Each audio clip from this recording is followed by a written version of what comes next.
first-generation students, an athlete, a Marine, and immigrants. Just as broad as the backgrounds of the awardees are their fields of study. They range from agricultural business to nursing, from social work to mathematics. These students are not only inspiring in what they've accomplished, they're also seeking to inspire. Some of the honorees dream of educating civic-minded leaders, working with aging populations in healthcare, or advancing equity in STEM fields. Others seek to be role models and to bring their knowledge and skills gained from the CSU back to their communities. The Trustees Awards have recognized more than 500 students since they were established in 1984 by the William Randolph Hearst Foundation. Thanks to our generous donors, these prestigious awards distributed $194,000 in scholarships this year. Congratulations to our 2024 recipients.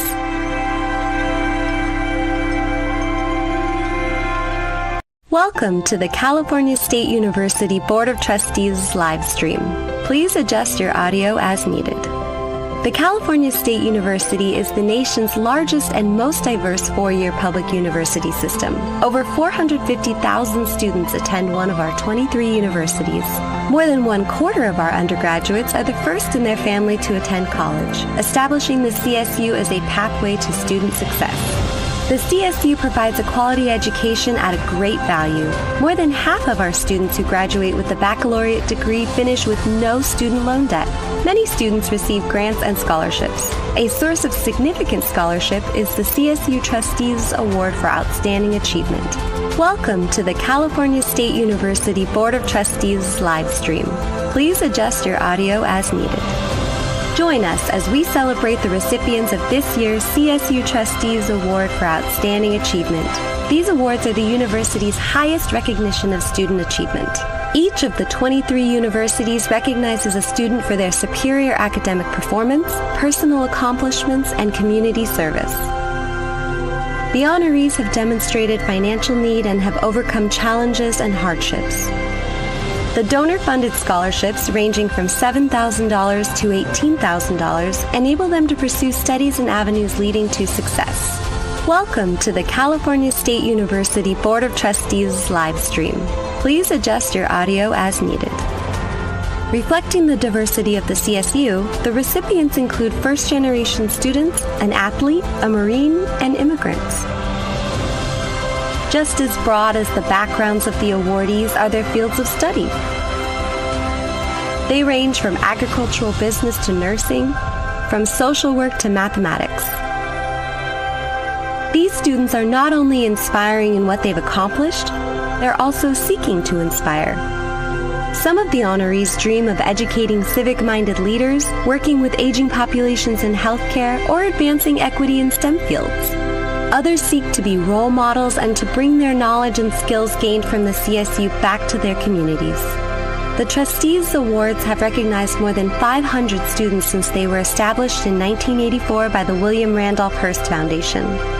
Thanks to our generous donors, these prestigious awards distributed $194,000 in scholarships this year. Congratulations to our 2024 recipients.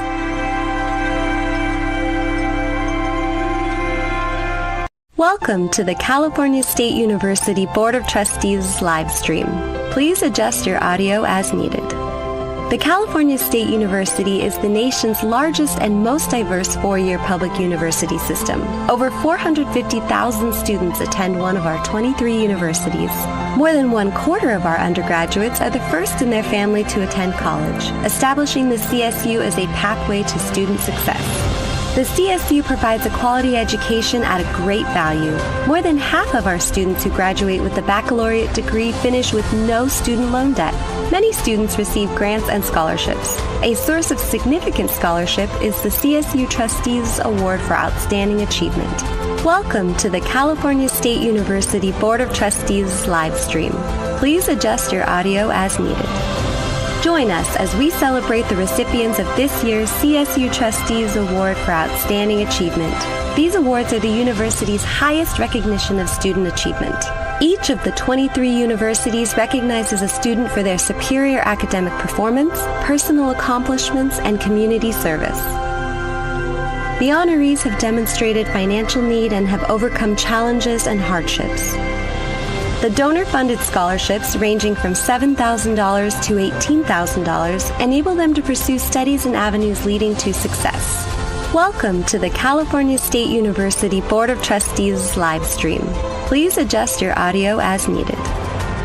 Reflecting the diversity of the CSU, the recipients include first-generation students, an athlete, a Marine, and immigrants. Just as broad as the backgrounds of the awardees are their fields of study. They range from agricultural business to nursing, from social work to mathematics. These students are not only inspiring in what they've accomplished, they're also seeking to inspire. Some of the honorees dream of educating civic-minded leaders, working with aging populations in healthcare, or advancing equity in STEM fields. Others seek to be role models and to bring their knowledge and skills gained from the CSU back to their communities. The Trustees Awards have recognized more than 500 students since they were established in 1984 by the William Randolph Hearst Foundation. Thanks to our generous donors, these prestigious awards distributed $194,000 in scholarships this year. Congratulations to our 2024 recipients.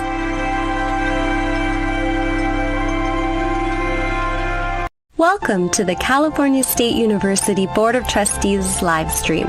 Please adjust your audio as needed. The California State University is the nation's largest and most diverse four-year public university system. Over 450,000 students attend one of our 23 universities. More than 1/4 of our undergraduates are the first in their family to attend college, establishing the CSU as a pathway to student success. The CSU provides a quality education at a great value. More than half of our students who graduate with a baccalaureate degree finish with no student loan debt. Many students receive grants and scholarships. A source of significant scholarship is the CSU Trustees Award for Outstanding Achievement. Welcome to the California State University Board of Trustees live stream. Please adjust your audio as needed. Join us as we celebrate the recipients of this year's CSU Trustees Award for Outstanding Achievement. These awards are the university's highest recognition of student achievement. Each of the 23 universities recognizes a student for their superior academic performance, personal accomplishments, and community service. The honorees have demonstrated financial need and have overcome challenges and hardships. The donor-funded scholarships, ranging from $7,000 to $18,000, enable them to pursue studies and avenues leading to success. Welcome to the California State University Board of Trustees live stream. Please adjust your audio as needed. Reflecting the diversity of the CSU, the recipients include first-generation students, an athlete, a Marine, and immigrants. Just as broad as the backgrounds of the awardees are their fields of study. They range from agricultural business to nursing, from social work to mathematics. These students are not only inspiring in what they've accomplished, they're also seeking to inspire. Some of the honorees dream of educating civic-minded leaders, working with aging populations in healthcare, or advancing equity in STEM fields. Others seek to be role models and to bring their knowledge and skills gained from the CSU back to their communities. The Trustees Awards have recognized more than 500 students since they were established in 1984 by the William Randolph Hearst Foundation. Thanks to our generous donors, these prestigious awards distributed $194,000 in scholarships this year. Congratulations to our 2024 recipients.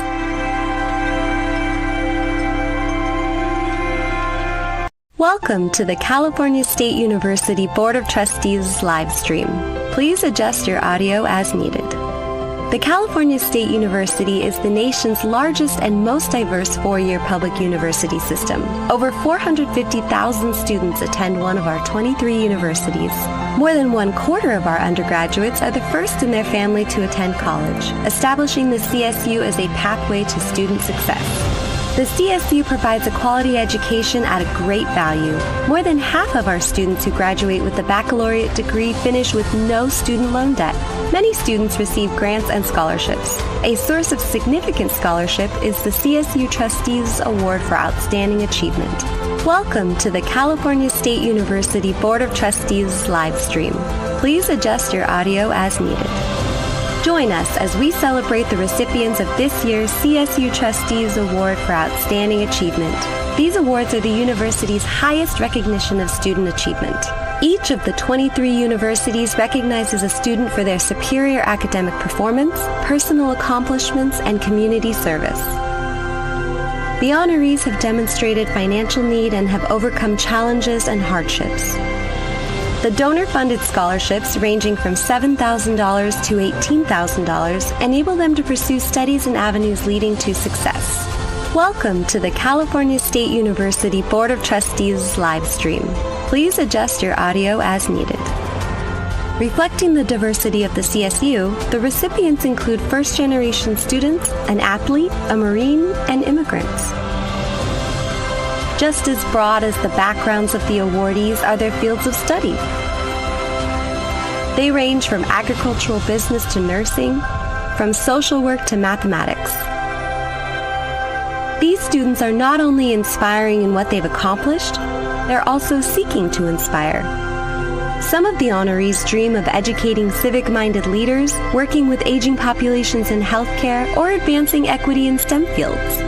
Others seek to be role models and to bring their knowledge and skills gained from the CSU back to their communities. The Trustees Awards have recognized more than 500 students since they were established in 1984 by the William Randolph Hearst Foundation. Thanks to our generous donors, these prestigious awards distributed $194,000 in scholarships this year. Congratulations to our 2024 recipients.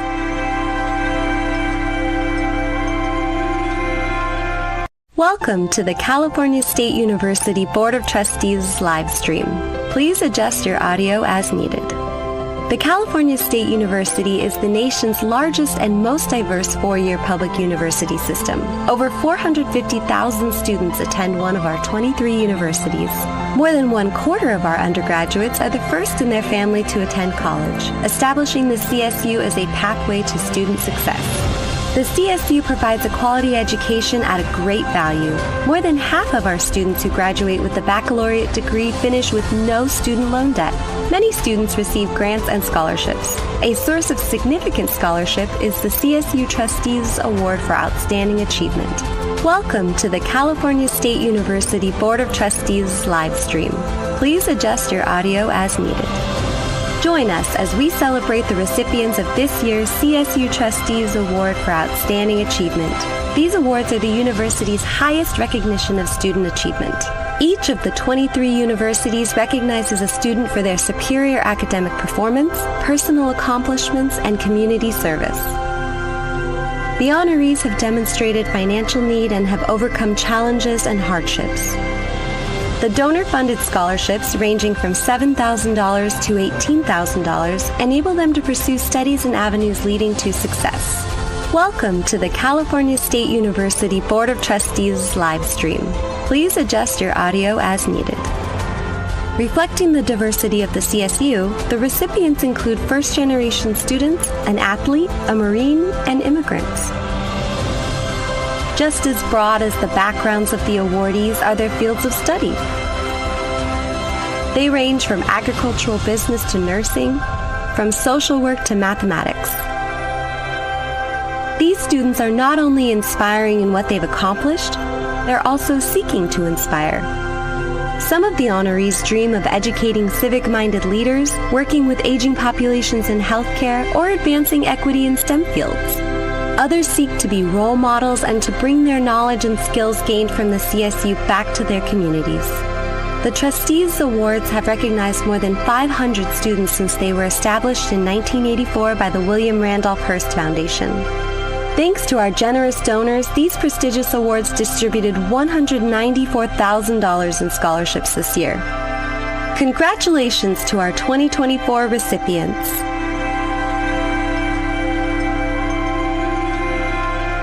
Welcome to the California State University Board of Trustees live stream. Please adjust your audio as needed. The California State University is the nation's largest and most diverse four-year public university system. Over 450,000 students attend one of our 23 universities. More than 1/4 of our undergraduates are the first in their family to attend college, establishing the CSU as a pathway to student success. The CSU provides a quality education at a great value. More than half of our students who graduate with a baccalaureate degree finish with no student loan debt. Many students receive grants and scholarships. A source of significant scholarship is the CSU Trustees Award for Outstanding Achievement. Welcome to the California State University Board of Trustees live stream. Please adjust your audio as needed. Join us as we celebrate the recipients of this year's CSU Trustees Award for Outstanding Achievement.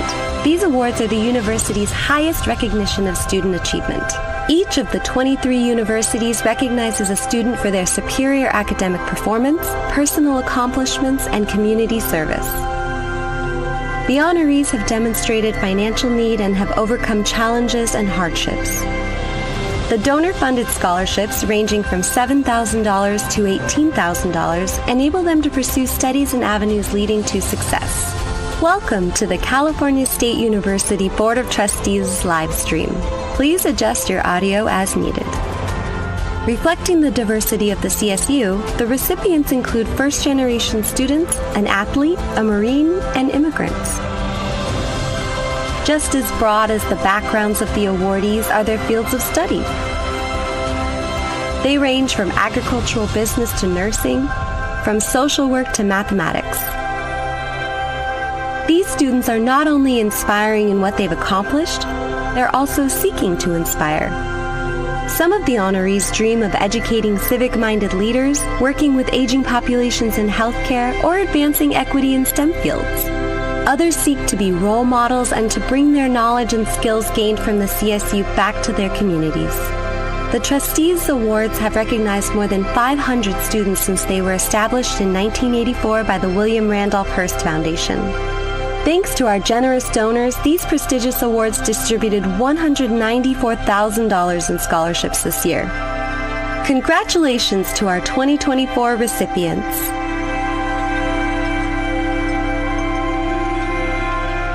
Welcome to the California State University Board of Trustees live stream. Please adjust your audio as needed. The California State University is the nation's largest and most diverse four-year public university system. Over 450,000 students attend one of our 23 universities. More than 1/4 of our undergraduates are the first in their family to attend college, establishing the CSU as a pathway to student success. The CSU provides a quality education at a great value. More than half of our students who graduate with a baccalaureate degree finish with no student loan debt. Many students receive grants and scholarships. A source of significant scholarship is the CSU Trustees Award for Outstanding Achievement. Welcome to the California State University Board of Trustees live stream. Please adjust your audio as needed.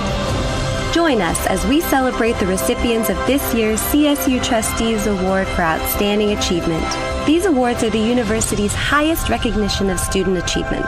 Each of the 23 universities recognizes a student for their superior academic performance, personal accomplishments, and community service. The honorees have demonstrated financial need and have overcome challenges and hardships.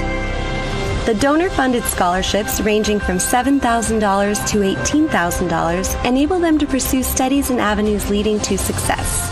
Welcome to the California State University Board of Trustees live stream.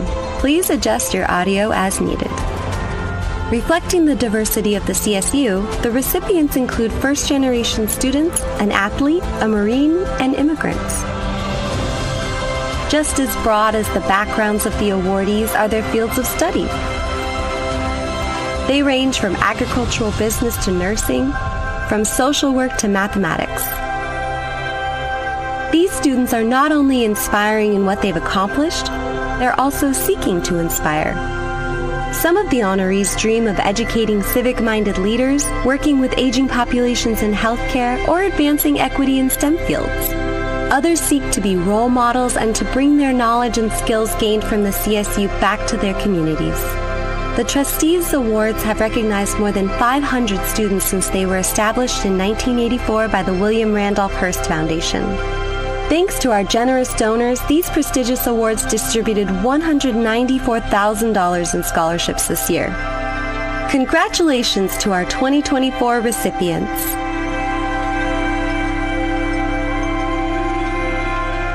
Welcome to the California State University Board of Trustees live stream. Please adjust your audio as needed.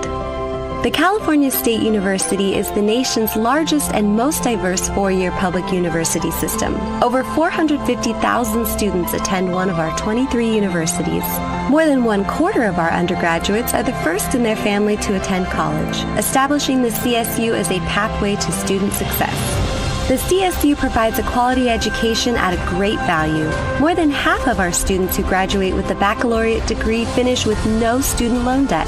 Many students receive grants and scholarships. A source of significant scholarship is the CSU Trustees Award for Outstanding Achievement. Welcome to the California State University Board of Trustees live stream. Please adjust your audio as needed. Join us as we celebrate the recipients of this year's CSU Trustees Award for Outstanding Achievement. These awards are the university's highest recognition of student achievement. Each of the 23 universities recognizes a student for their superior academic performance, personal accomplishments, and community service. The honorees have demonstrated financial need and have overcome challenges and hardships. The donor-funded scholarships, ranging from $7,000 to $18,000, enable them to pursue studies and avenues leading to success. Welcome to the California State University Board of Trustees live stream. Please adjust your audio as needed. Reflecting the diversity of the CSU, the recipients include first-generation students, an athlete, a Marine, and immigrants. Just as broad as the backgrounds of the awardees are their fields of study.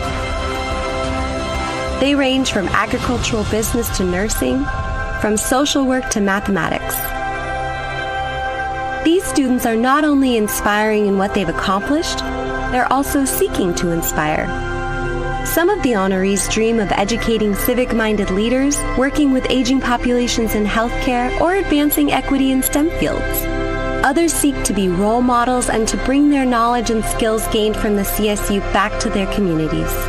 The Trustees Awards have recognized more than 500 students since they were established in 1984 by the William Randolph Hearst Foundation.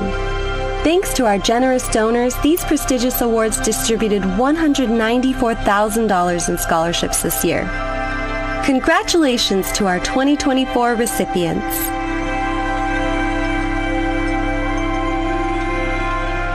Welcome to the California State University Board of Trustees live stream.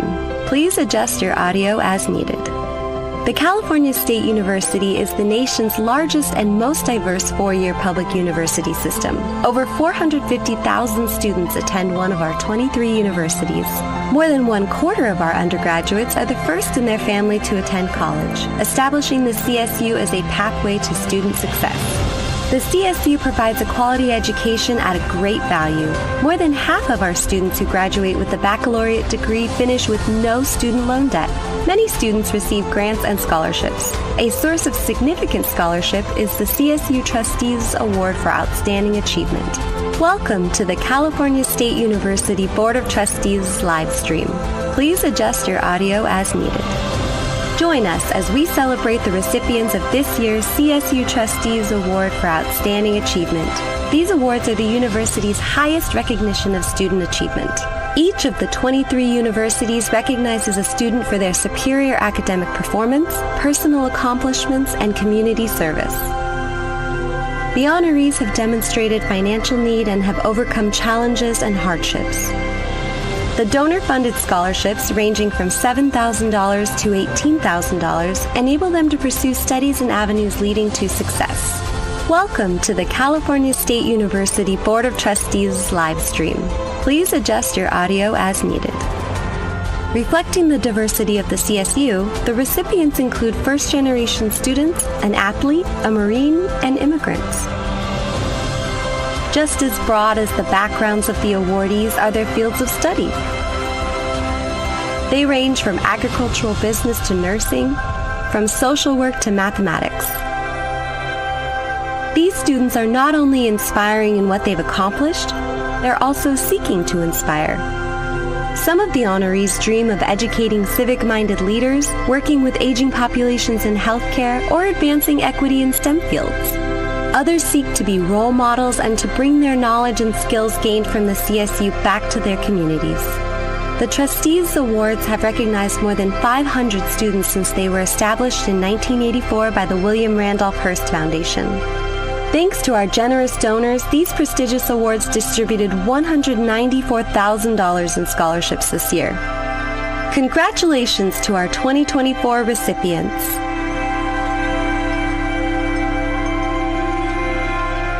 Welcome to the California State University Board of Trustees live stream. Please adjust your audio as needed. The California State University is the nation's largest and most diverse four-year public university system. Over 450,000 students attend one of our 23 universities. More than 1/4 of our undergraduates are the first in their family to attend college, establishing the CSU as a pathway to student success. The CSU provides a quality education at a great value. More than half of our students who graduate with a baccalaureate degree finish with no student loan debt. Many students receive grants and scholarships. A source of significant scholarship is the CSU Trustees Award for Outstanding Achievement. Welcome to the California State University Board of Trustees live stream. Please adjust your audio as needed. Join us as we celebrate the recipients of this year's CSU Trustees Award for Outstanding Achievement. These awards are the university's highest recognition of student achievement. Each of the 23 universities recognizes a student for their superior academic performance, personal accomplishments, and community service. The honorees have demonstrated financial need and have overcome challenges and hardships. The donor-funded scholarships, ranging from $7,000 to $18,000, enable them to pursue studies and avenues leading to success. Welcome to the California State University Board of Trustees live stream. Please adjust your audio as needed. Reflecting the diversity of the CSU, the recipients include first-generation students, an athlete, a Marine, and immigrants. Just as broad as the backgrounds of the awardees are their fields of study. They range from agricultural business to nursing, from social work to mathematics. These students are not only inspiring in what they've accomplished, they're also seeking to inspire. Some of the honorees dream of educating civic-minded leaders, working with aging populations in healthcare, or advancing equity in STEM fields. Others seek to be role models and to bring their knowledge and skills gained from the CSU back to their communities. The Trustees Awards have recognized more than 500 students since they were established in 1984 by the William Randolph Hearst Foundation. Thanks to our generous donors, these prestigious awards distributed $194,000 in scholarships this year. Congratulations to our 2024 recipients.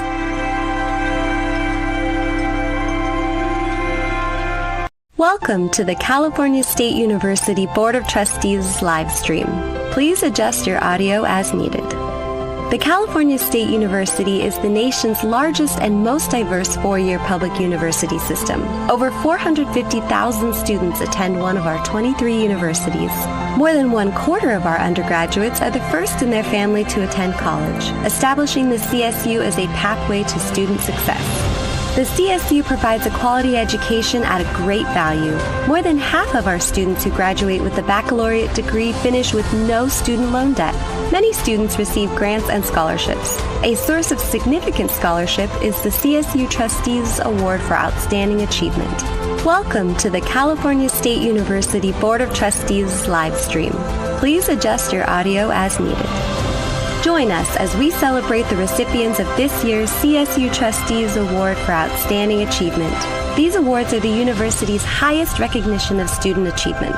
Each of the 23 universities recognizes a student for their superior academic performance, personal accomplishments, and community service.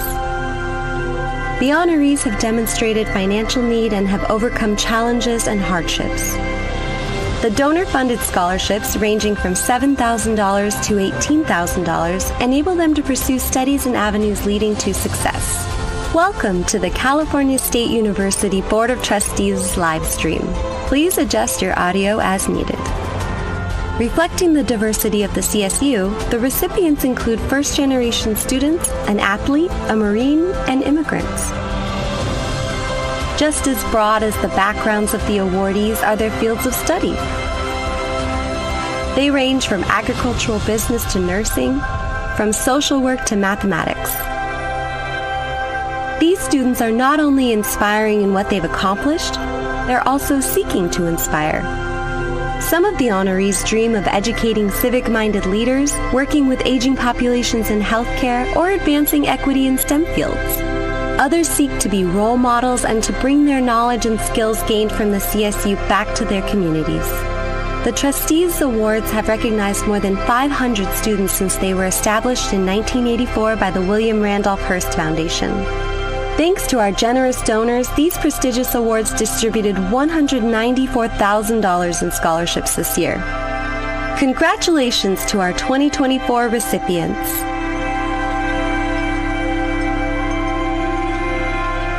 Welcome to the California State University Board of Trustees live stream. Please adjust your audio as needed. The California State University is the nation's largest and most diverse four-year public university system. Over 450,000 students attend one of our 23 universities. More than 1/4 of our undergraduates are the first in their family to attend college, establishing the CSU as a pathway to student success. The CSU provides a quality education at a great value. More than half of our students who graduate with a baccalaureate degree finish with no student loan debt. Many students receive grants and scholarships. A source of significant scholarship is the CSU Trustees Award for Outstanding Achievement. Welcome to the California State University Board of Trustees live stream. Please adjust your audio as needed. Join us as we celebrate the recipients of this year's CSU Trustees Award for Outstanding Achievement. These awards are the university's highest recognition of student achievement. Each of the 23 universities recognizes a student for their superior academic performance, personal accomplishments, and community service. The honorees have demonstrated financial need and have overcome challenges and hardships. The donor-funded scholarships, ranging from $7,000 to $18,000, enable them to pursue studies and avenues leading to success. Welcome to the California State University Board of Trustees live stream. Please adjust your audio as needed. Reflecting the diversity of the CSU, the recipients include first-generation students, an athlete, a Marine, and immigrants. Just as broad as the backgrounds of the awardees are their fields of study. They range from agricultural business to nursing, from social work to mathematics. These students are not only inspiring in what they've accomplished, they're also seeking to inspire. Some of the honorees dream of educating civic-minded leaders, working with aging populations in healthcare, or advancing equity in STEM fields. Others seek to be role models and to bring their knowledge and skills gained from the CSU back to their communities. The Trustees Awards have recognized more than 500 students since they were established in 1984 by the William Randolph Hearst Foundation. Thanks to our generous donors, these prestigious awards distributed $194,000 in scholarships this year. Congratulations to our 2024 recipients.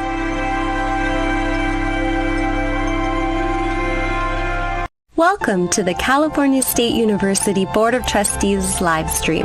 Please adjust your audio as needed. The California State University is the nation's largest and most diverse four-year public university system. Over 450,000 students attend one of our 23 universities. More than 1/4 of our undergraduates are the first in their family to attend college, establishing the CSU as a pathway to student success. The CSU provides a quality education at a great value. More than half of our students who graduate with a baccalaureate degree finish with no student loan debt. Many students receive grants and scholarships. A source of significant scholarship is the CSU Trustees Award for Outstanding Achievement. Welcome to the California State University Board of Trustees live stream. Please adjust your audio as needed. Join us as we celebrate the recipients of this year's CSU Trustees Award for Outstanding Achievement.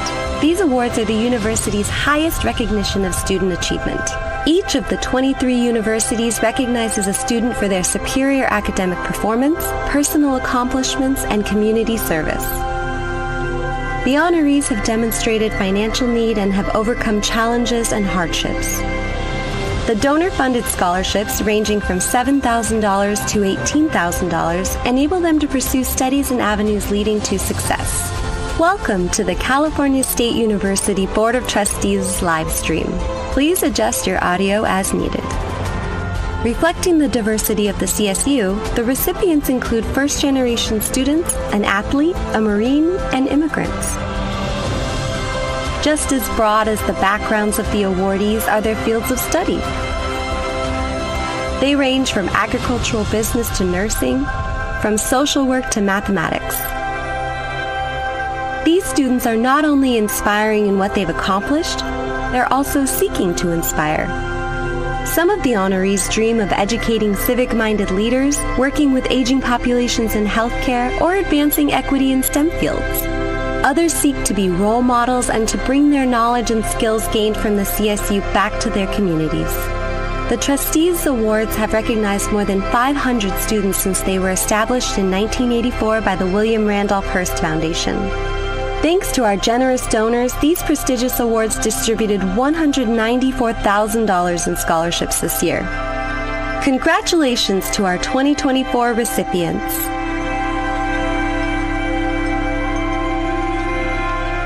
Welcome to the California State University Board of Trustees live stream. Please adjust your audio as needed. The California State University is the nation's largest and most diverse four-year public university system. Over 450,000 students attend one of our 23 universities.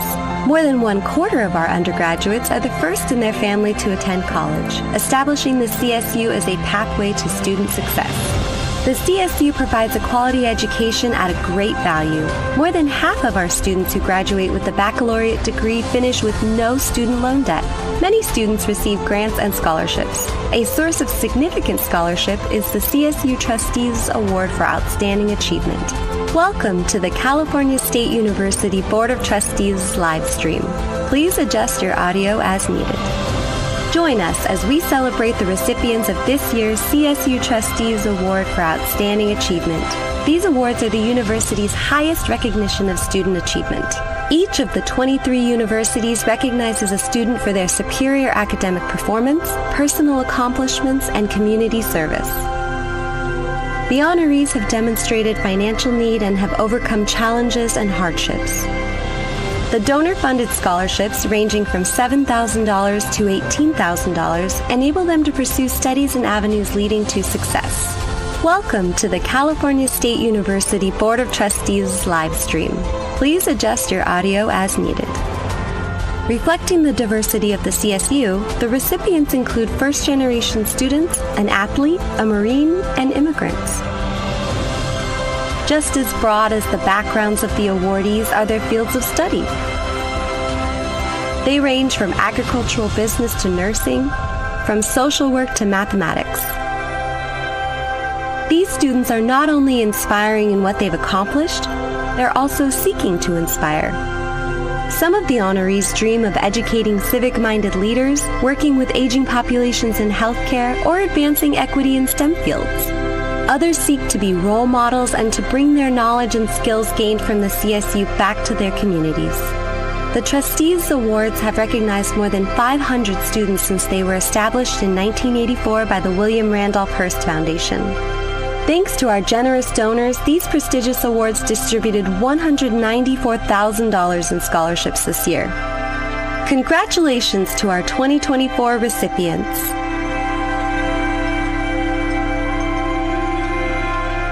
Welcome to the California State University Board of Trustees live stream. Please adjust your audio as needed. The California State University is the nation's largest and most diverse four-year public university system. Over 450,000 students attend one of our 23 universities. More than 1/4 of our undergraduates are the first in their family to attend college, establishing the CSU as a pathway to student success. The CSU provides a quality education at a great value. More than half of our students who graduate with a baccalaureate degree finish with no student loan debt. Many students receive grants and scholarships. A source of significant scholarship is the CSU Trustees Award for Outstanding Achievement. Welcome to the California State University Board of Trustees live stream. Please adjust your audio as needed. Join us as we celebrate the recipients of this year's CSU Trustees Award for Outstanding Achievement. These awards are the university's highest recognition of student achievement. Each of the 23 universities recognizes a student for their superior academic performance, personal accomplishments, and community service. The honorees have demonstrated financial need and have overcome challenges and hardships. The donor-funded scholarships, ranging from $7,000 to $18,000, enable them to pursue studies and avenues leading to success. Welcome to the California State University Board of Trustees live stream. Please adjust your audio as needed. Reflecting the diversity of the CSU, the recipients include first-generation students, an athlete, a Marine, and immigrants.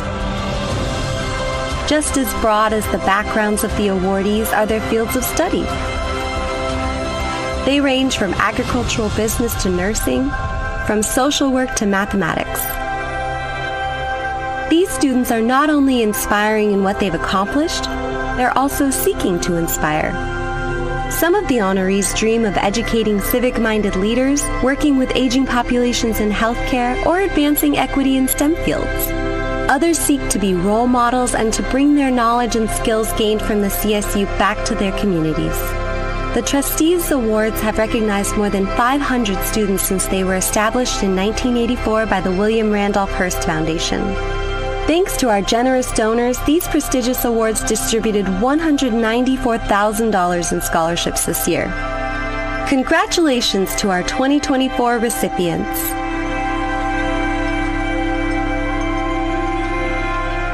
Welcome to the California State University Board of Trustees live stream.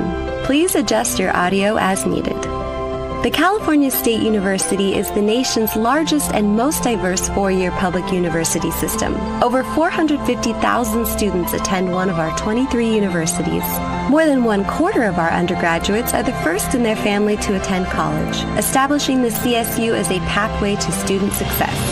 The CSU provides a quality education at a great value. More than half of our students who graduate with a baccalaureate degree finish with no student loan debt. Many students receive grants and scholarships. A source of significant scholarship is the CSU Trustees Award for Outstanding Achievement. Welcome to the California State University Board of Trustees live stream. Please adjust your audio as needed. Join us as we celebrate the recipients of this year's CSU Trustees Award for Outstanding Achievement. These awards are the university's highest recognition of student achievement. Each of the 23 universities recognizes a student for their superior academic performance, personal accomplishments, and community service. The honorees have demonstrated financial need and have overcome challenges and hardships. The donor-funded scholarships, ranging from $7,000 to $18,000, enable them to pursue studies and avenues leading to success. Welcome to the California State University Board of Trustees live stream. Please adjust your audio as needed. Reflecting the diversity of the CSU, the recipients include first-generation students, an athlete, a Marine, and immigrants. Just as broad as the backgrounds of the awardees are their fields of study. They range from agricultural business to nursing, from social work to mathematics. These students are not only inspiring in what they've accomplished, they're also seeking to inspire. Some of the honorees dream of educating civic-minded leaders, working with aging populations in healthcare, or advancing equity in STEM fields. Others seek to be role models and to bring their knowledge and skills gained from the CSU back to their communities. The Trustees Awards have recognized more than 500 students since they were established in 1984 by the William Randolph Hearst Foundation. Thanks to our generous donors, these prestigious awards distributed $194,000 in scholarships this year. Congratulations to our 2024 recipients.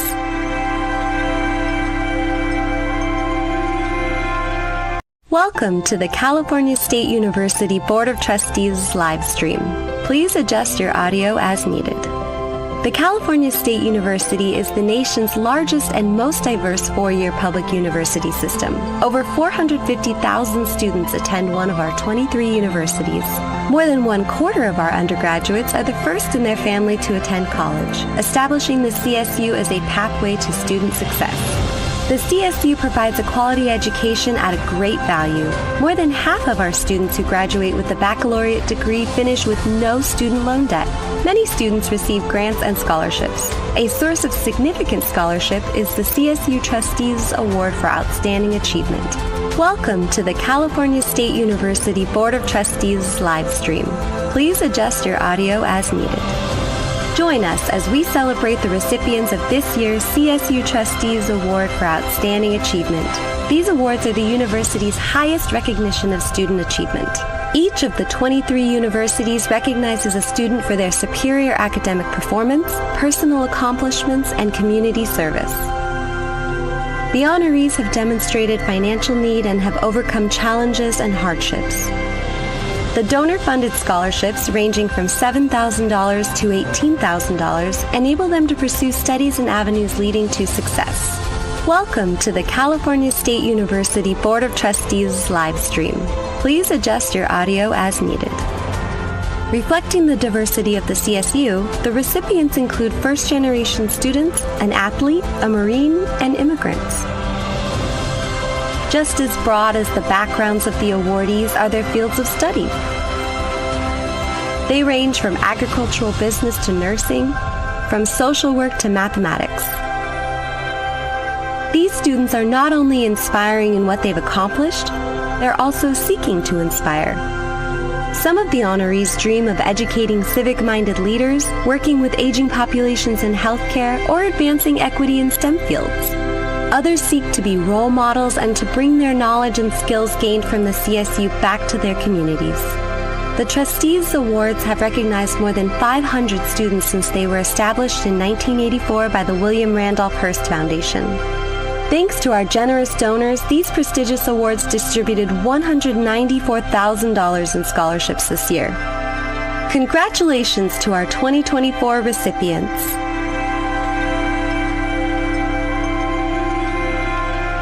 Welcome to the California State University Board of Trustees live stream.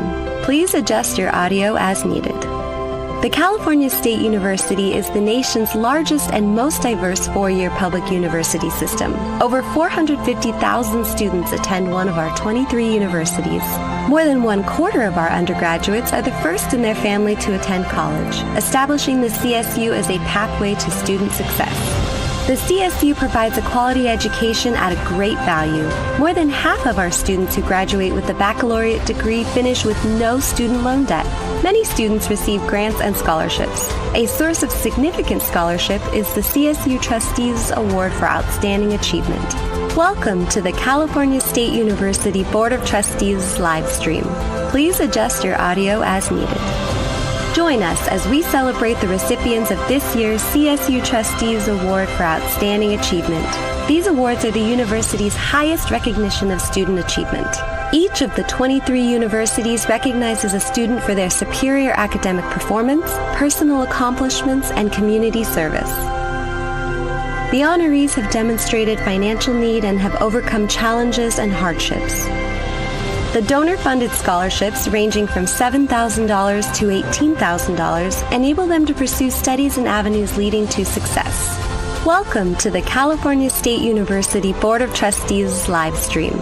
Please adjust your audio as needed. Reflecting the diversity of the CSU, the recipients include first-generation students, an athlete, a Marine, and immigrants. Just as broad as the backgrounds of the awardees are their fields of study. They range from agricultural business to nursing, from social work to mathematics. These students are not only inspiring in what they've accomplished, they're also seeking to inspire. Some of the honorees dream of educating civic-minded leaders, working with aging populations in healthcare, or advancing equity. We could come to order. It's 8:30, the appointed time.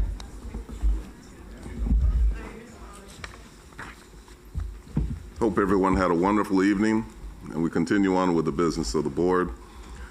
Vice Chair Arambula, will you please now reconvene the Joint Committee on Educational Policy and Finance? Thank you, Chair Clark. Will the joint meeting of the Committees on Educational Policy and Finance please come to order? We are reconvening this morning to come back to the two discussion items from yesterday. The first discussion item we are returning to is Agenda Item 2 from our packet, where we are talking about the integration of California State University Maritime Academy and California Polytechnic State University San Luis Obispo. We had a number of comments yesterday. Before we left, we had 3 people remaining and 1 issue we wanted to get to. So I'm going to take these in the order of Jack McGrory, Darlene, and then Jonathan, who is not yet here but will be. Oh, he may not be here. So I will check and see if we can get his question to make sure that's answered. Jack, why don't you start? Sure, it was a lot more coherent yesterday afternoon. I just want to say a couple things. President Dumont, I just think you have done an amazing job in a short period of time of really positioning the Maritime Academy to move forward on this new track. You've done a heck of a lot of work, stripping down management and cutting back, and it's just been a phenomenal job. And I just want to commend you and whatever support you got from your colleague there, President Armstrong. I just think it's a great example of how the university can move fast. I mean, it's not. This is an unusual kind of job. You've done it really, really well. You've done it fast, and it looks like you're doing a really comprehensive job. So I just want to commend you. And I just think this is going to be a model that we're going to need to look at in the future. We have a lot of issues coming up. And the depth of the cuts over the next couple of years are going to be so dramatic that we're going to have to look at these kinds of unique combinations, collaborations, and I think this is a great example. Trustee McGrory, thank you. If I may, it's not me. I have a fantastic staff and team behind me of faculty and dedicated staff who are really committed to Cal Maritime and our students. So it's really their heavy lift. I'm just the voice. Thank you. Trustee Melikar.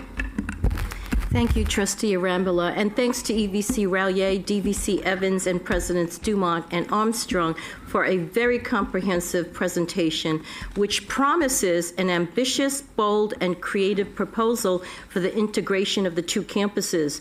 The proposed integration presents a significant opportunity to address Cal Maritime's fiscal and enrollment challenges while maintaining its unique maritime education focus and its curriculum. This is an important step in securing long-term sustainability and leveraging both institutions. Some additional comments I'd like to add is it's encouraging to see that the proposed integration aims to enhance academic quality, student success, and the operational efficiency, mainly through shared resources and faculty staff expertise. The commitment to preserving Cal Maritime's programs that contribute to national and economic security, such as the merchant marine licensure, demonstrates the broader significance of this integration beyond just the CSU system. In my faculty trustee report number 7 to the Academic Senate CSU and the 23 campus Senate chairs, I also noted an unusually large number of impressive written comments, letters.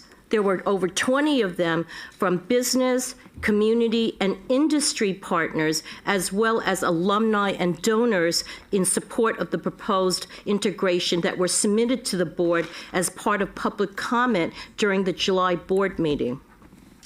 With that said, I do have some questions, and I don't know whether you want them all at once or do you want me to go one by one? One by one, okay. So the first question is, what plans are in place to support the retention of faculty and staff at Cal Maritime, especially considering concerns around tenure, promotion, and work assignments amongst the faculty? Thank you. We have looked at this extensively. We haven't gotten ahead of the board, so we haven't worked out all the details, but I would say if the board approves the integration, plans to support faculty and staff retention will be developed during the implementation phase. Obviously, our personnel needs will depend on enrollment, what the demand is, and student needs. But the intent is to grow our student population at the Maritime campus, which will contribute to demand for faculty and staff. In addition, as you know, CSU is required to meet and confer with its bargaining units about the possible impacts of the proposed integration on the terms and the conditions of employment for the CSU's represented employees. That process has already started and will continue as we approach implementation. And then if it approved, it will continue after the start of implementation. Thank you. My second question is, could someone elaborate on how the integration will streamline enrollment management and what specific steps are being taken to reverse Cal Maritime's declining enrollment? I'll start, and then I think President Armstrong may have some things to add. If the integration is approved, there will be a wide range of enrollment development and recruitment strategies that are available to help increase the enrollment at the Maritime campus. I think President Armstrong will mention that Cal Poly will bring to bear data-driven marketing enrollment strategies.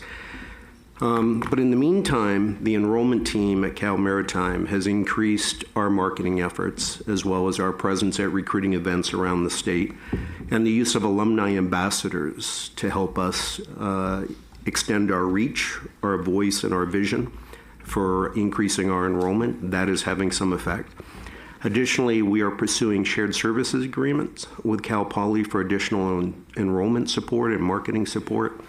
And in fact, Cal Poly's enrollment management team has already met with our colleagues at Maritime to assist us with our upcoming enrollment for this coming academic year, so 25-26. The Cal Poly team has already been on campus at Maritime and has started working with us on how we enhance our enrollment efforts and strategies for this coming year to increase the numbers next year and beyond. With that, I'll turn it over to President Armstrong. Yes, so Vice President Terrence Harris, along with our Provost Cynthia Jackson-Elmore, are already engaged, as President Dumont indicated. And we have it's very data-driven. We also connect it with our communication and marketing. We reach out to partner high schools in California. Partner high schools are defined as schools where the majority of students have free or reduced lunch. That's how we also build our Cal Poly Scholars. So we'll move and translate our Cal Poly Scholars program, which reaches a lot of Pell first-generation students. And so we'll build that in, and it's through shared services. We're starting that now, but yet not getting ahead of the board in a decision. We also work with different areas out of state, both to bring in non-resident students, but also to look at diversity, targeting students of color, high schools that are where the majority of the students are college-bound, ready to go to college, whether that be in the Chicago, Houston area, other areas of the country. So that's been tried and tested, and we want to implement it at the right time with Maritime. Thank you. Some of my faculty colleagues are curious about the campus fee difference between Cal Maritime and Cal Poly SLO, and what it is now and what will happen with the campus fee for the students once the proposed integration may happen. Yes, as I think everyone knows, we do have the highest campus-based fees of any CSU. The last two increases, the Cal Poly Opportunity Fee, which is a new fee added to non-resident students. 50% of that goes to financial aid, supports close to 3,000 Cal Poly scholars, provides advising, and also helps us to diversify our faculty in some ways. Then the college-based fee was increased, and 60% of that currently is going to financial aid. So starting the 26-27 year, every student will be on Cal Poly fee schedule. They'll be Cal Poly students. But any student, both in-state or out-of-state, who enrolled before fall of 26 will have the difference covered through scholarships. We've modeled that, and we'll cover that difference. We will also implement financial aid for California students, as well as a set number of students that have financial need from the western-facing states and the 2 territories. Thank you. I just have one more question and an ask. So my last question is, with the anticipated one-time investment of $35 million over 7 years, what success metrics will be used at the end to assess whether the integration is delivering the intended financial, academic, and curricular benefits? Thank you, Trustee. I'll start, and my colleagues might chip in as well. But the success metrics will be very important, both financial, academic, enrollment, and other areas. We're going to develop those once the board approves, if the board approves going forward with this integration. As you know, we've got roughly 23 different work groups, and some of those metrics will come out of those work groups. But that is something that will be developed and will be brought to the board on a regular basis. Thank you so much, Steve. So my ask is actually a follow-up to what you just said, Steve. So slide 14 of your PowerPoint presentation included the list of 23 pre-integration work groups. And so some of the faculty during the presentation were emailing me about what the goals and members of those groups were. So not so much now, but perhaps for the next meeting in November, if you can share what the goals of those groups were and what the members were, whether they were from both campuses or how that stood. Thank you. Yeah, we're happy to do that. And representation on those groups do come from both campuses and Chancellor's Office folks as well. Okay. Thank you so much. Thank you, Trustee You're welcome. Arambula. Thank you for your detailed questions. We're going to return to one question from Trustee Gilbert Lurie.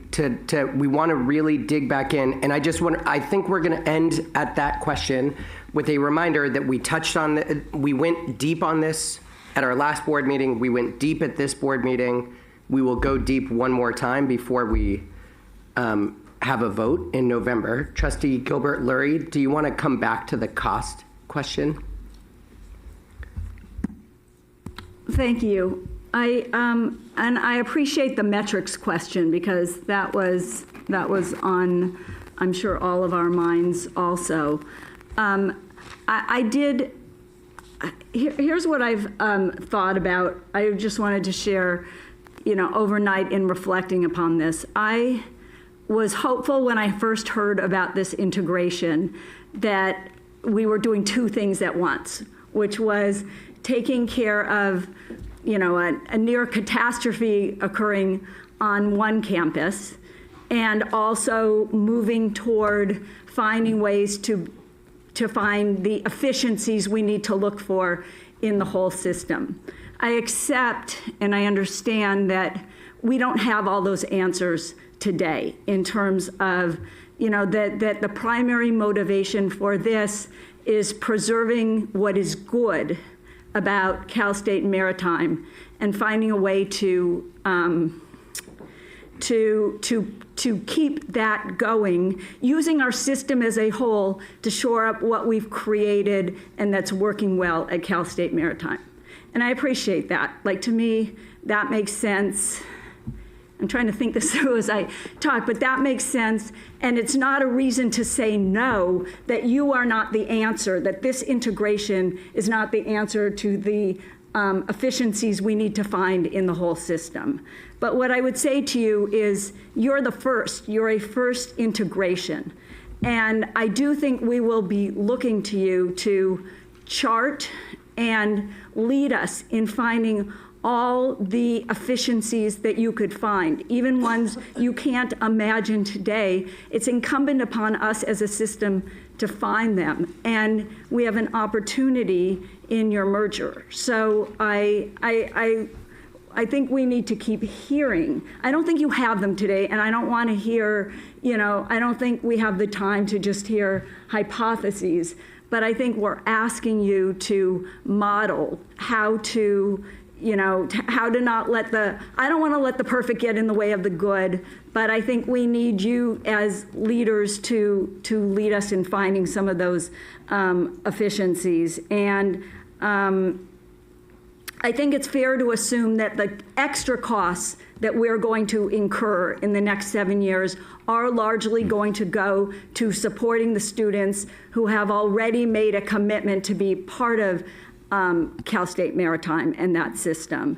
And that's why we're agreeing to incur those costs, and that I'm also assuming that those costs will go toward growing enrollment at Cal Poly, which will also come back to then be a plus on the asset side of that ledger. Is that fair to assume? Yes, that is fair. I also wanted to comment on the efficiency. I know I can speak for all of our presidents and our chancellor.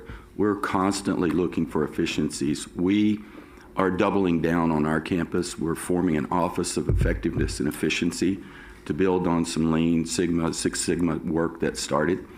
And some of that is going to work well if you approve this, and it will help us with maritime. Regarding the $35 million, Trustee Fong asked the question yesterday. 2/3 of that funding will go to students. The bulk of that, about 2/3 of that, will go to new students in form of financial aid and scholarships, because we have students that don't know about maritime, they don't know about the amazing opportunities. Then we have students who know about it.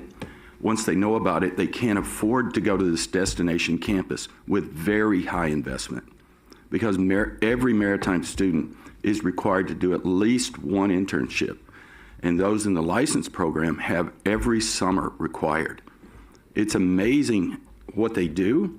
It's amazing the investment, but the flip side is fascinating, and it is transforming lives. So I appreciate your perspective and point of view on this, and we really value all these questions. And I also don't want to lose on the advocacy front where Trustee Kimbell started yesterday. I think we can look to the federal government to see how we can work with them and get them to invest more in our program that is in large part servicing our country. Okay, Julia's going to get the last word here. Well, I think you're asking absolutely the right questions, Trustee Gilbert-Lurie. I think, and I appreciate that. And I think the challenge has been the process and the lack of specificity, if you will, granularity. On the other hand, the way I think about it, particularly because I am, as you know, very concerned about long-term financial sustainability and how we, quote, bend those cost curves as a system. The way I think about it, and what we know even right now, is that maritime is the campus in most financial peril. When President Dumont took over, he cut a number of positions permanently. So immediately, those are ongoing costs that are saved. They're not going to recur year after year.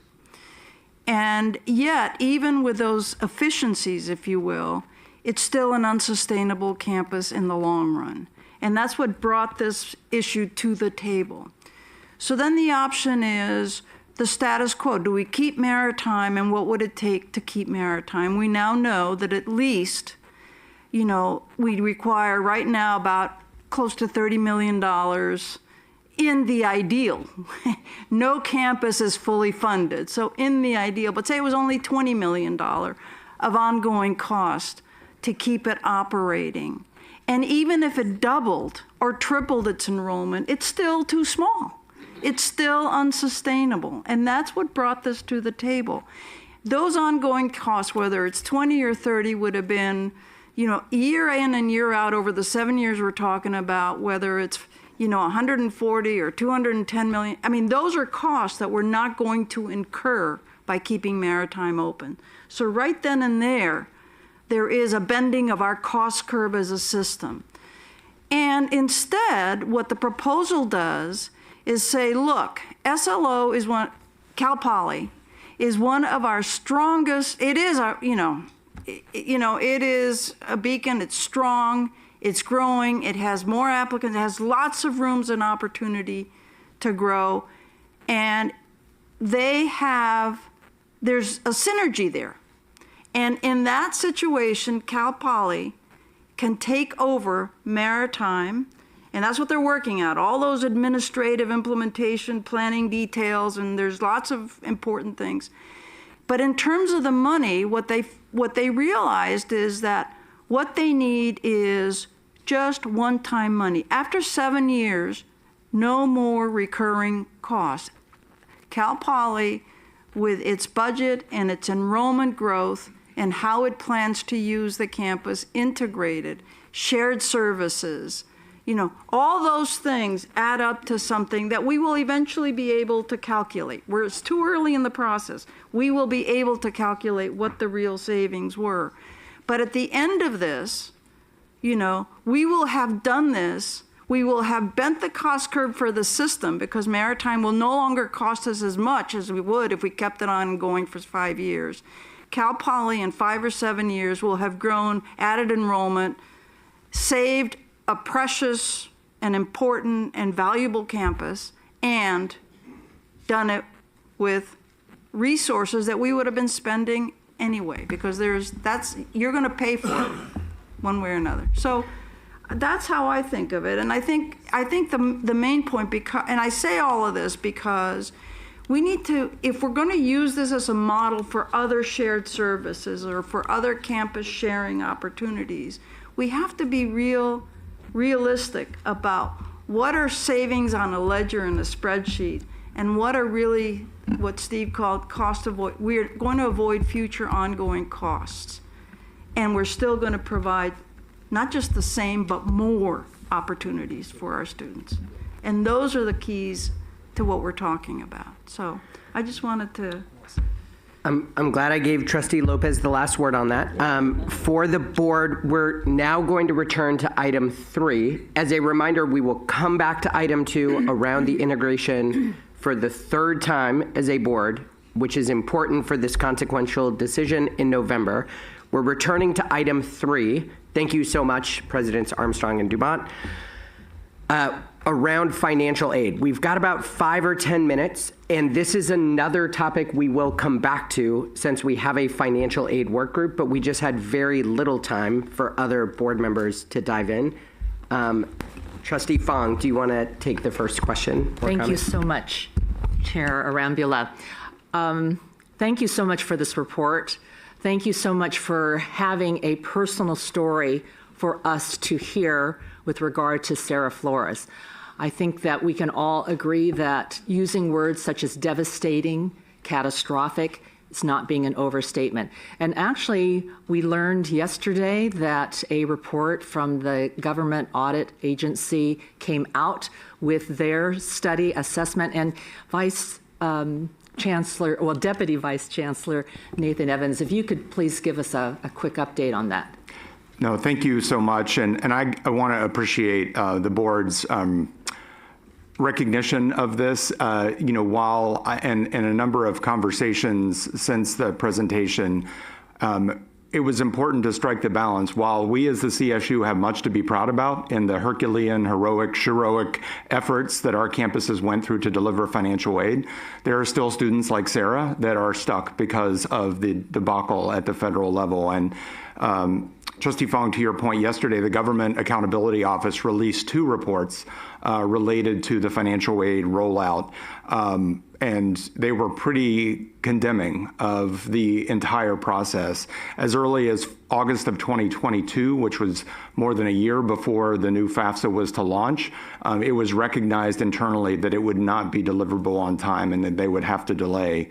Nonetheless, those communications didn't come to institutions or to students until really the last moment. I think one of the most illustrative, and this speaks to the discussion yesterday, examples from the report was of over 5 million phone calls to the service agency that was supporting financial aid applicants. more than 4 million went unanswered. 3/4 of the calls for support went unanswered nationwide. And so that's just one illustration of how unprepared. Another element was that at the time the application was eventually turned on December 31st, almost 3 months late, there were 18 of the 25 deliverables that had not been finished yet. And so they knew that students were starting and families were starting an application that was incomplete at that time. And so certainly there are hopefully many lessons learned at the federal level from this experience. On Monday, Secretary of Education Cardona released a statement, perhaps preempting the GAO reports, but really that was very forward-focused, which I think we understand and appreciate. Our concern as institutions, and as you heard yesterday, is we have students and families that are still unable to finish this current process. And so as one example of the tenacity of our teams, the financial aid director who was here yesterday from San Marcos, along, I know President Neufeld also mentioned that we're taking case numbers to the Department of Ed for a meeting on Friday, student by student, to continue that work. And so, again, at the same time, balancing the unbelievable efforts of our campus, recognizing that our campuses are supporting those students like Sarah that are in these situations, but there's still work to be done. Thank you for that. And again, thank you so much to the financial aid offices across our universities for the incredible work. And in fact, that incredible work is reflected in our rankings that the CSU, I mean, it's been amazing that the national rankings for social mobility for our universities. And just as a little promo, I wanted to promote that CSU San Marcos is having a social mobility webinar on October 10th. It's from 10 a.m. to noon, and you can register for free at the CSU San Marcos website. Thank you. Trustee McGrory, then Trustee Lopez. I just want to get a hold of the mechanics here. If you can't submit a FAFSA application, what does that actually mean to a student like Sarah in terms of trying to get financial aid?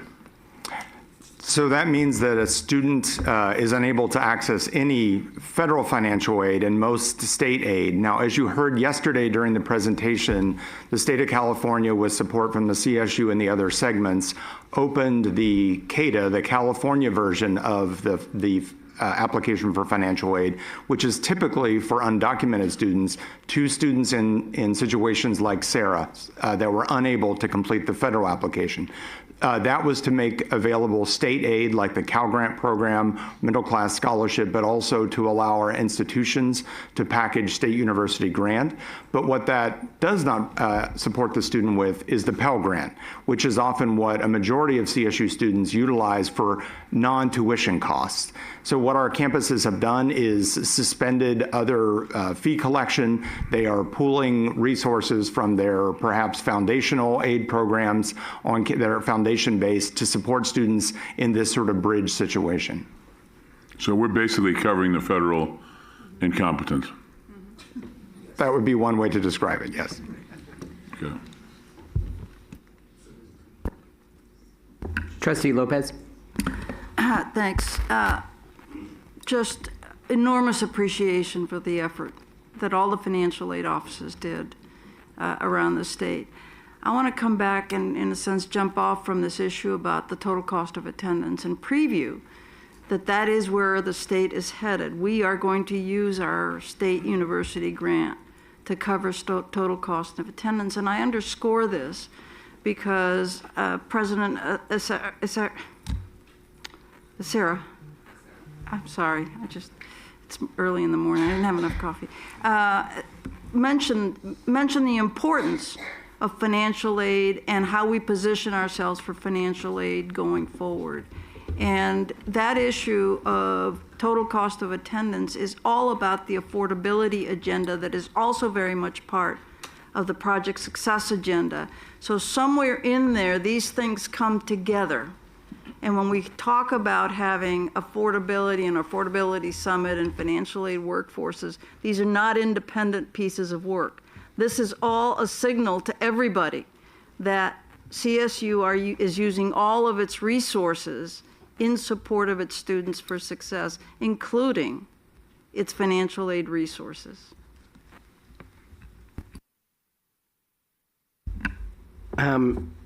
Thank you for all of these comments. I'm going to make two last, and then I will close out and we can return to our regularly scheduled board meeting. After yesterday's board presentation, I went up to go thank Sarah for her. It took courage to come and share a personal story about, this wasn't a past story. She was in the middle of it, so I just went to say thank you. And President Neufeld and her team were there, and you could tell how supported Sarah felt, and that's part of what gave her the courage. So I just wanted to say thank you to President Neufeld and her team, and to all of you, because I know this isn't just what Ellen has done. You have helped so many students across this state continue to find a way to be enrolled. So thank you for that work.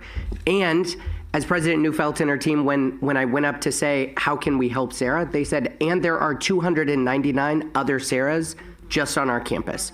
We still have 300 cases remaining. That we know of. They started with 900, and one by one, they've gotten those 900 down to 300. They've got a meeting on Friday, and I'm sure every one of the presidents, if you had a student sitting here, you could tell us that exact same number. So we as a board, we as a staff, the work is not done. And as much as Secretary Cardona is forward-facing, we need to be in the moment. That's whole thought one. Whole thought two is, and this is the lowest bar of just, can we get right FAFSA on the old frame of we're just covering tuition and we're just thinking about not yet the total cost of attending college, which is what the financial aid work group is all about. And so in some ways, we absolutely need to stay laser focused on solving this issue for students. And the work of the financial aid work group, I just want to remind this board, is to say meeting that bar is an incredibly low bar, because for too many students, even getting that financial aid, they say, I am not, that doesn't help me actually attend college. And so we need to somehow be of two minds. And there's a third mind, which is we need to be deeply proud of the work that our team has done to get us as far as we've gotten. With that, Chair Clark, that concludes the business of the Joint Committees on Educational Policy and Finance. Thank you, Vice Chair Arambula. And thank you for those comments, and thank you for the thoughtful comments of all the board members on these very important subjects. Before we go on with the regular business of the board, I have an announcement. I am very pleased to begin our meeting today by informing you that the search committee to identify the next president of California State University, Bakersfield, has completed his work. Dr. Vernon B. Harper, Jr.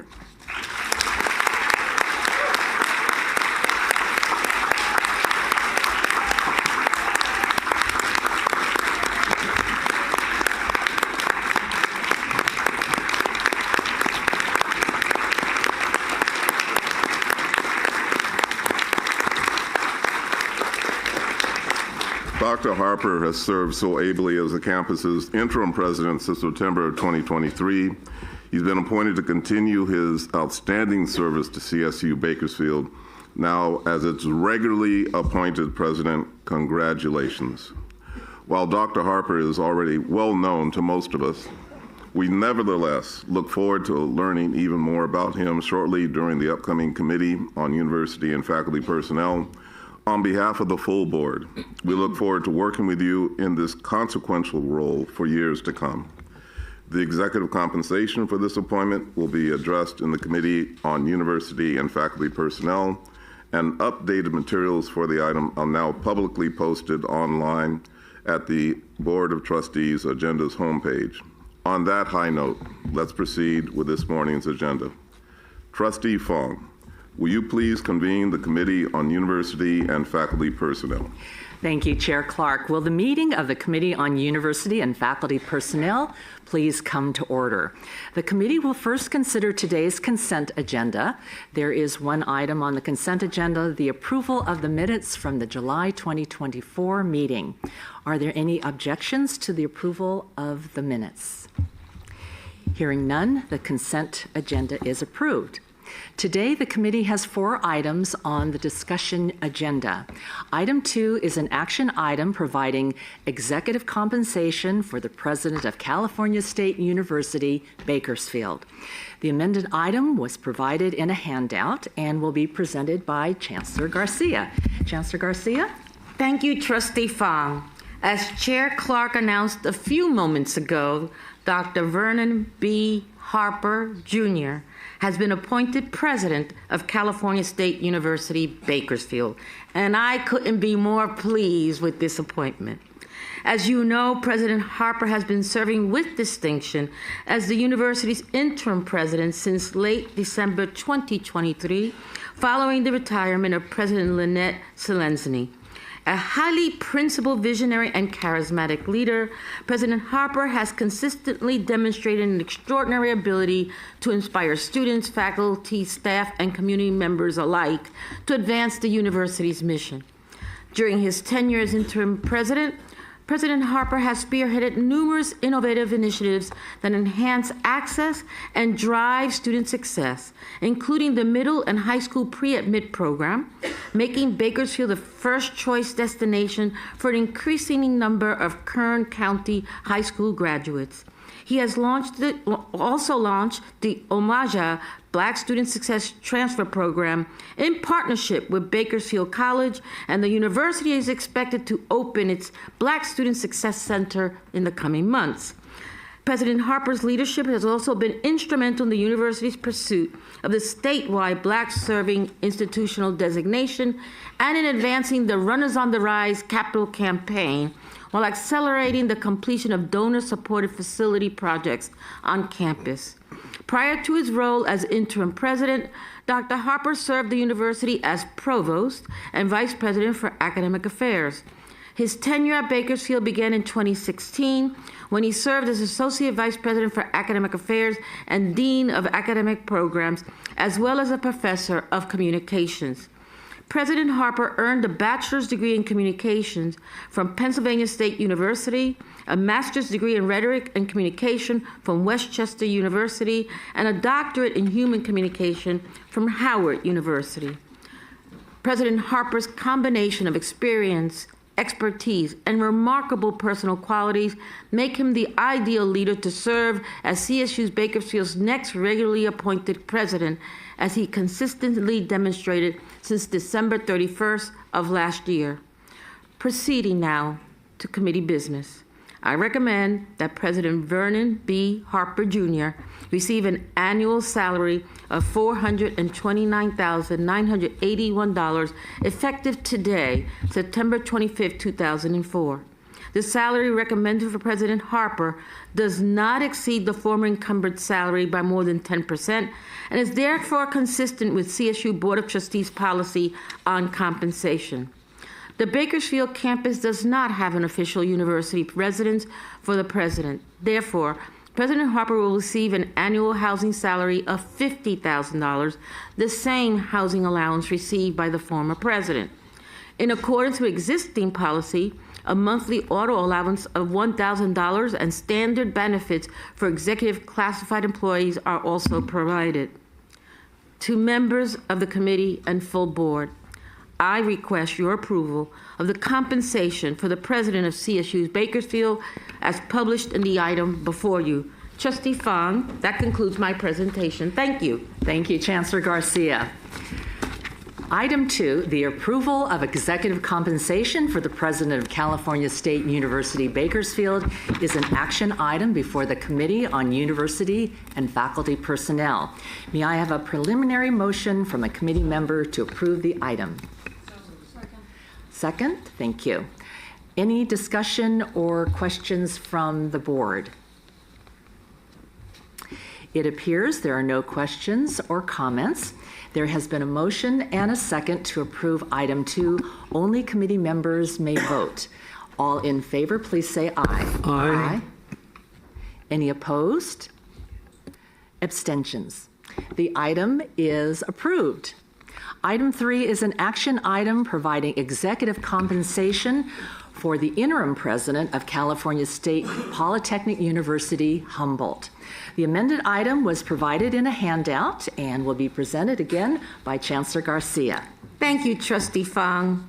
It is my pleasure to announce Dr. Michael Spagna as interim president of California State Polytechnic University, Humboldt, effective today, September 25th, 2024. For the past month, he has served adeptly as Cal Poly's Humboldt's acting president, succeeding President Tom Jackson, who, as you know, announced in July his decision to step down from the presidency. Dr. Spagna will serve as interim president for approximately 12 months while the board conducts a national search for the university's next regularly appointed president. As Provost and Vice President for Academic Affairs at CSU Dominguez Hills since 2017, Dr. Spagna provided strategic leadership and oversight of the university's academic vision. He also served in several important system-level positions, including as the Provost representative on the CSU Admissions Advisory Council and as commissioner for the CSU Commission of Professional and Continuing Education. Prior to joining Dominguez Hills, Dr. Spagna held positions of increasing responsibility at CSUN over a 25-year period, including as professor and dean of the Michael D. Eisner College of Education, where he cultivated a $7 million gift to the university's Center for Teaching and Learning. He has also served as chair of the LA's Compact Institution of Higher Education Collaborative, where he led a work group dedicated to improving educational and career outcomes for the youth of Los Angeles. Dr. Spagna earned a PhD in special education from the UC Berkeley and San Francisco State Joint Doctoral Program. He also holds a master's degree in special education from UCLA and a bachelor's degree in communication disorders from Northwestern University. In summary, Dr. Spagna has personified the mission and core values of the CSU for more than 3 decades. He is an innovative educational leader with a demonstrated and unwavering commitment to improving access, retention, and success for diverse students through the deployment of data-informed practices. He also has a remarkable ability to cultivate collaboration across university operations and to inspire external partnerships and support. Dr. Spagna is the ideal leader to guide Cal Poly Humboldt through this time of transition. To that end, I recommend that Dr. Michael E. Spagna, as interim president of California State Polytechnical University, Humboldt, receive an annual salary of $396,156. This is the same salary received by the former president. Cal Poly Humboldt does not have an official university residence for the president. Therefore, a monthly allowance of $50,000 will be provided while Dr. Spagna serves in the interim appointment. Additionally, in accordance with existing policy, a monthly auto allowance of $1,000 and standard benefits executive classified employees are provided. To members of the committee and full board, I request your approval of the compensation for the interim president of Cal Poly Humboldt as published in the item before you. Trustee Fong, that concludes my presentation. Thank you, Chancellor Garcia, for your presentation. Item 3, the approval of executive compensation for the interim president of California State Polytechnic University, Humboldt, is an action item before the Committee on University and Faculty Personnel. May I have a preliminary motion? Thank you. We have a motion and a second. Any discussion or questions from the board? Hearing none, it appears there are no further questions, comments. There has been a motion and a second to approve item 3. Only committee members may vote. All in favor, please say aye. Aye. Any opposed? Abstention? The item is approved.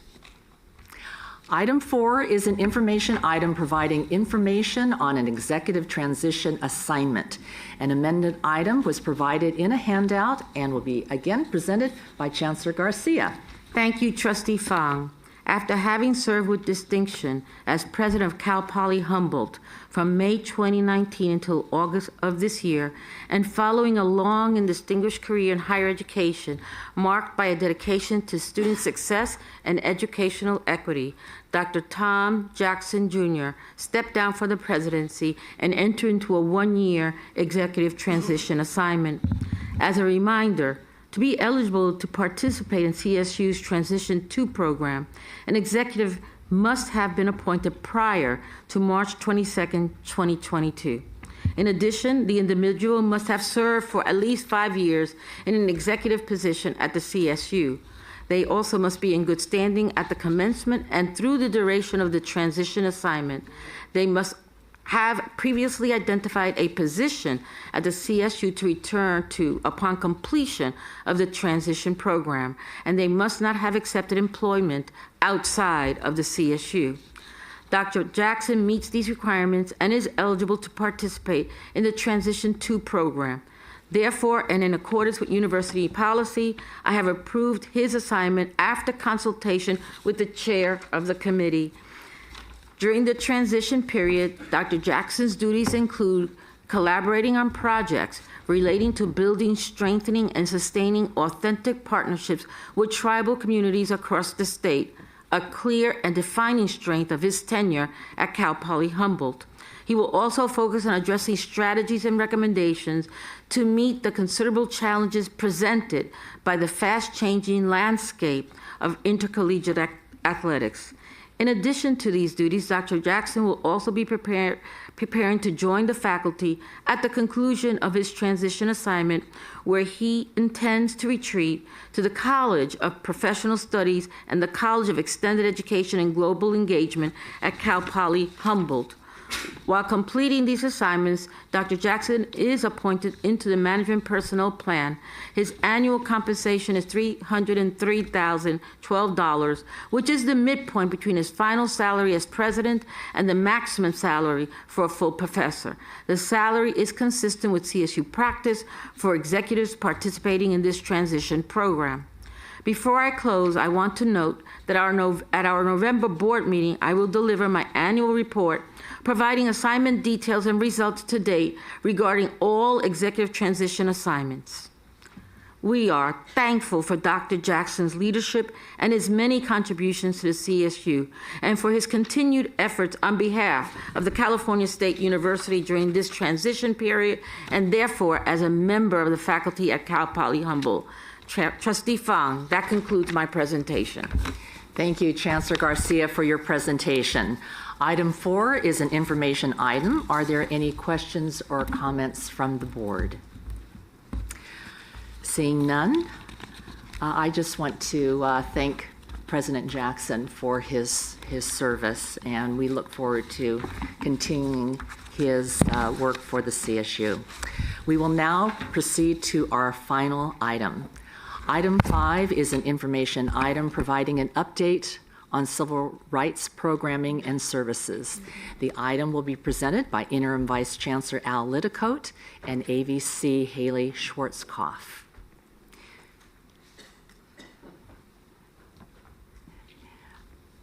Interim Vice Chancellor Liddicoat, when you are settled in, please begin. Thank you, Chair Fong. We appreciate the opportunity to provide the Committee on University and Faculty Personnel with a report on the status and progress of the critical civil rights work being undertaken at the Chancellor's Office and across the CSU. Today's presentation will be divided into 2 parts. First, AVC Schwarzkopf will provide the board with a report on the work of the CSU to strengthen our civil rights programs and services across the system. Second, as previously requested by the board, we will present a session on trauma-informed practices in civil rights. AVC Schwarzkopf, I invite you to begin our update to the board. Thank you, Interim Vice Chancellor Liddicoat, and good morning to the members of the Board of Trustees. The Office for Civil Rights Programming and Services at the Chancellor's Office has been extremely busy since our last meeting. Before I share further details, I would like to more fully address the questions and comments shared by the board at the meeting in July regarding the cultural change that is underway at the CSU. I would like to start by taking a step back to describe the bigger picture of what we are doing and emphasize that this work is about transformative, sustainable cultural change across the entire CSU system. Our goal is to create programs and services that put people first. Our students and employees sit at the core of the work that we do. We must center the people who are impacted by the situations and experiences that are reported to our civil rights offices each and every day. At the beginning of today's presentation, I will share with the board our vision for our civil rights programs and services. This includes refocusing our efforts on a holistic approach to break down barriers and silos to support our students, faculty, staff, and campus communities more fully. Later in today's presentation, you will hear several updates about the CSU's processes and structural improvements. These updates reflect our efforts to lay a strong foundation for us to build upon as we carry out the work that we are here to do, which is to serve people first and foremost. To do that well, we have to create consistent and reliable systems that recognizes the humanity of the people that we serve. A system that works properly when our students and employees need it to.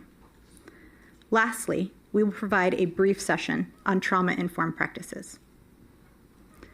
To center the report today, I would like to share the vision, mission, and values for civil rights programs and services throughout the CSU. The vision, mission, and values statement for the System-Wide Office for Civil Rights has been developed in collaboration with the Chancellor, the Chancellor's Office Oversight Committee, and other relevant stakeholder groups. It will serve to center and focus our work. The California State University's vision for its civil rights programs and services is to foster and sustain a welcoming and nurturing campus environment while all community members feel safe, supported, and empowered. A university system whose diverse community of students, faculty, and staff are able to thrive, free from discrimination and harassment in all their dimensions. As the nation's largest, most diverse, and influential four-year university system, we understand that it is our shared responsibility and moral imperative to protect and uphold this vision. Our mission is to ensure that our processes are not only fair, effective, and thorough, but also honor the humanity of all of those who are involved. To this end, the CSU is committed to leading with care and putting people first in our civil rights programs and services, from prevention education and communication to initial outreach and the provision of holistic supportive measures. By always putting people first, the CSU balances the need for fair and equitable processes with the deeply human need for respect, dignity, and compassion. The vision and mission are reflected in the values that we have created. We value a culture of respect and inclusion. We value the understanding that each person's well-being and dignity are paramount. We value the holistic support of our community members through empathy, respect, and confidentiality. We value our commitment to ensuring that all of our students have access to academic programs free from discrimination and harassment to support the achievement of their educational, personal, and professional goals.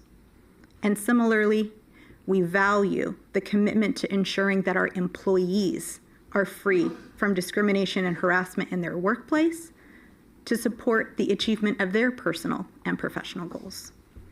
There are several strategies that we will use to put the vision, mission, and values into action. For purposes of today's presentation, I will highlight one strategy in particular that we will be working on over the next year to break down barriers and silos that exist on our campuses to best support our students and employees trying to access our various processes. This is what will result in transformational change that can be felt across the CSU system. To effectuate true cultural change, we have to rethink how we approach the work that we do. Over the next year, you will see a shift in the Chancellor's Office working with our campus partners to focus on the intersection between different departments and divisions. It is more critical than ever that we work with our campus partners to draw connections between departments where our varying roles intersect. For example, over this past year, we have spent time talking about the changes that have been happening in our civil rights offices and how to address conduct that causes harm on our campus, but that otherwise falls outside of our non-discrimination policy, other conduct of concern. We have separately had conversations about academic freedom, freedom of speech, and time, place, and manner policies. We have worked with our senior diversity officers and other campus leaders on diversity, equity, and inclusion initiatives.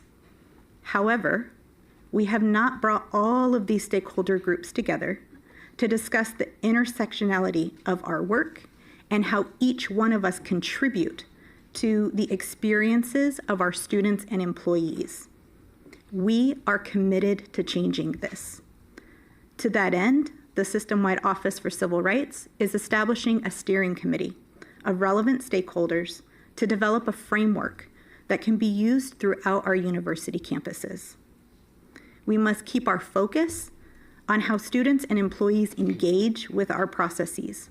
To do this well, we must do a better job of holistically supporting them and directing them for where to go for support. When they are inadvertently referred to the wrong process, how we respond to them, how we redirect them through a warm handoff or an introduction can drastically change their individual experiences and ability to successfully access processes that will address their concerns.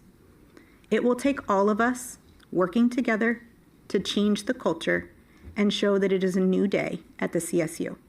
We must be bold and intentional in the way that we are communicating our vision and values and identifying where our campus processes interconnect to best support students and employees. We will continue to report on our progress. A presentation to the board would not be complete without reviewing our progress on the necessary implementation of the California State Auditor's recommendations. In my last report in July, I shared that the Chancellor's Office had completed all 12 recommendations from the California State Auditor that had a target completion date of July 2024.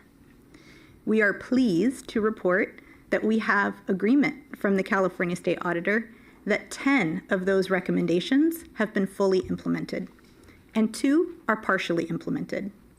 In the 2 cases that were noted as partially implemented, the State Auditor decided to wait and see how those processes were in action. And so what I should have said was that we developed the processes that the 2 that the California State Auditor had recommended. They agreed that we had developed them, but they actually wanted to see those in action at the university level before they would mark those 2 recommendations complete. And so I'm going to briefly describe both of those.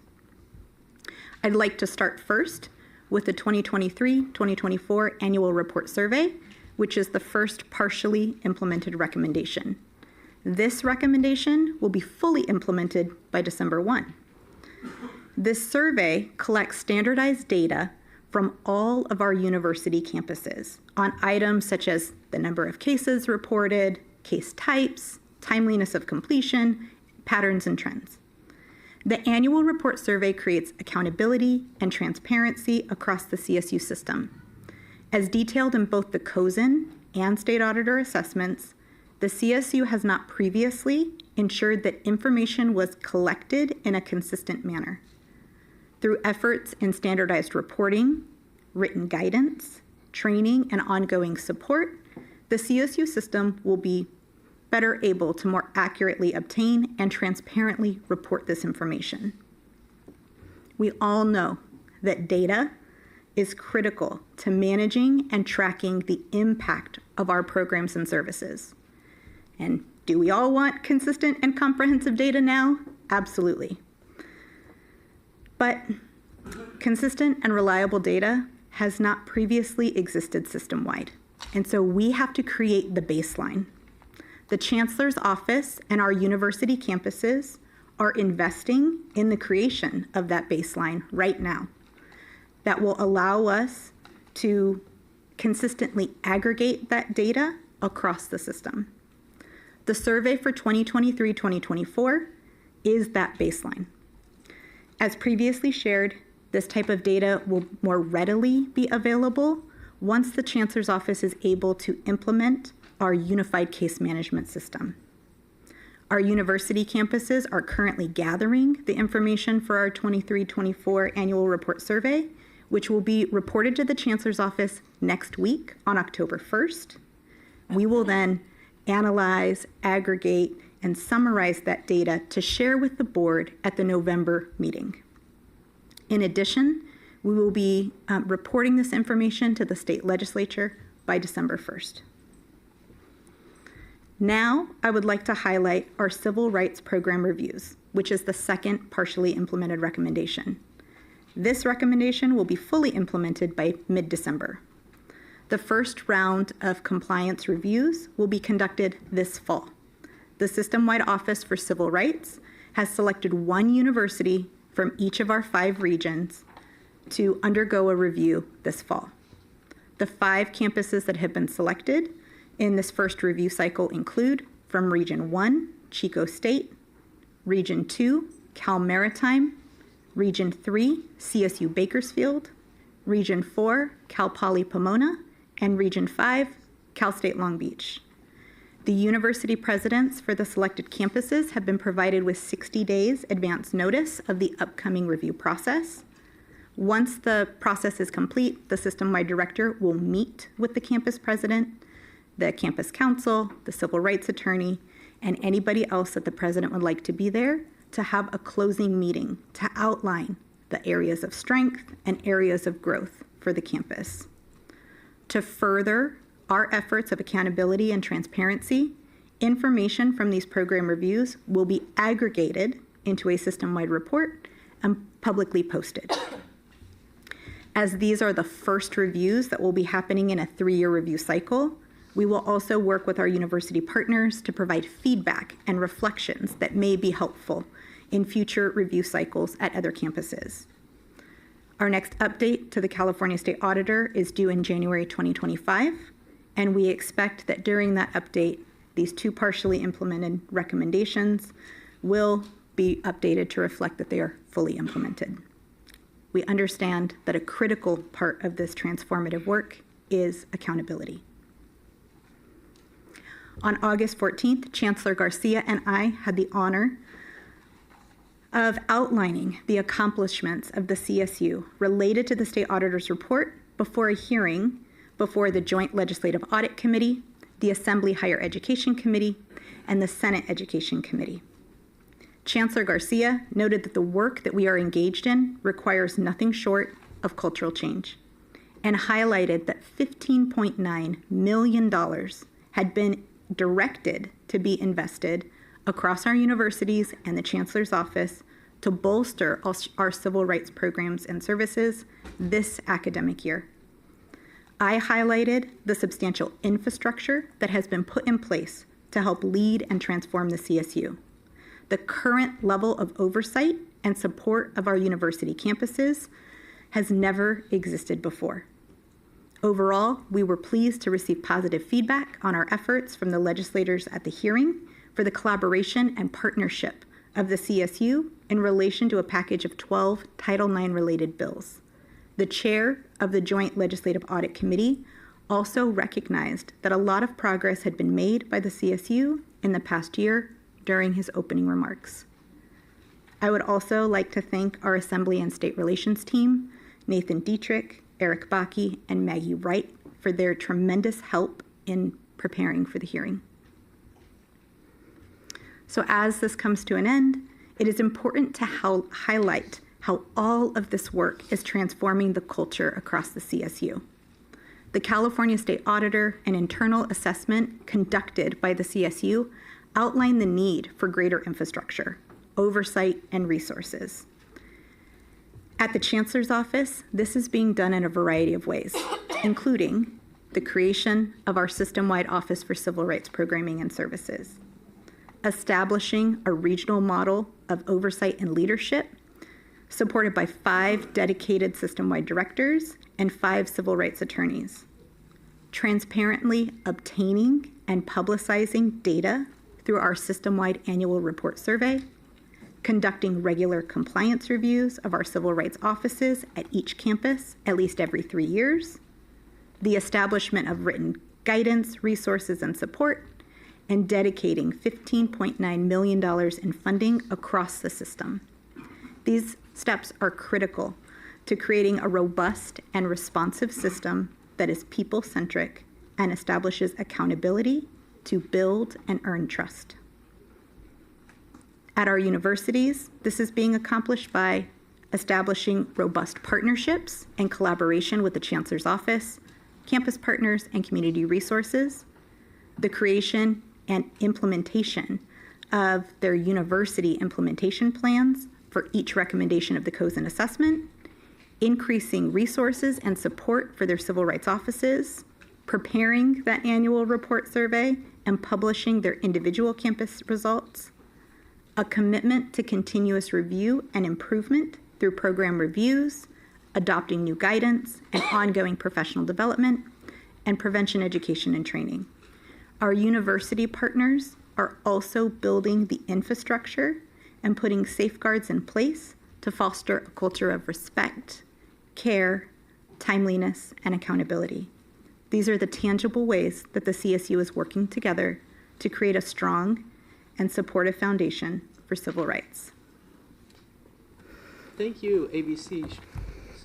Thank you, ABC Schwarzkopf, for your report. We would like to transition now to the second part of today's presentation. As requested by the board chair at the July meeting, we would like to present a brief informational session on trauma-informed practices.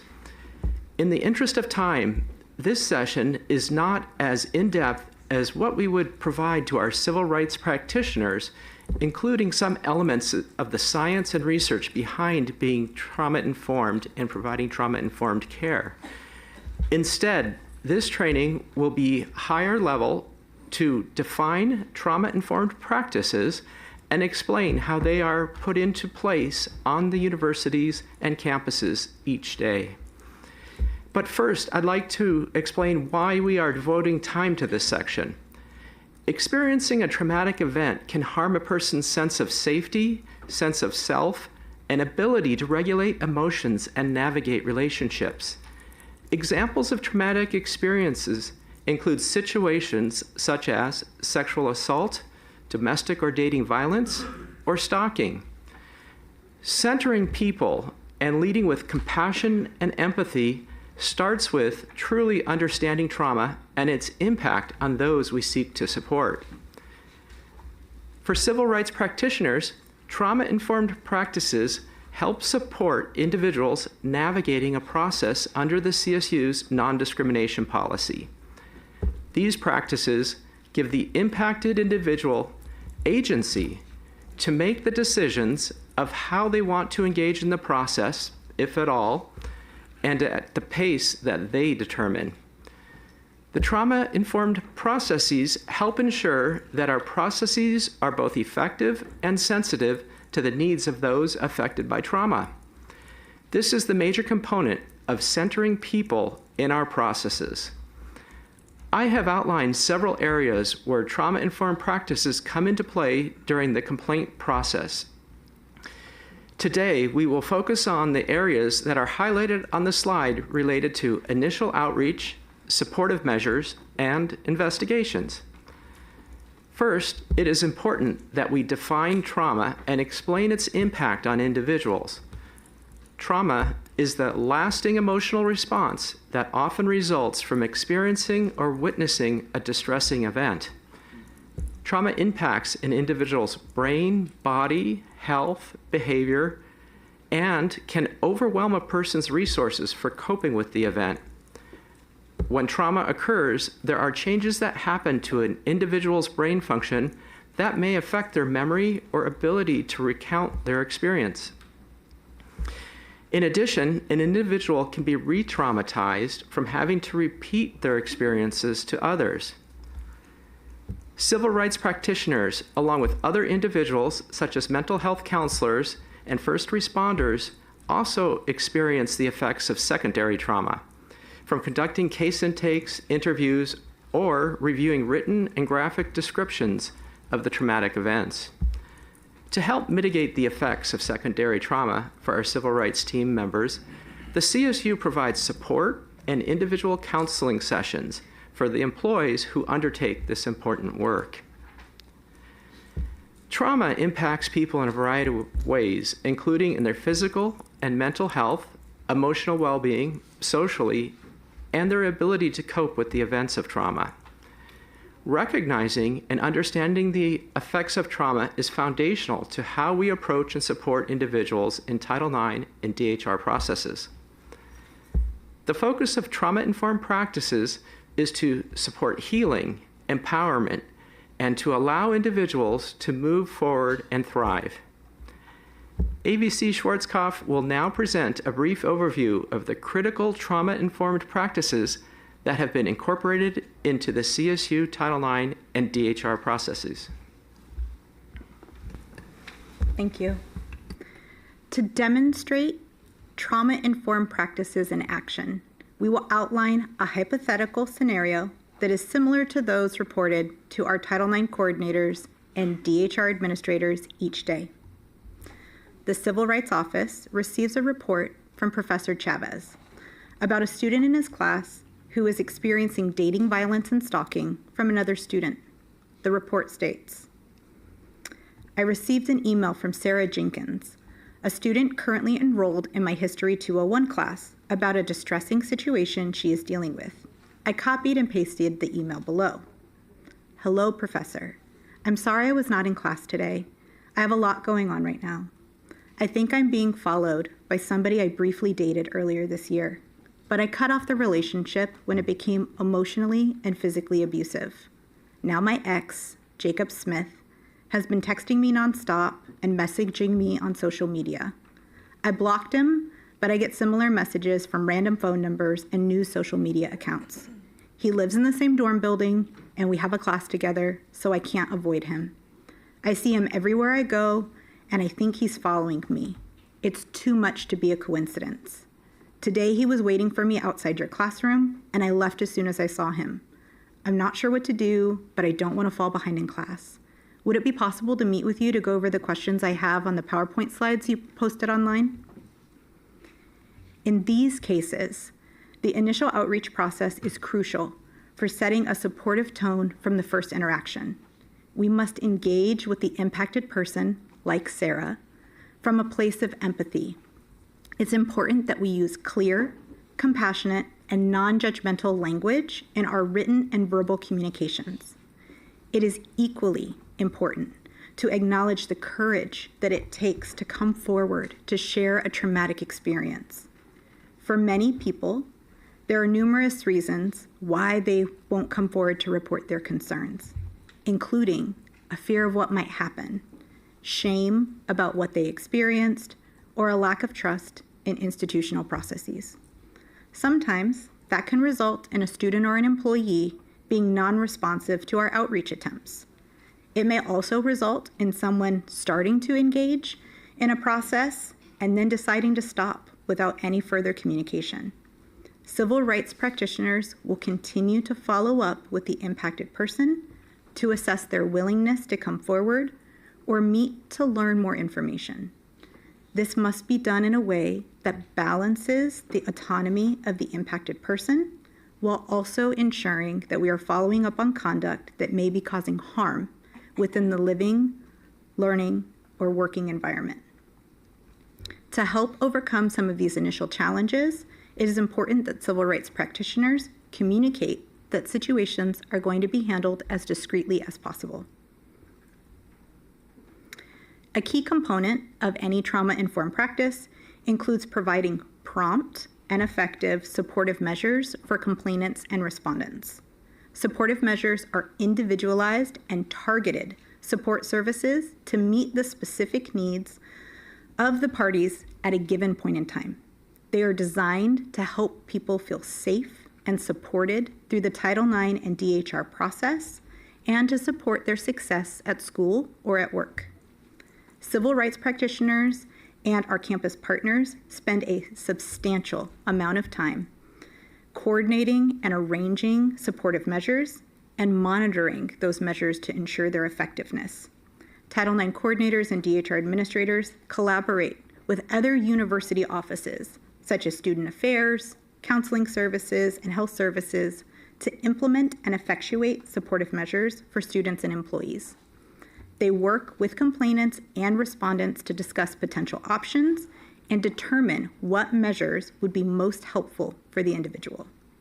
In a case like Sarah's, supportive measures may include connecting her to a mental health counselor on or off campus, issuing a no-contact directive to place limits on contact or communication between her and Jacob, offering to change her dorm location, modifying her class or student employment schedule, or other similar measures. Providing flexible and individualized care and support is a key tenet of trauma-informed practices. Sarah would also have the option to decide how to engage with the Civil Rights Office, including if she wants supportive measures only, to go through an informal resolution process, or to move forward with an investigation process. A trauma-informed investigation involves sensitivity and respect. The investigator must be prepared for a variety of emotional responses and how to respond with care, compassion, and without judgment. A trauma-informed interview includes the tone of voice the investigator uses and how their questions are phrased. Instead of being accusatory or leading, they ask open-ended and inquisitive questions. The investigator will use active listening techniques to obtain the information they need. Trauma may impact an individual's memory or their ability to recall events. It can result in memory gaps. Trauma-informed investigators are aware that these situations do not impact the credibility of a witness or a party, and in fact, understand that this can be a normal trauma response. It's essential that the investigator ensure that the investigation process and interviews are conducted in a fair, impartial, and unbiased manner, and that they document those interviews thoroughly and accurately. It takes a number of university partners to support our students and employees when navigating these situations. A trauma-informed approach is key to supporting individuals through our Title IX and DHR cases with compassion and respect. Thank you, Chair Fong. That concludes our report and session on trauma-informed practices, and we will be pleased to take any questions. Well, thank you both for your report, and thank you, Chair Clark, for asking for the presentation on trauma. And I also want to thank AVC Schwarzkopf and our Chancellor for representing us so well at the Joint Legislative Audit Committee hearing. What your reports have shown is the work that we are doing and how much work we still have to do. But thank you. One thing that I wanted to clarify, AVC Schwarzkopf, so we are now opening up for questions and comments. You had mentioned that there's going to be an establishment of a steering committee. What is the difference between that and the oversight committee that we have? Sure. So the oversight committee is intended to ensure there three very specific areas that the Chancellor's Office Oversight Committee helps to support the Chancellor with.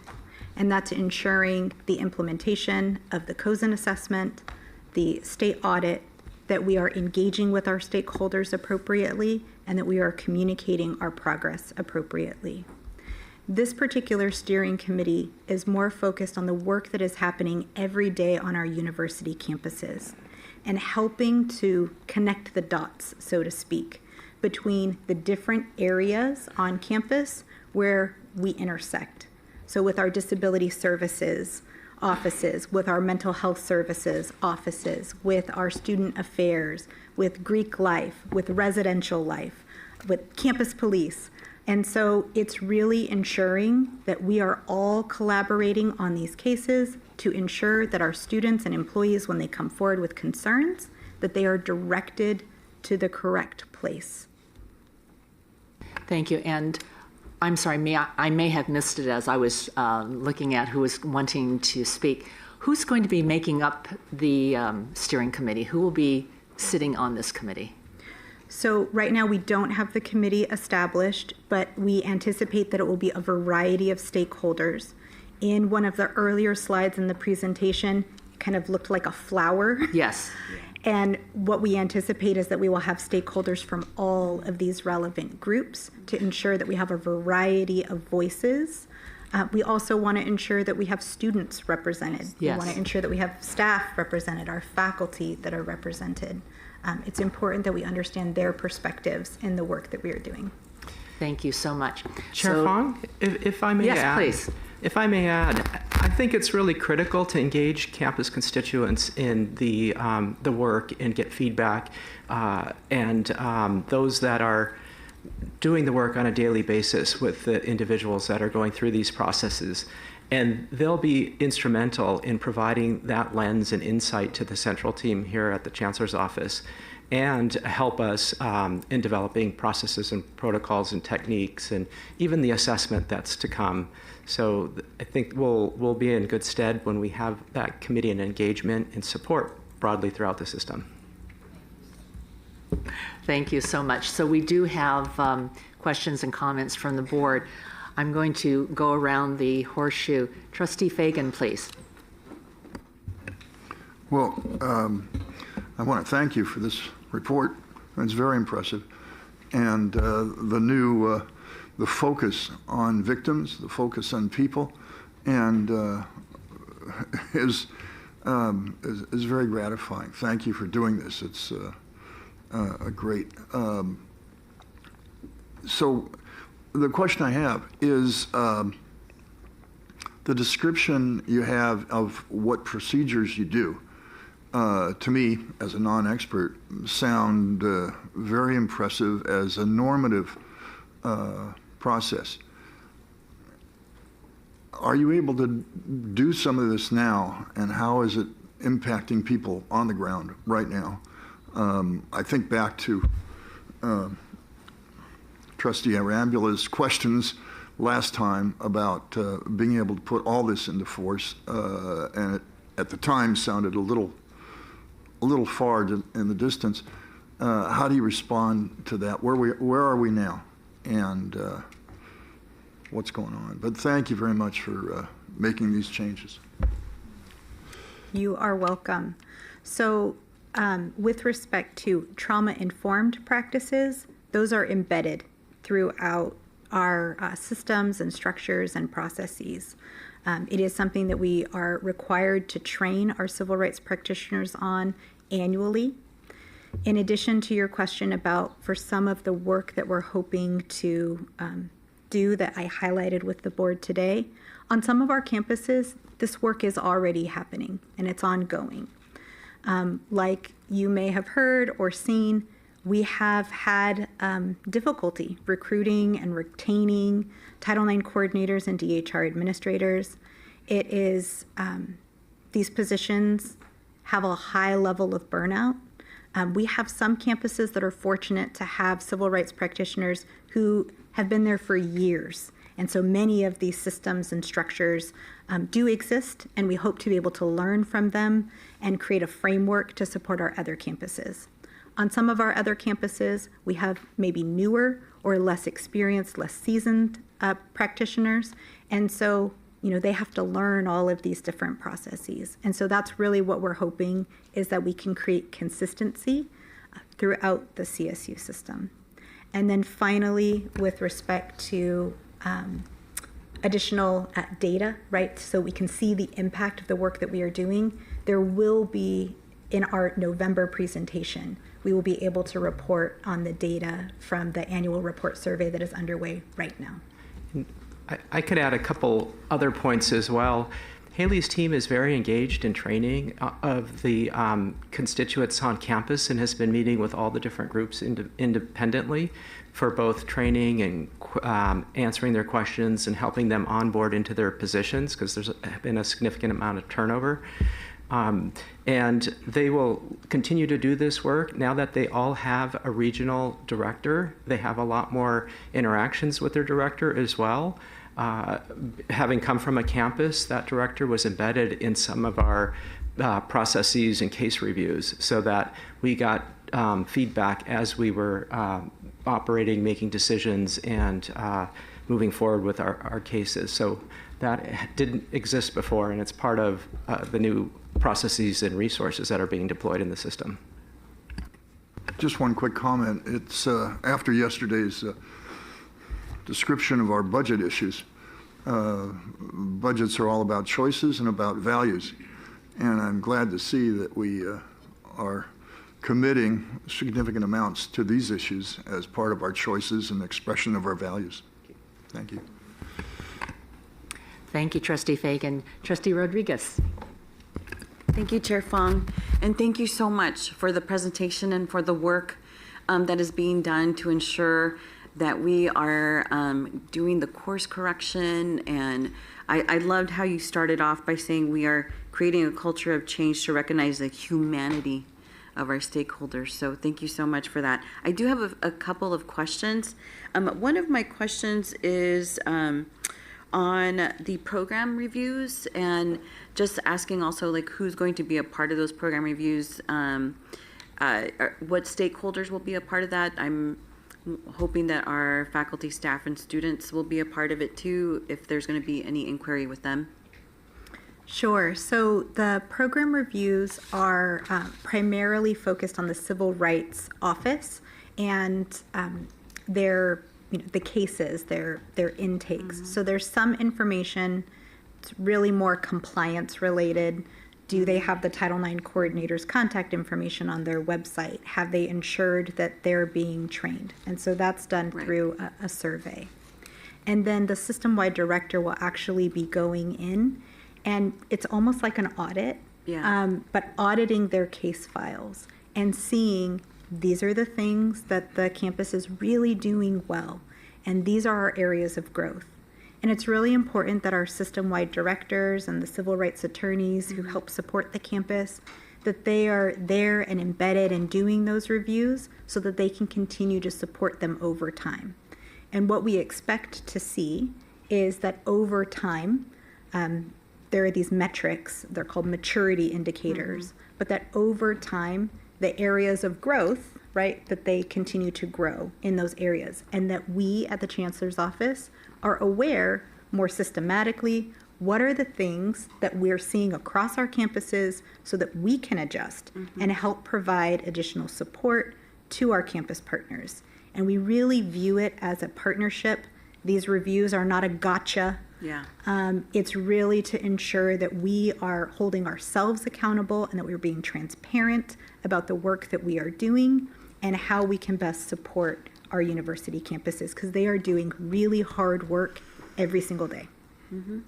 I would say, thank you for that. I would also, if qualitative data could also be included in that, because our stakeholders are the ones that are receiving the services. I know that you'll be working directly with the offices, but sometimes we need to be able to have that quantitative and qualitative data to ensure that we are doing a good job. Yes. So I don't know if that could be a part of that too.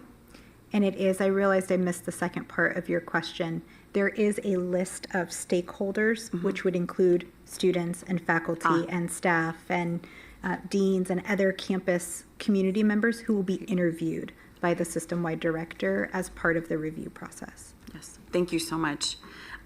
Knowing the urgency and importance of making sure that we are in compliance and even above compliance, is 3 years too long?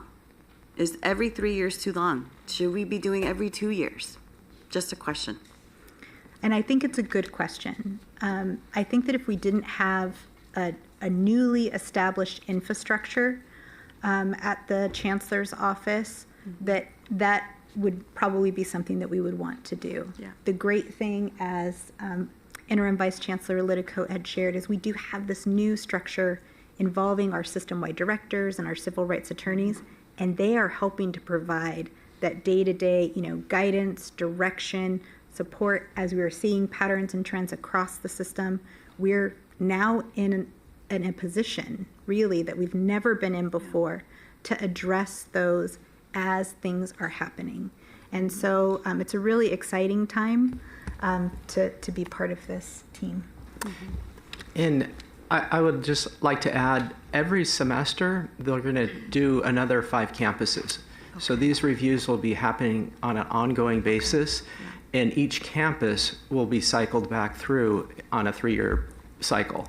Okay. After they review 5 campuses, they will look at all the data and information that they've gathered and bring that into the training and process improvement that they do with all the campuses. So there will be a tight loop on what they see on a semester by semester basis. After the end, and they've passed through all the campuses, there'll be a more significant report and assessment of the evaluation of the 23 campuses. Wonderful. And one last question, Chair. Thank you. My last question has to do with the different touch points that, for instance, the email that you gave from Sarah. She somehow felt safe to email that professor and actually give the story. She could have easily said, I can't go to class, but she gave details. So my question is, does that professor, do club advisors, do any other allies get the trauma-informed training, or is it just our staff from the Civil Rights Office? That's an excellent question. So our civil rights practitioners do spend a substantial amount of time doing training because we know that folks on the front line, our club advisors, our residential, life employees, our faculty in particular, that they hear these stories. And so we want to ensure that they know what to do when they receive, that they know how to respond to the student, and really that they know how to get that student connected to appropriate resources. Great. I just went through a trauma-informed facilitation training. In the facilitations I do, to be able to acknowledge if someone, is going through something, it was fantastic. I'm going to recommend it, and I'll share it with you, but it was really good for folks who are on the front lines, if you want to say. Appreciate that. Thank you. Thank you. Thank you, Trustee Rodriguez. Chair Clark. Thank you, Chair Fong. I just want to say this was well done. And I just have 2 comments and then a suggestion. First, Associate Vice Chancellor, I was able to see your performance up in Sacramento. And I just want to say how impressed I was with you. You are clearly a subject matter expert. In fact, one of the questions had to do with some initials that I had never heard before, and you just knew it. So thank you for what you're doing. My other comment is, the thing I appreciate about this presentation is that a number of years ago, something happened to this institution in this area, and that was we lost the confidence of the state. Presentations like this help us heal that, and I hope you continue on this trajectory. that brings me to my suggestion. I really appreciated the, I am sure, very simplified description of trauma-based interventions.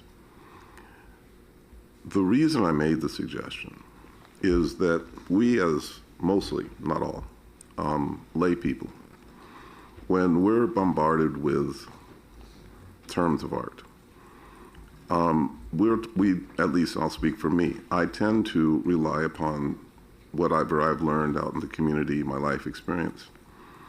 And when you present this kind of information, it allows me to understand or have a greater sense of sensitivity to the challenges that you all have in terms of trying to help make this entire system safer.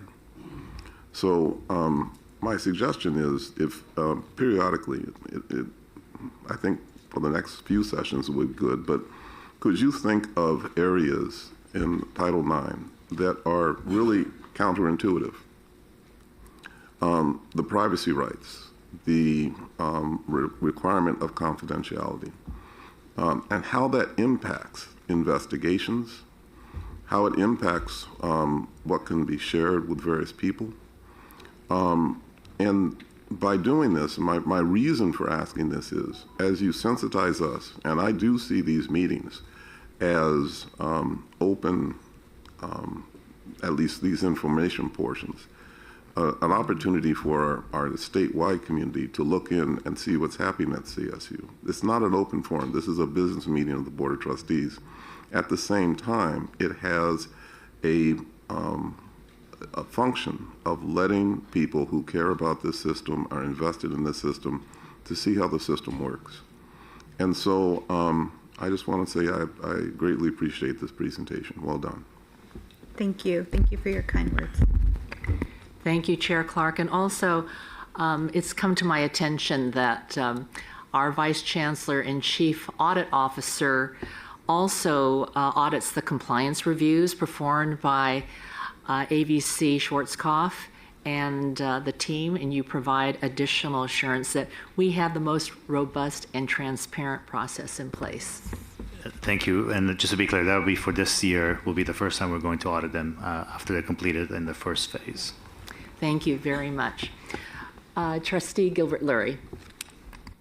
Thank you, and thank you so much for this presentation, Interim Vice Chancellor and Associate Vice Chancellor and Deputy Vice Chancellor. This was, I will say, this is the best presentation that we've had since we've been on this mission, and I really appreciate it. It's the first time I'm walking out of a meeting and I feel like I could convey to a stakeholder what we're doing with clarity. First of all, I want to say I think we nailed the vision, mission, and values. So, and I know that took a lot of work, but I'm really proud of them now. I feel like we can all own them, and it gives us a really solid base to jump off from. I would say just in the, Dilsey's laughing at me because I'm the grouch on the Oversight Committee, which brings me to suggest that if we had reports like this at the Oversight Committee, I think the Oversight Committee could actually oversee and build from these concrete steps. And I will say to Trustee Fagan that, you know, one of the things that we are always trying to get a better feel for on the Oversight Committee is how is this feeling on the ground? When can we feel that culture change? Which is why I'm interested in seeing how these steering committee and oversight committee can intersect together, so it's not just more work for all of you to report to two committees. Maybe you could find, again, as we're always looking for efficiencies, the way that there could be good use of sort of two committees that don't overlap but intersect. But my specific one question I have is, in terms of trauma-informed care and the use you are making of mental health professionals for impacted people. We hear over and over again, we heard yesterday how we don't have sufficient mental health services on campuses. So how are we finding the resources we need to deal with people who are impacted in the civil rights Title IX area? Do we have the resources we need to actually get people the support that they need? That's an excellent question. What I will share from my experience working on a campus, which is, our mental health services team did a phenomenal job supporting our students regardless of the volume of reports that were coming in. And in fact, even though they were limited by a number of sessions, every student gets a certain number of sessions with a mental health counselor. If there was a student who still needed additional support, they would support them because the folks who do this work care greatly. We also use, in addition to our campus resources, there are some students and employees who actually prefer external resources, so community-based resources. And so we offer both. But mental health services are a challenge across the country, across higher ed. That's not unique, and it is an increasing and growing demand area. Thank you. So I do think we should come back to that question, either in terms of oversight or steering committee, to ensuring that we have, even if this is something we have to look at separately, the resources we need on the mental health support. Thank you, Trustee Gilbert-Lurie. Trustee Lopez.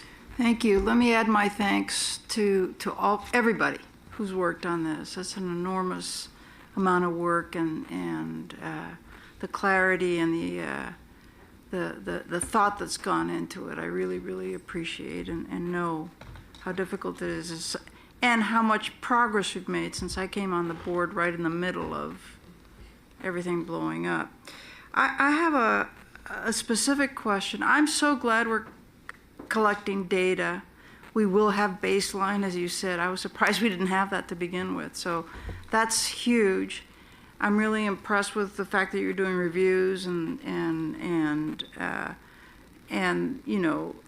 that I wondered, though, this area is one where we really want to make sure, you can't make sure of anything, but we want to avoid surprises as much as possible.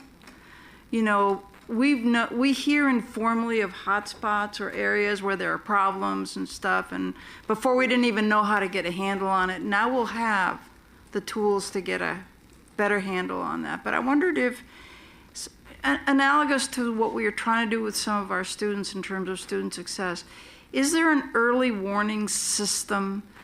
I'm looking for a more dynamic way of not just doing an annual report and not, is there an early warning system that says we don't have to wait for a review or for the October report to know that we have some issues we need to address now before it really gets out of hand? Yes. So I think in terms of our early warning system, it's a lot of that infrastructure that we have built to support our university campuses. So our university campuses are on the front line, and then they have the additional support from the Chancellor's office with their system-wide director and the civil rights attorney. And they are really working in partnership with our university campuses, reviewing, for example, notices when they come in. And it's not just a notice of investigation, it's also when the campus decides not to investigate. Sometimes those are, the most critical cases because we want to make sure that we're getting it right. It's also reviewing, other pieces along the process. And so where we have a concern, that's where we, bring everybody together. And so in terms of our, early alert process, that's really the core team, the Title IX coordinator, DHR administrator, the system-wide director, and their civil rights attorneys working in partnership.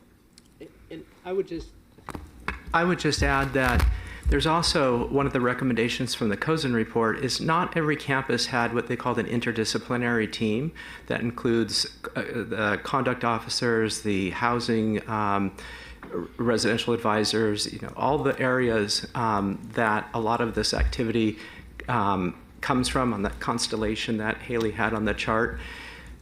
That's also helpful because we're following it a lot more closely and seeing incidents and issues that are coming up kind of simultaneously in different areas and being able to respond to it more quickly. Eventually, we'll have a case management system, which will give us the ability to track from all those different offices that are entering incidents related to a student or comments that were made that might triangulate onto something that's happening more broadly and needs to be proactively addressed. So that's something that's occurred already to the extent we can through those multidisciplinary teams, but with a uniform case management system, it helps operationally and to do our data reporting and extracting the data from all those touch points in the system and processes. Thank you. Trustee Furstenberg. Just 20 seconds. I think today is something of a miracle because the board trauma when we got that audit report on Title IX has stayed with us until this moment. So I just really thank everyone involved with getting us to this place. It is a miracle. And I agree with our trustee who said the vision, mission, and values is something we should use across all of our situations because it exemplifies what this system stands for. So I just say thank you. Thank you. Thank you. Trustee Guajardo.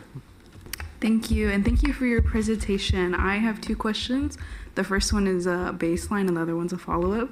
So I wanted to ask, when might cases and reports from Title IX and the civil rights offices be the highest? Is it during the fall or spring semester? So there is a period of time, we often refer to it as the red zone, and that's right around the start of any semester. So regardless, it's really any term. It can be fall, it can be spring, it can be summer, but that's really kind of the hot spot in terms of the most cases coming in. Okay, thank you. And my follow-up question is, in regards to each campus being reviewed, with 5 campuses being reviewed per semester, will the data and overall review from these campuses be retrieved from up until that semester or the previous semester and academic year? My thought is that the different timelines for review may impact the findings and overall review. If you could please share the semester and academic year range that would be used during these reviews. Thank you. And so the time period is really the prior academic year because that's sort of our it's a clean time. The campuses will be reporting on their data, right? So it will be an opportunity for us to look. If they said they had 232 cases that came in the prior academic year, we'll be able to look at that, determine our percentage of files that we're going to review, and make sure that everything is sort of aligning and matching up. It also gives us a good period of time. There are always going to be open cases, right? Cases that opened maybe in the prior academic year that are still ongoing. But that will really be the time frame that we're looking at is the prior academic year. Trustee Arambula.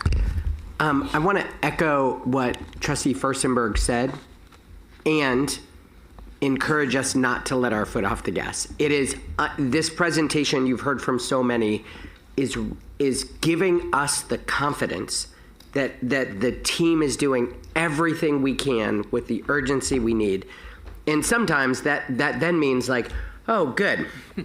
And what I know you're not doing is then saying, oh, good, we can pull back. And so we as a board need to remain as laser focused as we have been, and just deep appreciation to the team. The one question I had was around the annual report survey. And well, maybe it's a two-parter question. I'm wondering, is this happening in oversight? Is this happening with the flower chart? Is this happening here at the board? Who's really going to be looking at that to ensure that what we are now putting into place is happening? And I'll just give one example. There is a note around timeliness. And anecdotally, what I think those of us who are closest to students here is that timeliness is both the total amount of time it takes, but also when I said something, did someone quickly do something such that I feel taken care of? Because the answer might be, yep, this got done in 100 days, but if it took 70 days for this process to start, from my perspective as a student, I've lost so much trust and I feel sort of left. And so I know that's so down in the weeds when it comes to timeliness, but someone I'm sure is thinking about that question, should be looking at that question. I don't think the right place is for this board to be looking at that, but then who is, and how can we as a board ensure that they are?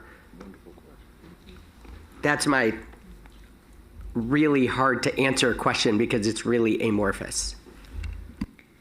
So I'll answer the first part of your question of who is looking at our annual report survey. And so all of the annual report surveys are going to come into the Chancellor's office, and there are two parts to it. The first is the system-wide director is going to review that information, because for each campus, we have to see, are there any patterns and trends that are happening at Humboldt, at Maritime, at San Bernardino, right? And so we're looking at the data very closely for patterns and trends that exist at the campus level. And then we're going to aggregate all of the data system-wide and look at it holistically. So for example, if we had a lot of reports coming in involving our student clubs, what additional training, prevention education, awareness events would we need to do to ensure that that's not happening in the future, right? And so the Chancellor's office is looking at it, our office. And then we're going to publicize that data. So it's not going to be hidden from anybody. It will be very publicly available. We will be reporting on it here to the board, and it will also be submitted to the state legislature. Then separately, your question on timeliness. With respect to that, it's a balance with respect to timeliness. Some of what I was sharing with the trauma-informed practices is that we have to balance the expediency that we know we need to move our cases forward with that trauma-informed approach. And sometimes, a student or an employee will engage with our civil rights office and they're unsure if they want to proceed. And so that takes time and conversations. But you are absolutely correct that once that decision is made, we have to move forward expeditiously. On our university campuses, the investment of that $15.9 million across the system is going to be critical. And we just released the funding. And so they are still going through the process of bolstering their own individual civil rights programs and services. And so with respect to how the Chancellor's office is helping, in addition to the funding, is with that system-wide director and civil rights attorney who are reviewing things as we go along and asking the questions of what's going on with this case. I see that it's been open for a really long time. How can we move this forward more expeditiously? I'll add a couple more components to that. When they're looking at the case files too, they can look and see how quickly they responded and requested and sent information to the complainant or the person that is impacted, and they can also look to see if and when they got any supportive measures, which is a really critical thing, especially early in the process, to make sure that when they come into the office, the things that we talked about in that presentation happen early. They're assessed as on an ongoing basis and changed if needed. The overall timing from kind of the start to the finish, as Haley was sharing, there's a lot of factors involved, and sometimes they participate for a while and then they request to put it in abeyance because they're not in a space to continue with the process. And we've seen on the campus students come back a year later and re-engage with the process.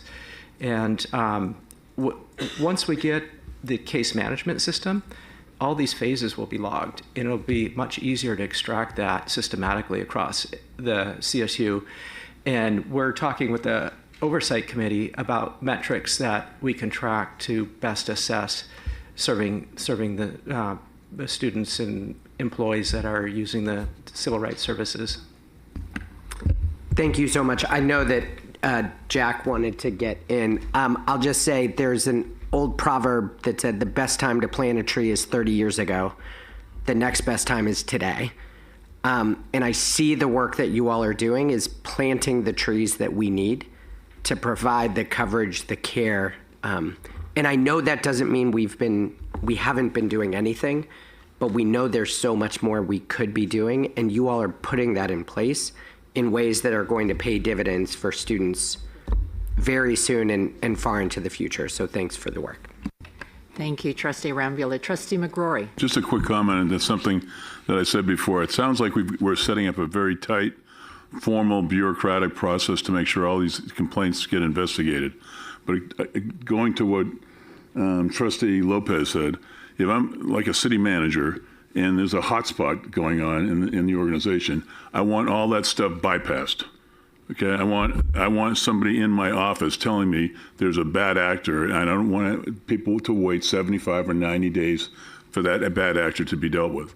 And so I want to make sure there's an informal process that if somebody in one of the colleges in the university is doing something bad on a continuous basis, that information is in the president's office somehow. And you're not waiting for some formal due process investigation. There's got to be some early intervention.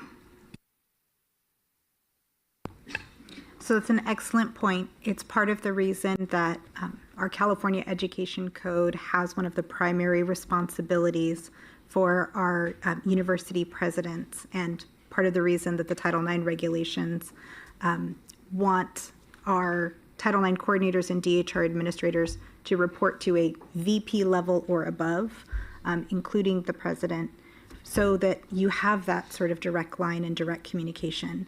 I know that on some of our campuses, our presidents are very engaged. They meet with the Title IX coordinator, DHR administrator regularly. They, have status check-ins. They, similar to the chancellor, if there's something happening on this campus, I want to know about it. And so they have their own systems and structures for how that information happens. And with that, we also have to balance the rights of the respondent. So both Title IX and California law are clear that just because there's a complaint or an accusation, we still can't proceed as if though that person is responsible until the process is complete. So it's very much a delicate balancing act. There are a lot of different rights for our students and for our employees. And so it is absolutely something that we are aware of, that we engage leadership on, and that part of our job is to ensure the process, the integrity of the process for both the complainant and the respondent. Leaning on the side of creating a safe environment and not waiting for all the rights and all the lawyers and all those people to come in and defend somebody. If we see somebody with a pattern of bad action, that we're going after it. Agreed. Chair Clark. Thank you, Chair Fong. So, Trustee McGrory's question, I think, is if you could work a suggestion. If you could work out a presentation on that issue, this is where it would help sensitize the board to understand the timelines, but also the agency of the person who's making the complaint. What if they really don't want to go through with it? What is our responsibility? These issues are extremely sensitive and extremely complex.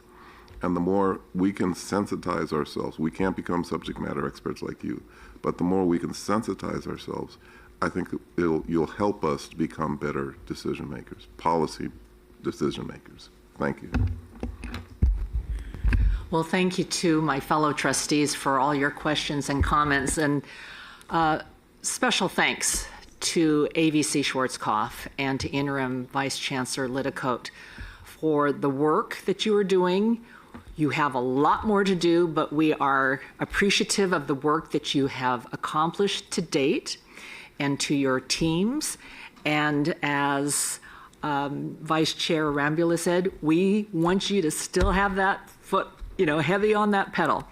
So again, thank you. And also thank you to the Oversight Committee for the work that you are doing. So, Chair Clark, that concludes the business of Committee on University and Faculty Personnel. Thank you, Chair Fong. We're scheduled now to convene the Committee on Audit. However, we are so right on time. I want to see if we can make us a little late.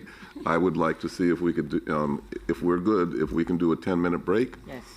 And then we'll be back and we'll ask the Audit Committee to speed up its presentation. Thank you. Recognition of student achievement. Each of the 23 universities recognizes a student for their superior academic performance, personal accomplishments, and community service. The honorees have demonstrated financial need and have overcome challenges and hardships. The donor-funded scholarships, ranging from $7,000 to $18,000, enable them to pursue studies and avenues leading to success. Welcome to the California State University Board of Trustees live stream. Please adjust your audio as needed. Reflecting the diversity of the CSU, the recipients include first-generation students, an athlete, a Marine, and immigrants. Just as broad as the backgrounds of the awardees are their fields of study. They range from agricultural business to nursing, from social work to mathematics. These students are not only inspiring in what they've accomplished, they're also seeking to inspire. Some of the honorees dream of educating civic-minded leaders, working with aging populations in healthcare, or advancing equity in STEM fields. Others seek to be role models and to bring their knowledge and skills gained from the CSU back to their communities. The Trustees Awards have recognized more than 500 students since they were established in 1984 by the William Randolph Hearst Foundation. Thanks to our generous donors, these prestigious awards distributed $194,000 in scholarships this year. Congratulations to our 2024 recipients.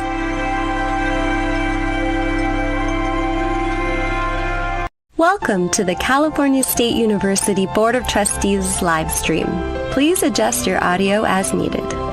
The California State University is the nation's largest and most diverse four-year public university system. Over 450,000 students attend one of our 23 universities.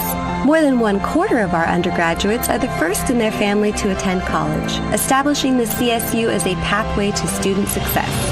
The CSU provides a quality education at a great value.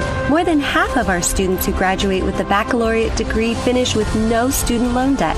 Many students receive grants and scholarships. A source of significant scholarship is the CSU Trustees Award for Outstanding Achievement. Welcome to the California State University Board of Trustees live stream. Please adjust your audio as needed. Join us as we celebrate the recipients of this year's CSU Trustees Award for Outstanding Achievement.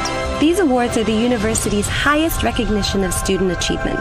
Each of the 23 universities recognizes a student for their superior academic performance, personal accomplishments, and community service. The honorees have demonstrated financial need and have overcome challenges and hardships. The donor-funded scholarships, ranging from $7,000 to $18,000, enable them to pursue studies and avenues leading to success. Welcome to the California State University Board of Trustees live stream. Please adjust your audio as needed. Reflecting the diversity of the CSU, the recipients include first-generation students, an athlete, a Marine, and immigrants. Just as broad as the backgrounds of the awardees are their fields of study. They range from agricultural business to nursing, from social work to mathematics. These students are not only inspiring in what they've accomplished, they're also seeking to inspire. Some of the honorees dream of educating civic-minded leaders, working with aging populations in healthcare, or advancing equity in STEM fields. Others seek to be role models and to bring their knowledge and skills gained from the CSU back to their communities. The Trustees Awards have recognized more than 500 students since they were established in 1984 by the William Randolph Hearst Foundation. Thanks to our generous donors, these prestigious awards distributed $194,000 in scholarships this year. Congratulations to our 2024 recipients.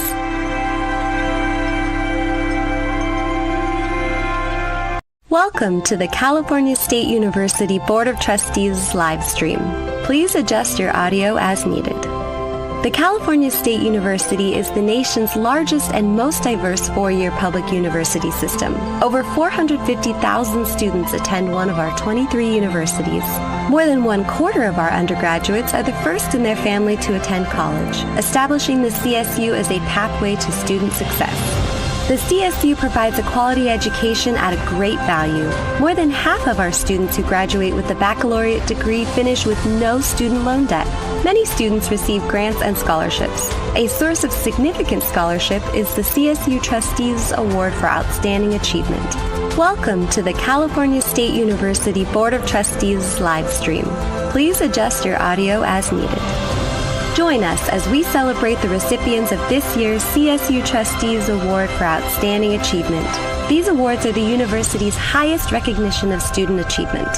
Each of the 23 universities recognizes a student for their superior academic performance, personal accomplishments, and community service. The honorees have demonstrated financial need and have overcome challenges and hardships. The donor-funded scholarships, ranging from $7,000 to $18,000, enable them to pursue studies and avenues leading to success. Welcome to the California State University Board of Trustees live stream. Please adjust your audio as needed. Reflecting the diversity of the CSU, the recipients include first-generation students, an athlete, a Marine, and immigrants. Just as broad as the backgrounds of the awardees are their fields of study. They range from agricultural business to nursing, from social work to mathematics.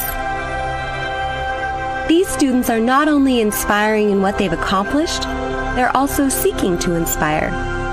Some of the honorees dream of educating civic-minded leaders, working with aging populations in healthcare, or advancing equity in STEM fields.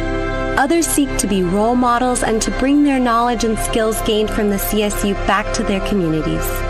The Trustees Awards have recognized more than 500 students since they were established in 1984 by the William Randolph Hearst Foundation. Thanks to our generous donors, these prestigious awards distributed $194,000 in scholarships this year. Congratulations to our 2024 recipients.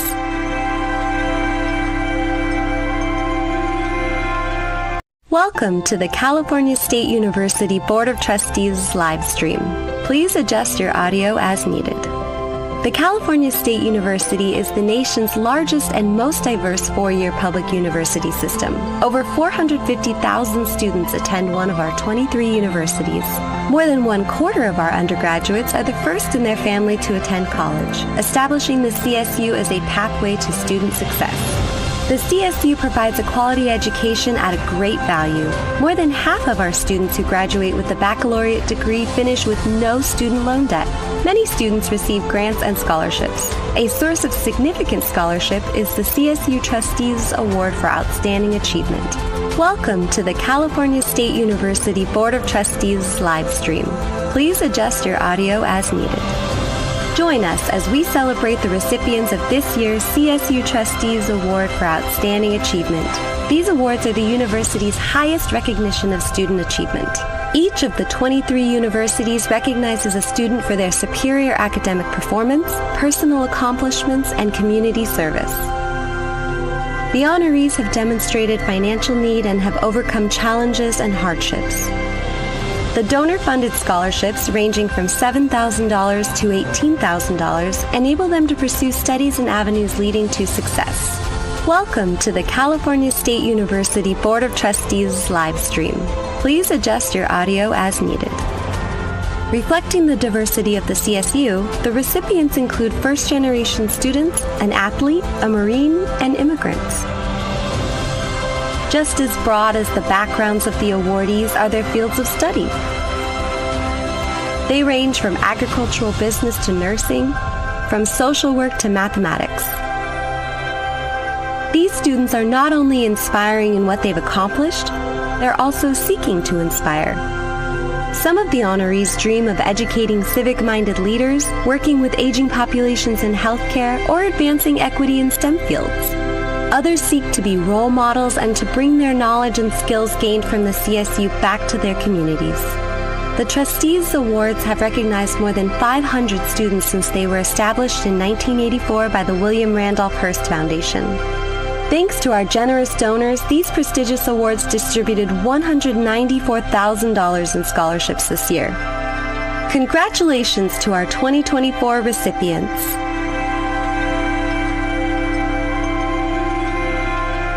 Welcome to the California State University Board of Trustees live stream.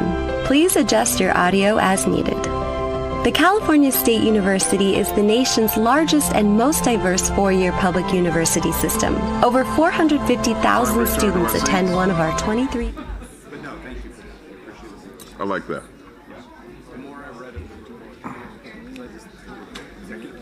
Okay, I'll use the gavel. Nobody's moving. Would you please sit down, everybody? I'm okay with it. Good Lord. Okay, so much for breaks. Okay, I tried. No more breaks ever.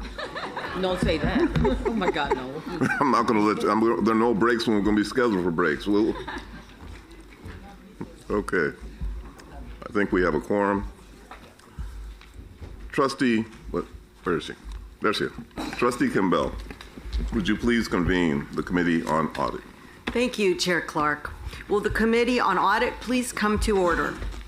It's now time for the committee to consider today's consent agenda. Does any committee member wish to remove any item for separate discussion? Okay.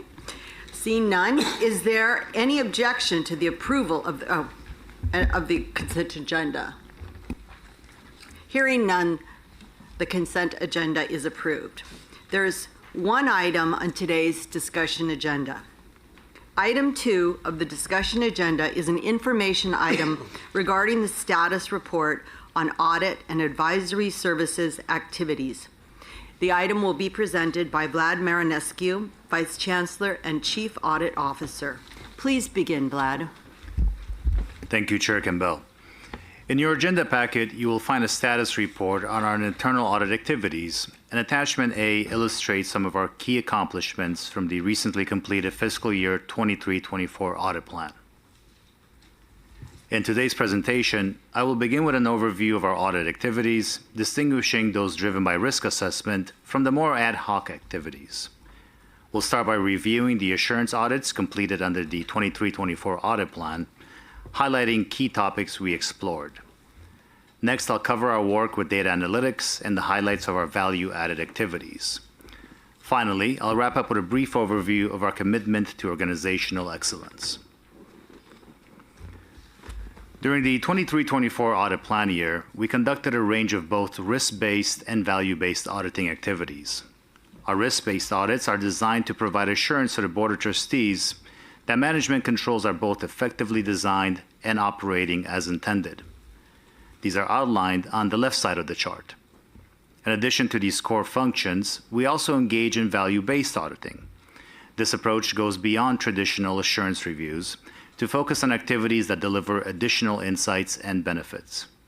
Over the past several years, we have strategically increased our involvement in these value-based areas to better serve the CSU. In fiscal year 23-24, we completed 48 assurance audits across the 23 universities and the Chancellor's Office. These audits covered 27 distinct topics, some of which included, but were not limited to, information security, financial aid, youth programs, and business continuity and IT disaster recovery. As outlined in our audit plan presentation in May, audit topics are selected based on an annual risk assessment process that combines both quantitative and qualitative factors, along with input from system-wide and university management. Completed audit reports are posted on the Cal State website with a link to the page provided in your agenda packet. The audit process extends beyond issuing the audit report. After the report is issued, we work closely with university management to ensure timely corrective action and review submitted documentation to verify that audit recommendations are effectively addressed. In fiscal year 23-24, we issued 248 audit recommendations aimed at enhancing the efficiency and effectiveness of operations, increasing oversight, transparency, and accountability to stakeholders, and improving compliance with significant policies, procedures, and regulations. Additionally, we also reviewed and validated corrective action for 193 recommendations from both current and prior year audits. Beyond reviewing follow-up documentation submitted to our office, we also conduct follow-up reviews for certain prior year audits with significant recommendations. We performed 3 such reviews and observed notable progress had been made by the universities. However, in a few cases, further work to fully address the audit observations was required, underscoring the importance of these follow-up audits. The topics highlighted on this slide represent just 3 of the 27 topics that we reviewed as part of the audit plan. While time doesn't permit a detailed discussion of all 27, all of which are important, I want to spotlight these 3 key topics. Fiscal year 23-24 marked our second year performing assurance audits of executive travel and hospitality. These audits are a common governance practice that many organizations use to promote transparency and accountability. I'm pleased to report that our reviews indicate general compliance with CSU policies and procedures. The main opportunities for improvement have been related to enhancing the quality and completeness of supporting documentation and reinforcing policy awareness, rather than issues with the underlying transactions. Next, I want to highlight our focus on financial aid. Given the significant role of financial aid, nearly $4.7 billion distributed to over 379,000 students in fiscal year 22-23, and its impact on enrollment management, we reviewed this area across multiple universities. Despite challenges such as staffing shortages and turnover, we found that core services related to student eligibility, award calculation, and communication were generally effective. The issues identified were mostly administrative, including policy and procedure gaps, program reconciliations, and consumer disclosures.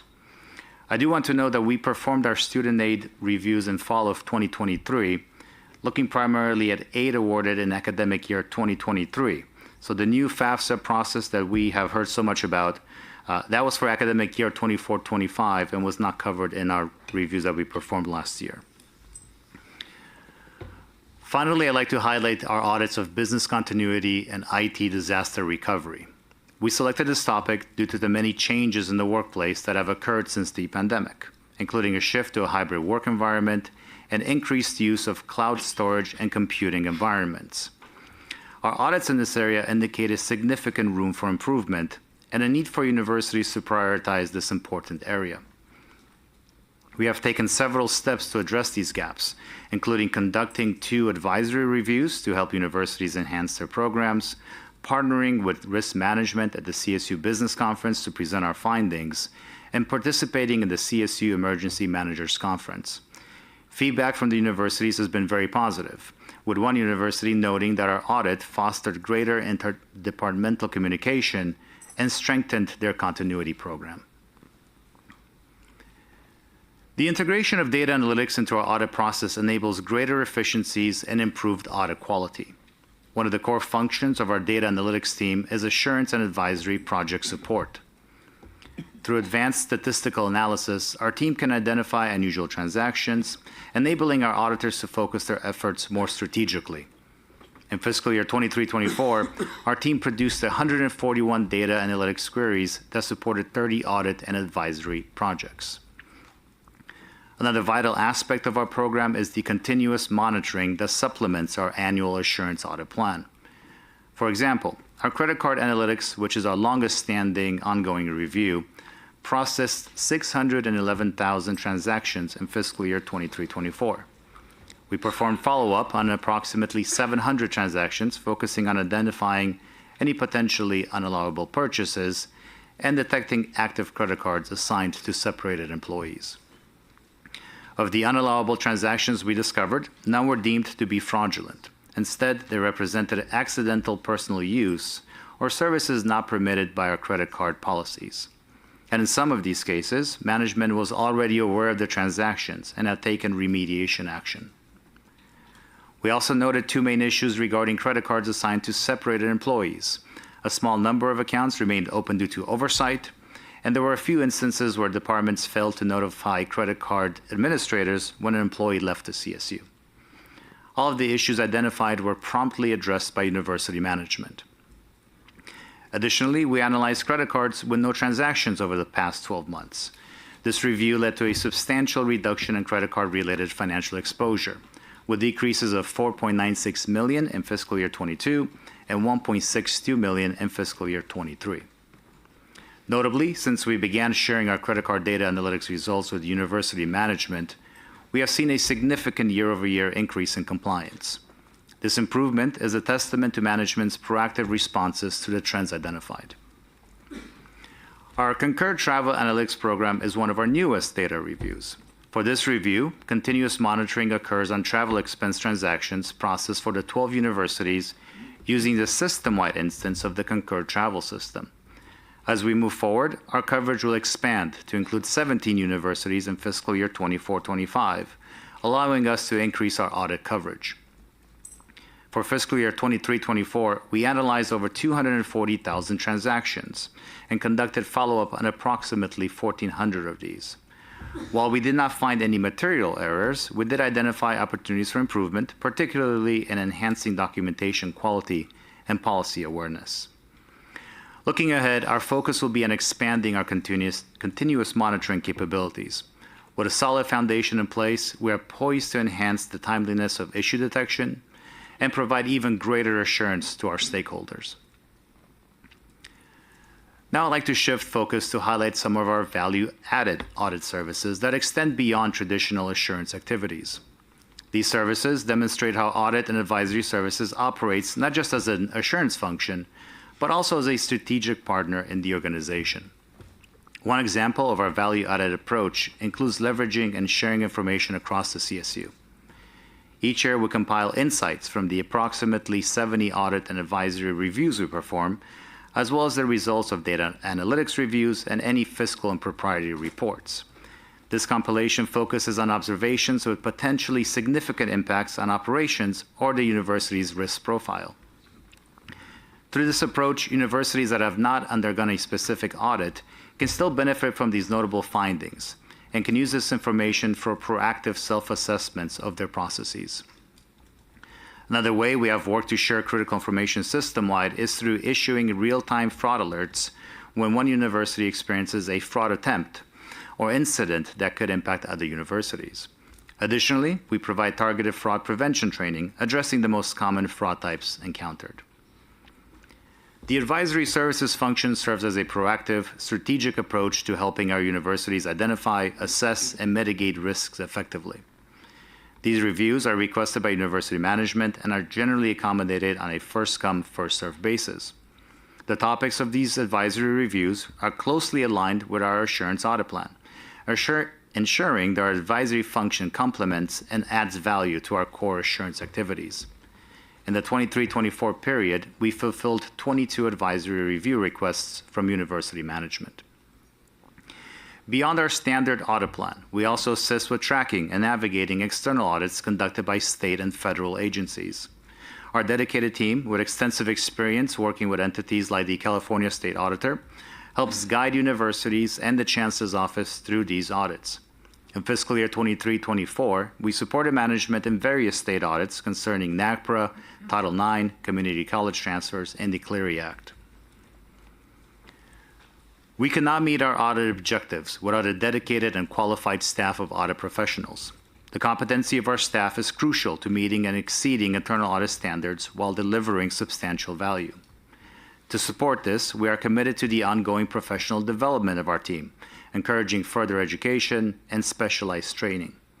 Notably, approximately 80% of our audit staff, audit professionals, hold at least one of the 4 major audit certifications. Our commitment to quality is underscored by our periodic quality assurance reviews, which are vital for fostering a high-performing team and identifying operational improvements. Annually, we conduct an internal quality assurance review, sampling completed projects to ensure compliance with audit standards and best practices. And every 5 years, we also undergo an independent external quality assurance review. This process allows us to measure our internal audit function against organizational policies, stakeholder expectations, and industry best practices, assessing both efficiency and effectiveness. Our most recent external review, completed last year, received the highest possible rating as presented to the Committee on Audit in March 2024. We are proud of this achievement, reflecting our adherence to the highest standards. Audit and Advisory Services is committed to fostering a culture of continuous improvement. We monitor various performance metrics, including our progress on the approved audit plan and the closure rate for audit remediation plans. However, client satisfaction remains one of our most significant metrics, reflecting our dedication to organizational excellence. Collaboration with management significantly amplifies the impact and value of our audits, while ensuring that changes to internal controls and operational processes are both effective and sustainable. To maintain alignment with the needs and concerns of our university audit clients, we actively seek feedback from university stakeholders involved in each assurance and advisory review. For the 23-24 audit plan year, I'm pleased to report that 100% of survey respondents affirmed that our audits and advisory reviews added value and provided meaningful results. On the current slide, you'll find a selection of feedback we received over the past year. We deeply value the input from our auditees, and when we receive constructive feedback, we address it promptly, reaching out to universities to explore and implement opportunities for improvement. For example, our auditees have mentioned that participating in audits is challenging due to their busy schedules and heavy workloads. We acknowledge this concern and have made several adjustments to our processes as a result. These include providing universities with more advanced notice about audit start dates and topics, and offering additional flexibility in scheduling interviews, campus visits, and document submission deadlines. Our commitment is to ensure that every review not only meets but exceeds expectations, and we proactively make necessary adjustments to continually enhance the service. Before I conclude, I would like to extend my sincere thanks to the management teams at all 23 universities and the Chancellor's Office. Your steadfast commitment to partnering with us and working collaboratively to enhance the internal control environment across each university and system-wide is greatly appreciated. Chair Campbell, this concludes my presentation. I'm now happy to address any questions from the board. Thank you, Vlad. Are there any questions or comments from the board? Larry, and then Chris. Vlad, I have two questions. One, there is a 22-23 audit involving the Chancellor's Office that has 2 findings that are now getting into the 2nd year of review. Is there a reason why those cannot be completed? Yeah, thank you, Trustee Anderson, for that question. That particular audit was issued in November of 2023, and we had agreed on a one-year implementation timeline with the Chancellor's Office. Those particular observations require work with the State Control's Office and CalPERS to resolve the observations noted in our audit report, and we're tracking to meeting that deadline of November 2024. Great, and I have a second if I could. Sure. I did note with interest that there were 2 audits that had substantial findings in them, one in San Bernardino, one in San Diego. Is there anything there that we need to know about? I have to look at the 2 audits that you're referring. University enterprise and information security. So the University Enterprise at San Bernardino, that audit was suggested by University Management, so I want to give credit to University Management for bringing that topic to us during our risk assessment discussions when we are generating our audit plan, our plan for fiscal year 23-24. The observations are indicative of an organization that needs some additional help in ensuring that we have the proper controls in place. University Management is committed to ensuring that those controls are remediated, and we will work closely with them to ensure that that happens. Due to the number of findings in that particular audit, we will also perform an additional follow-up. So one of the follow-ups I mentioned in my presentation, we will wait roughly 6 to 12 months after all of the recommendations are implemented, and we will re-audit to ensure that those that remediation action is sort of stuck and is operating effectively. And on the information security audit that you're referencing in San Diego, information security can be quite challenging. It's probably one of our most difficult areas to audit. I don't want to go into too much detail publicly on some of the I'm not issues asking, there, but yeah. Are we on top of it? Yeah, it we just moving issued that forward? audit report a couple of weeks ago, and again, a credit to University Management. They're very much on top of it and committed to working with us to address those issues. I just don't want us to be surprised, so, okay. Thank you, Madam Chair. Trustee Steinhauser and then Trustee Yi Melikar. Yeah, thank you. And I just have a comment and a commendation. So one is this is I think my 6th year on the board, and you have brought clarity and true understanding to what the audit should be. And as trustees, one of our biggest responsibilities is to make sure that the monies that we receive go for the purpose that they're meant for. And you're doing that, and you've added continuous improvement. You've added this stakeholder feedback from your colleagues, and I want to commend you for that, because a lot of times people don't want to hear feedback because they may not want to act upon if it's a constructive feedback. But thank you, because as Larry has said, we don't want any surprises, and when you have billions and billions of dollars as we do, we can have problems, and there will always be mistakes made, but you are modeling for what everyone needs to do and how we use data for the right purpose and to go forth. So thank you to you and your team.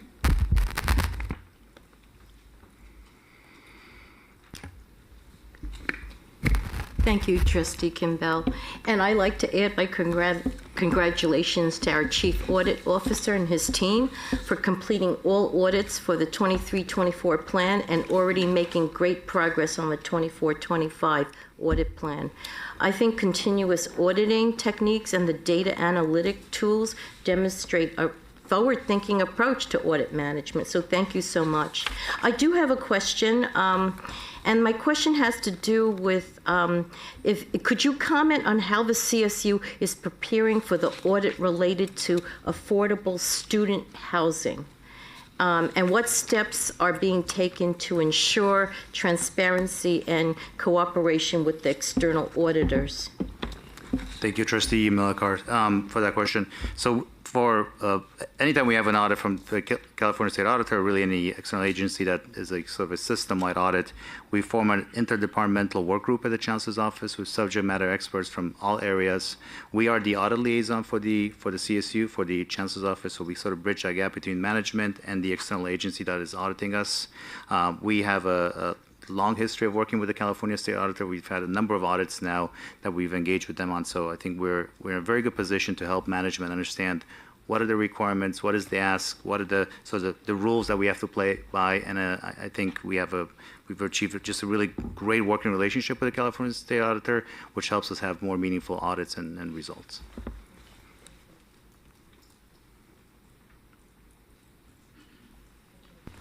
All right, any more questions or comments? And I would just like to say thank you again, Vlad. He's really a delight to work with, keeps me updated, is constantly sending me updates, and we have really robust meetings before the board meeting. So it's been great working with you, Vlad, and you're doing an amazing job. So hearing further comments or questions, Chair Clark, this concludes the business of the Committee on Audit. Thank you, Chair Campbell. Before we go on to the Committee on Educational Policy, I just wanted to make a suggestion. We're scheduled for lunch from 12 until, I believe, 12:45.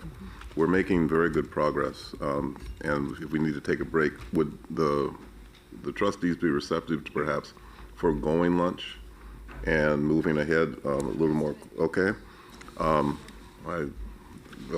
Nothing but positives on that. And the next thing, before you start, Vice Chair,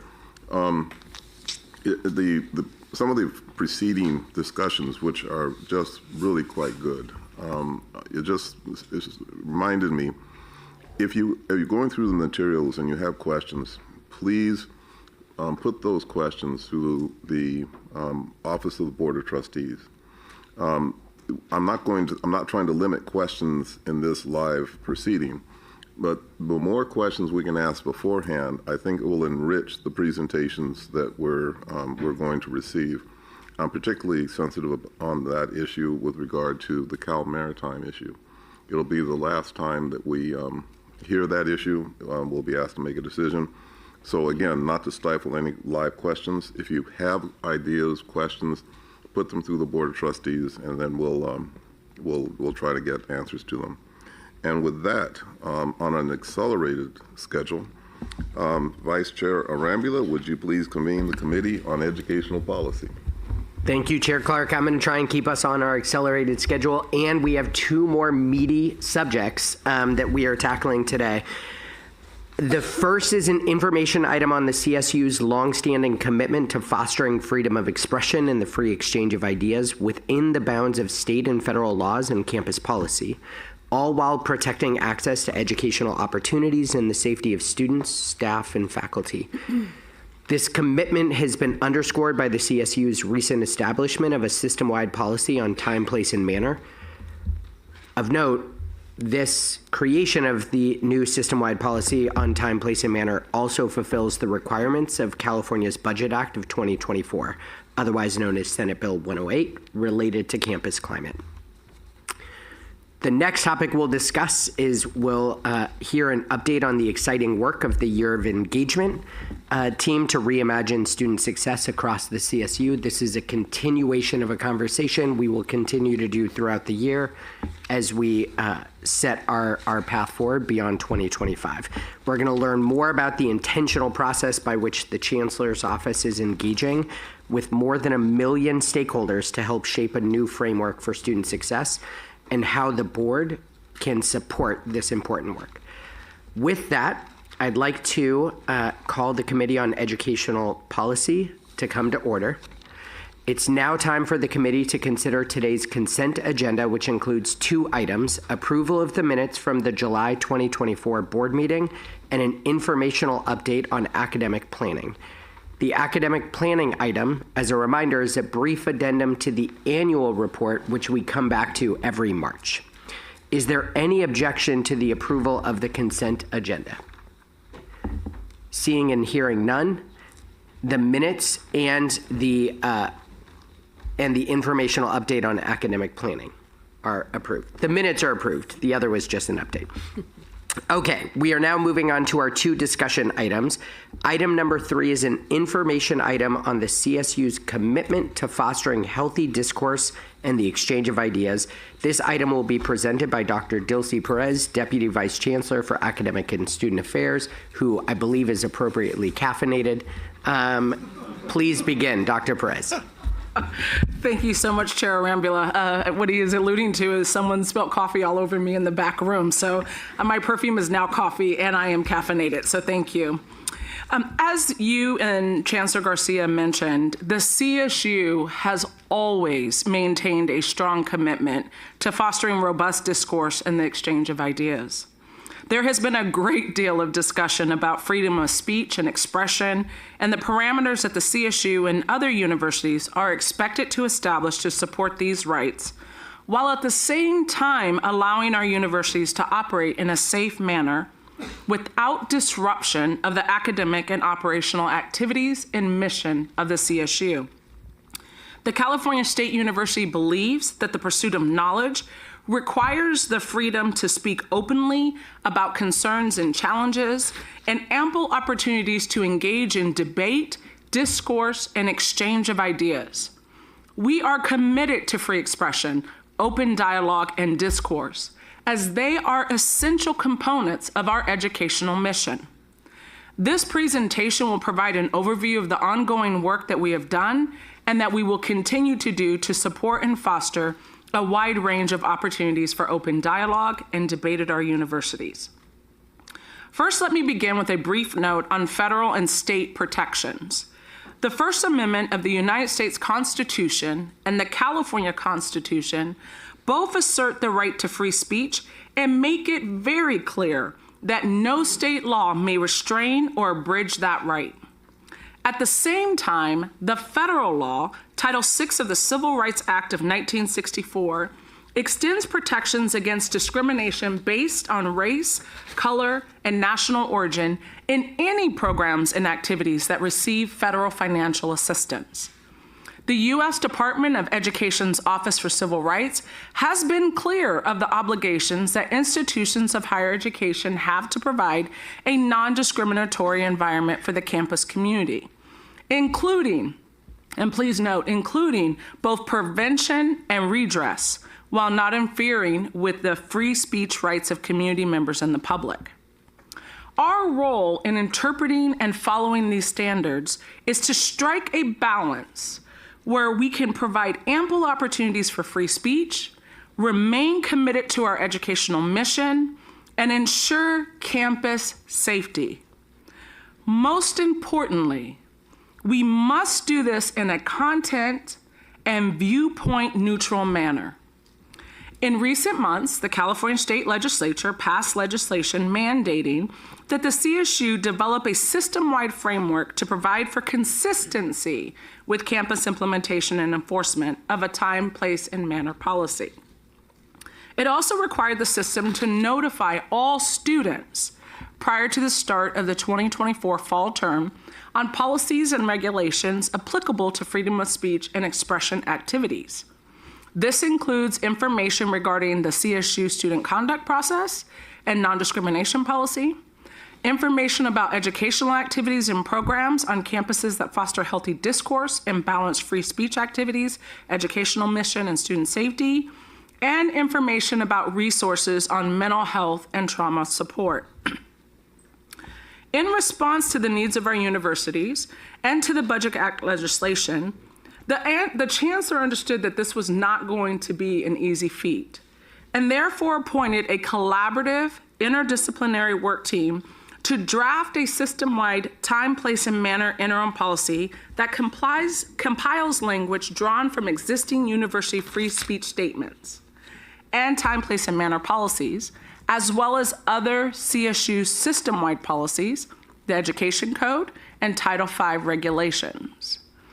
While most of the requirements, and I repeat, while most of the requirements in the interim system-wide policy are not new, and were already in place in many respects at each university and at the Chancellor's office, they are newly merged into a single document as an interim system-wide policy. So an example of this would be the academic freedom language that is listed in the policy. This was actually drawn from an already existing academic freedom policy that has been in existence since 1971.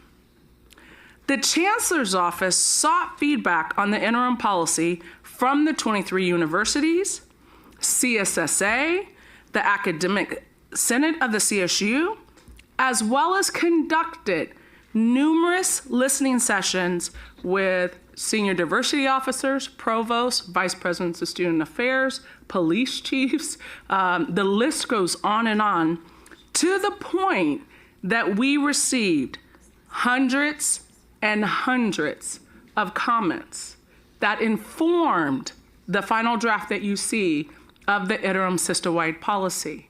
And I really have to give a lot of credit and acknowledgement to our wonderful Office of General Counsel under the leadership of AVC Don Theodora and General Counsel Monique Shea, who went through every single, and the team, there's a team, so I don't want to forget the team, every single one of those comments to address them in the policy or address them in subsequent guidance that will come forth in the future. We are very happy to announce, though, and while it was not ideal, that we were able to issue the interim policy on August 15th, which was right in time for the start of the fall semester, which met our obligation of the law to issue the student notifications before the start of the semester. The interim policy establishes what are permissible options and avenues to engage in free speech activities without regard to the content of the speech or the viewpoints expressed. To ensure the safe and orderly operations of the universities, the CSU's system-wide interim policy also sets out prohibitive activities at our universities and at the Chancellor's office. It addresses how the university will respond to students, employees, and non-affiliated parties who disrupt university activities and operations by failing to comply with the time, place, and manner provisions, as well as how the universities will act to support those who are harmed by these activities. Each university has prepared a campus-specific addendum to the interim system-wide policy that provides details of the requirements that will be enforced at that respective university. These addendas outline the appropriate use of buildings, quads, walkways, open areas, etc. And each university has also established an interdisciplinary response team led by a designated university official that is responsible for the implementation of the system-wide policy and campus addendum. In addition to implementing a time, place, and manner policy, the CSU is required to report to the state legislature by October 1st our progress and activities on this topic. And just let me really make a connection for you. I think we learned of the final bill around July 1st. We implemented and had about 45 days by which to issue the interim system-wide policy. Through that time, we received numerous amounts of comments, which is wonderful, and we embrace them and receive them. But I am happy to share with you in that short amount of time, we have met our obligations under the law, and we're pleased to share that the report, the draft, is already being reviewed, and we will meet the expectations of the bill and the Campus Act legislation. So to support our community members' rights to engage in free speech activities, we have created a series of resources to help everyone become fully informed about the system-wide and university policies and regulations. At the system level, we created, as you see on the screen, a time, place, and manner webpage, which is easily accessible from calstate.edu TPM, that also links directly to all the campus addenda. On this website, you can find a frequently asked questions document to help assist with common points of inquiry and interest, an informational video geared towards students to help them better understand the system policy, a system-wide message from our chancellor and all 23 presidents signed together to our students, and a system-wide message to employees. All of these are accessible on the website. Additionally, on September 17th, we held a training session for our designated university officials. We envision that this will be the first of many learning sessions conducted at both the system-wide and university level. We will also be holding system-wide check-ins weekly through the fall semester and continue, as I said, with the Lunch and Learn series. I want to emphasize that while this was a legislative, and as people have asked, yes, unfunded mandate, we remain committed, absolutely committed, to free expression as an essential component of our educational mission. For decades, our universities have embraced our responsibility of providing ample opportunities for expressive activities, while also balancing, as we've discussed, the need to serve and carry out educational mission and ensure campus safety. Our goal is and was to provide consistency and clarity across the system while fostering open and robust debate and discourse at our universities in a safe and supportive environment for all. This year, the Chancellor's Office is distributing $2 million to our universities to develop and implement educational plans that support free and expressive activities on campus. Across our campuses, there are educational workshops and trainings on free speech, constructive dialogue, and critical conversations. For example, under the leadership of President Kathy Sandine and Dr. Kathy Wong Lau, the Senior Diversity Officer there, on September 6th and 13th, the Office of Diversity at Cal State East Bay hosted a Difficult Dialogues Facilitator training. Over 170 participants across 13 CSU campuses participated in this interactive virtual training to come together and learn to facilitate challenging topics in a way that honors the lived experience of our university's communities. Other highlights of how universities are supporting these efforts include President Connolly and her team speak boldly and listen bravely. This Cal State Long Beach initiative is designed to foster an inclusive and supportive environment within the beach community by enhancing communication, promoting active listening, and encouraging bold conversations among students, staff, and administration. The comprehensive program aims to cultivate a campus culture where open dialogue, respectful communication, and active listening are paramount. At Cal State San Marcos, a campus I know very well and a program that I know very well that has been in existence since 2013 and before, the Dean of Students Office has a campaign called Civil Discourse, Let's Engage. This campus-wide initiative strives to create a culture that engages in civil discourse both inside and outside the classroom. This campaign includes learning opportunities that emphasizes building skills and providing tools for engagement. The CSUSM Civility Cafe Series is a foundational skills-based training on civil discourse. It supports community members' efforts to listen to multiple perspectives and engage in conversations about social justice. And so kudos to President Neufeld and her team for that work as well. And I have a little prop that the team brought me that I just learned about that I'm very excited about. This is from Sonoma State University, and Quad Squad free speech facilitators walk around wearing the lanyard, and it has some information on the front, but even more importantly on the back, it has QR codes to the free speech policy, TPM policy, and then the Sonoma State addenda. So kudos to the colleagues and team at Sonoma State as well. So as I've mentioned, campuses are busy planning their educational programming for the fall and throughout the year. And we're excited to see the breadth and depth of outreach, engagement, and education that students, faculty, and staff will receive. We are also intently looking at these plans to see how and where we can scale programs on a system-wide level. While this work is not easy, and we all know it is not easy, I want to commend all of our university presidents and our colleagues who have so boldly been doing this work for decades to ensure freedom of speech and expression. This system-wide approach to time, place, and manner will bring consistency and clarity to our entire CSU community.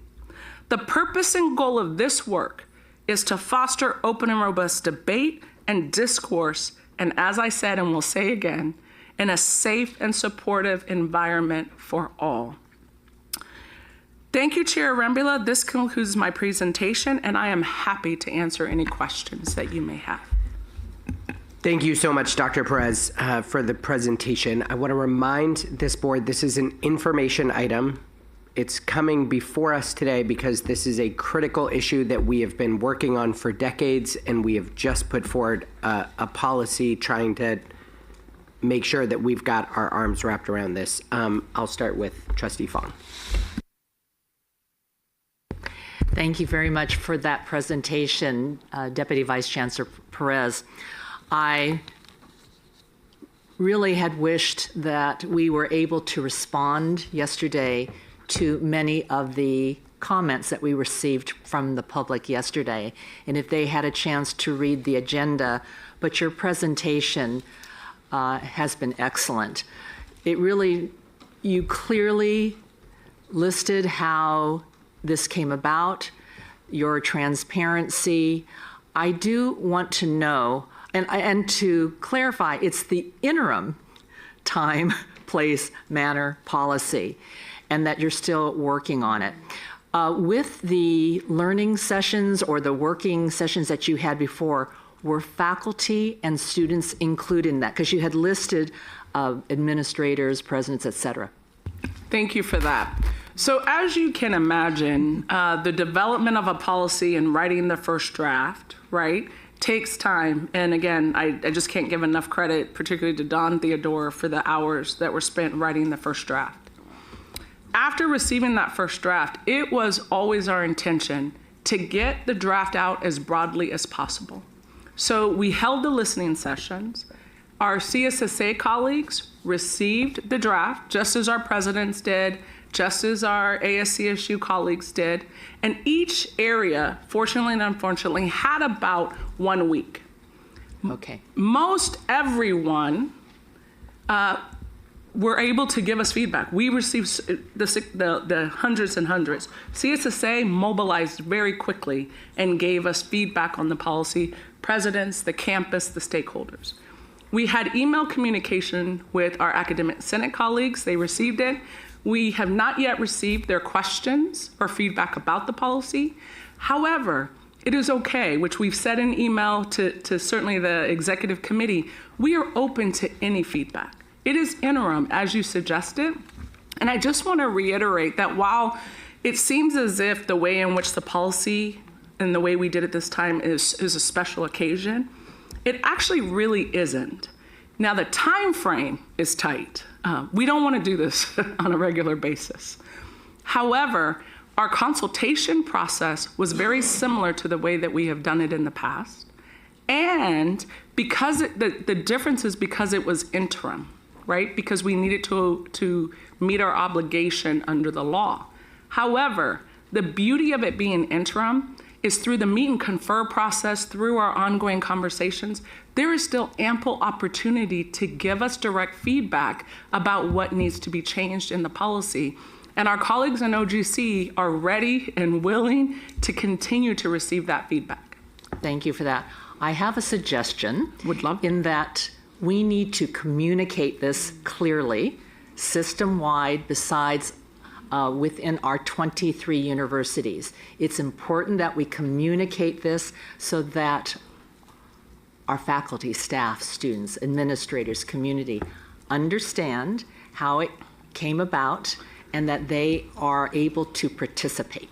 Thank you for that. And I just want to add, because many of our presidents have also gone to their campus academic senates to talk about the policy implementation on the campus, their response teams.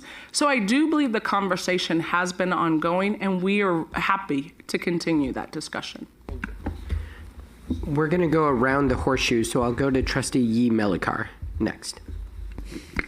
Thank you so much, Trustee Arambula, and thanks to DVC Perez for an informative presentation on an item of keen interest to campus constituents. Introducing a system-wide time... Darlene, could you move your mic just so it's a little clear? Oh, I'm so sorry. Introducing a system-wide time, place, and manner policy to facilitate free speech on campus provides comprehensive guidance to ensure that discourse remains respectful and safe for everyone. The balance between encouraging free expression and maintaining public order and safety is essential, particularly on university campus. The $2 million allocation to enhance programs supporting free speech and campus safety is a welcome initiative, so thank you, as it provides resources to further the mission of fostering healthy discourse. So I have several questions, and my first question actually echoes what Trustee Fong had noted, and that the interim policy was drafted in response to an unfunded legislative mandate with a very early due date. So it might have been difficult to get faculty, staff, and student feedback because of summer session. I had the same questions, and a lot of the questions dealt with process about how you reached out to faculty, staff, and student leaders during the summer, and did you get any of the feedback that you requested from them, and whether content information could be still sent to you. So piggybacking on Trustee Fong's question, if further input is welcome, how do you want it, and is there a deadline on it? Thank you for that, and really appreciate it. And I think I answered the question, and we received feedback from most of the entities that we requested that information from, and greatly appreciated it. I would say, and as I've said, we've been doing this, so I will continue to do it, Don Theodora and I have received all of the feedback. And what I have to really appreciate is they are very methodical about reviewing each of those comments and suggestions. And so I would say to you, and as I've checked with our colleagues, particularly even in labor relations, the reality is you can continue to send those. We will share those with our CO team. The OGC team will continue to look at them. This is all part of the process where we want that critical feedback. We embrace it. We think that, and we've received feedback from our intersegmental partners, that they believe our policy is strong to the point that they plan to use it as a guide for some of the work they're doing. But I say that, and we never expected it to be perfect. What we wanted it to do was to be a community document that supported our university presidents and to ensure that there was the consistency, certainly in a framework, but also in implementation. So we encourage, if folks have feedback and comments, to continue to share them, and we will ensure that it also gets to the right areas on the campuses for consideration. Thank you. My other question is, how will the success of the system-wide time, place, and manner policy be measured? And what steps will be taken to ensure consistent application across all campuses? I just love your thoughtful questions, Trustee Malakar, and it makes us all better, I will tell you, because the question about success is very intriguing. As you may know, anytime you are dealing with freedom of speech, when you are dealing with campus protests, there are opinions and thoughts on all sides. Mm-hmm. And what I would tell you is, having been a dean of students on the front line for many really challenging protests, for me and what I believe each of our universities, our vice presidents of student affairs, our diversity officers, and our presidents want to ensure that everyone has the opportunity for their voice to be heard. And what we know to be true is that oftentimes when you hear conflicting opinions and thoughts, that, in my humble opinion, is the essence of higher education, where it makes me think about what I believe, what I know, what, you learn so much. But it also engages us in critical dialogue that deepens our learning and understanding. And so I know that I speak on behalf of all of our presidents, our chancellor. The goal is to encourage more dialogue, more robust civil discourse and debate. And the challenges, and I think the success in it, is really, and I don't want to relegate to just two things, but it really is that everyone has an opportunity for their voice to be heard, that it's done in a safe manner, and also that it does not disrupt the university operations, so that we can ensure every individual, every employee that comes to our campuses have the ability to do so in an environment where they can thrive and do what they meet their educational goals. So success, I would say to you, is one, have we met the legislative requirements? which I will tell you, I'm pretty proud of our system and our presidents and our campuses that we have. 2 then is how do we work to support each university in the implementation? We are meeting with our colleagues at Cal OES. We are partnering with our campus police, but also more importantly, with our vice presidents of student affairs who are often on the front line to help have a tiered approach to addressing protests and supporting students and individuals to have their voices heard, but also to ensure that it really is about relationships in our campus community and ensuring that people feel like they can have a voice. So I know that that was a long-winded answer, but I think it speaks to the complexity of the work that we're doing. There's not a matrix that we will have, but we will see it when we see that our students and our employees feel empowered to use their voices. I appreciate the hard work at the system and the campus level, so thank you very much. We're going to go Trustee Lopez and then Gilbert Lurie, and then I'll keep going around. Yes, thank you, and I really appreciate the presentation about the work that went into getting the policy out, and particularly the fact that this was essentially a synthesis of what was put together. And some of the language is language that we've had for a long time, which really brings me to 2 points. One is underscoring what people are saying about the fact that you're open still to revision. You know, the fact that it was academic freedom language in 1971, people are looking at it again today through today's eyes and saying, we don't like it. So open to renewing that. And I think that's a really, really important message. The second point, though, picks up on what you said about dissent, differences of opinions, particularly this topic right now and in these times. It is such a hot topic. It is such an emotional topic, and it is so value-laden that it is a really, really complicated. So I would ask this, that as you receive further comments, and as you incorporate them and you go back with a final, or however the process takes it out, that there also be a record, sort of like a legislative history record in the Congress, that what was said to you, how it was considered, and then importantly, the intent of the language that you're drafting. Because I read the Academic Senate's notes on this, and one of the things is that by looking at language to prevent encampments, we're not allowing students to bring camping equipment if they're going to go on an outdoor adventure. I know that that wasn't the intent, but they say that could have that unintentional. So I'm just saying the originalist interpretation of the language of the Constitution is giving us a lot of problem. The original intent of the language per se can give us a lot of problem unless you can contextualize it as you finalize this. You listened, you heard, this is the best language we can think of coming up. Thank you for the suggestions. And here's the intent. Somehow, somewhere. But thank you very much. This is very complicated and difficult. So I appreciate everybody's, and I say this, comments, suggestions, and inputs on this. No, thank you so much. And I just want to briefly respond because I appreciate your comments about the importance of being mindful of the comments and receiving them. And I feel fully confident in the team and what has been done thus far. I would also say this, and I'm not saying this in jest at all.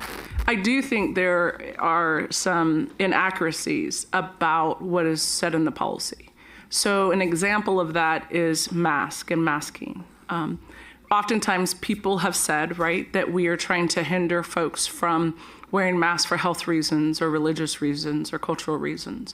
And that has never been the intent. And I think, in fact, the dialogue has specifically, in the wording in the policy specifically says that it's masking for the intent of doing harm or hiding identities, right? And so I think that sometimes we have to be careful about the context that folks are sharing things. So I think some things are very explicit. But I will say we don't shy away from that. The OGC team is also issuing further guidance on what does that mean around masking so that we can continue to really unpack that. So I appreciate your feedback, and I also want to encourage folks, it's a dense document. We understand. I don't know how the team wrote it, like it's dense. However, when you read it, we believe most of the answers are in the document, and we will continue to train people on the implementation of it. Okay, we have a handful more. We also only have 20 minutes left, and we have another agenda item. I'd like to make a recommendation, which is we're not done talking about this, and this is an interim policy. I wonder if we can bring this back. So what I'd like to do is to open it up, but rather than questions, if there are any I have a burning comment that needs to be said now, that we put those there. And if the chair and our team are willing, I'd love to bring this conversation back to the next board meeting to continue this really important. Is that appropriate? I would definitely support that. This is an important issue, and I want to make sure it gets the time and attention and data that we need to fully engage in it. So I would support that. Okay, so with that, the folks who I've seen Trustee Guajardo, Trustee Rodriguez, you're okay. Trustee Gilbert-Lurie, Trustee McGrory, okay, so. I think you're at me. Yes. I have just a suggestion, so that's why I wanted to put it in now. And very supportive of where we're at in this process. But I keep thinking as we hear this, that part of that money we get, we should create a video. And that video could go out to our community, but also to part of orientation, and it would cover basically what is our policy, what is our interim policy, what is the First Amendment? Because the First Amendment has always been enmeshed with free speech and safety together. And clearly students, the first thing we learn is we have a right to free speech, but we don't have a right to yell fire in a crowded theater. We don't have a right to libel people. We don't have a right to endanger our national security. So just a 1-minute overview of what the First Amendment is could be helpful. A little blurb on resolving differences or advocating, and then what are we missing? And all of that would make a really great YouTube video that could go out to our community. I know we're in a rush. Trustee Gilbert-Lurie, I am happy that we are ahead. It is on our website. That was issued to each of the campuses with the policy. So it talks about what are our First Amendment rights. Now it is straight and to the point, but we will continue to strengthen it to add more of the things that you were suggesting. Trustee Guajardo. Thank you, and thank you for your presentation. I have a question in regards to the enforcement of the interim policy, more specifically Section 8-F. And the current policy states that failure to provide identification will be considered a violation. And you touched on it a little bit about masking. And so based on yesterday's public comments, I believe there needs to be clarification on how enforcement will be enforced. Will someone who is wearing those coverings that you mentioned, religious or medical reasons, be asked to identify themselves? And if they refuse to do so, will they be considered in violation of the policy? And is it appropriate to ask those questions to those people? Sure, I appreciate this question, and I actually will turn to AVC Dawn Theodora because we've written the guidance on masking, and I think she will add great value to this question. It's a pretty simple, straightforward answer. We have created written guidance on several topics that we're going to be sharing and will be available to the public on this topic and several others, like the definition of disruption. What does that really mean, and when does it become a violation? Masks in general, you may wear it for any purpose, but if you're wearing a mask and either violating the policy or breaking the law, like damaging property, occupying a building and not dispersing, and you have a mask on or you're shielding your identity, that will be a moment in time when university officials will ask you to identify yourself because you're violating the law or the policy. If you don't identify yourself, you'll be given several warnings in a standard situation, and they'll try to have dialogue with the person who's doing this. Ultimately, if the person continues to resist because they're in the middle of violating policy or the law, further action may need to be taken, like being asked to leave, being asked to remove their mask, or being asked for their ID, like their driver's license or their student ID. But it'll be an engaged process where there's conversation before there's any further enforcement. After that, depending on the nature of the violation, there could be, for a student, student discipline, or for an employee, employee discipline. But it's going to really depend on the facts of the situation. I hope that helps. It does help, but I think more of the aspect that I was trying to reach is how, like, the intent that someone would be asked that question to identify themselves. Is it being addressed in a way that's culturally competent by the person to really address that situation? So that's kind of my recommendation and feedback on that aspect. I'm going to defer that to Dilsey because that is part of our education and training efforts. And some of the beauty of us coming back to this is I think that's an incredibly important question that I would encourage our team to come back and be ready to talk about when we talk about this in November. Okay, Trustee McGrory and then Trustee Vargas. Just real quick, I'm going to go to the dark side of this issue. Mark will probably understand. I'm going to look at this from a city manager viewpoint. I don't want to see any more violence, and I don't want to see any more damage to our buildings. So we need, when we hear that these protests are coming on, we need to have a maximum response ready to go between the state university police and the local police. Some of the things that I saw on our campus is just unacceptable, and it looked like we were underprepared.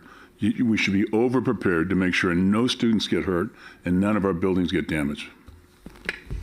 Trustee Vargas. Really appreciate this conversation, and I'm glad that we'll continue it. And this is coming from the perspective of a writer and a journalist, the importance of reading.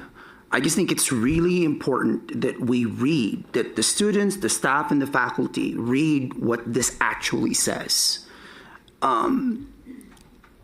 Listening to the public comment, I was really dumbfounded sometimes thinking, wait a second, like I thought that was already answered. And so I just think that's important. And Leslie, I completely agree that doing a video, getting it very clear, this is where we stand.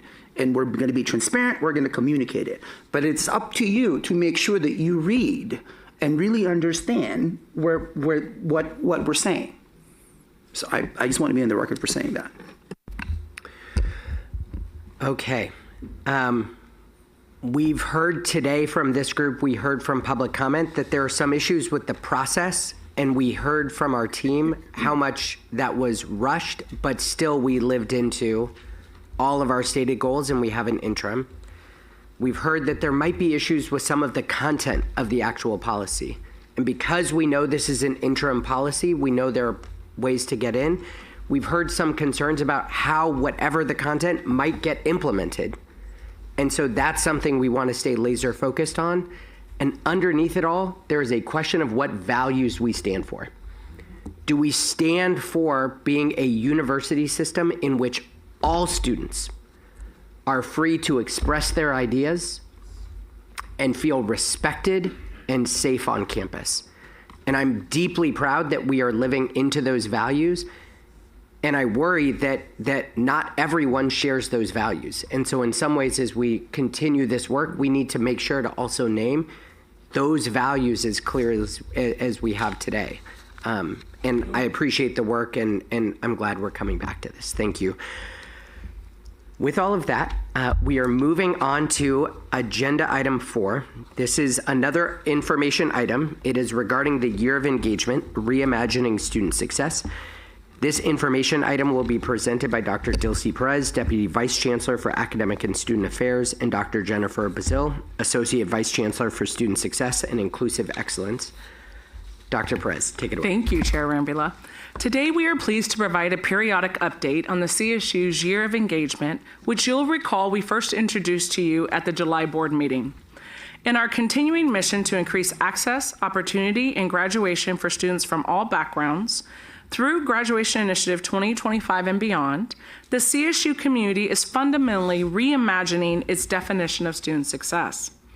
And to shape this new vision, the CSU has embarked on the most comprehensive and intentional consultation in our system's history, tapping into the wisdom, heart, experience, and expertise of more than 1 million stakeholders from across the state.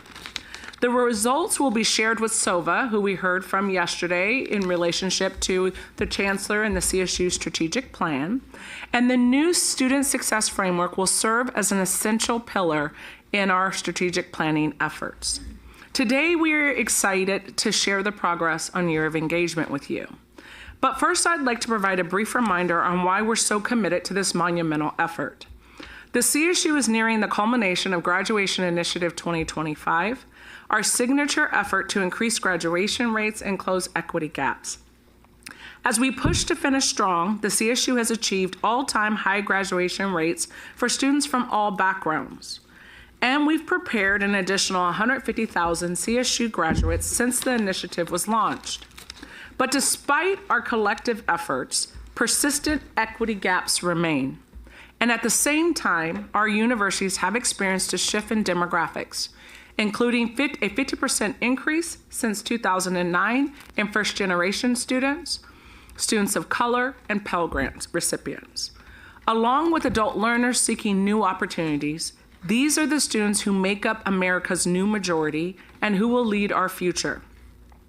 Across the CSU, we are embracing this opportunity to look far beyond where we are today and what we've always done, to completely rethink what student success truly means. Who are the students who will be coming to us for their degree next year and in 20 years? How might they be different from previous generations? What will they need and expect from us? And how can we set them up for success in their careers and communities? And how can we continue to deliver on our promise to the Golden State, preparing diverse, talented, skilled graduates to power our future workforce? I can tell you that there isn't any one of us who has all of the answers to these questions. It will take all of us. Here at the CSU, we know the transformative power that arises from different viewpoints and perspectives, and the heart of the Year of Engagement is to ensure that as many voices as possible are heard, engaged, and thoroughly consulted as we shape the CSU's future and lead the nation in advancing student success and equity. In July, we heard your feedback and requests to ensure our process is student-centered and data-informed, and also a desire for the board to play an active role in the Year of Engagement. I would now like to invite Dr. Jennifer Brazil, Associate Vice Chancellor for Student Success and Inclusive Excellence, to provide a more specific report on our plans and progress. Dr. Brazil.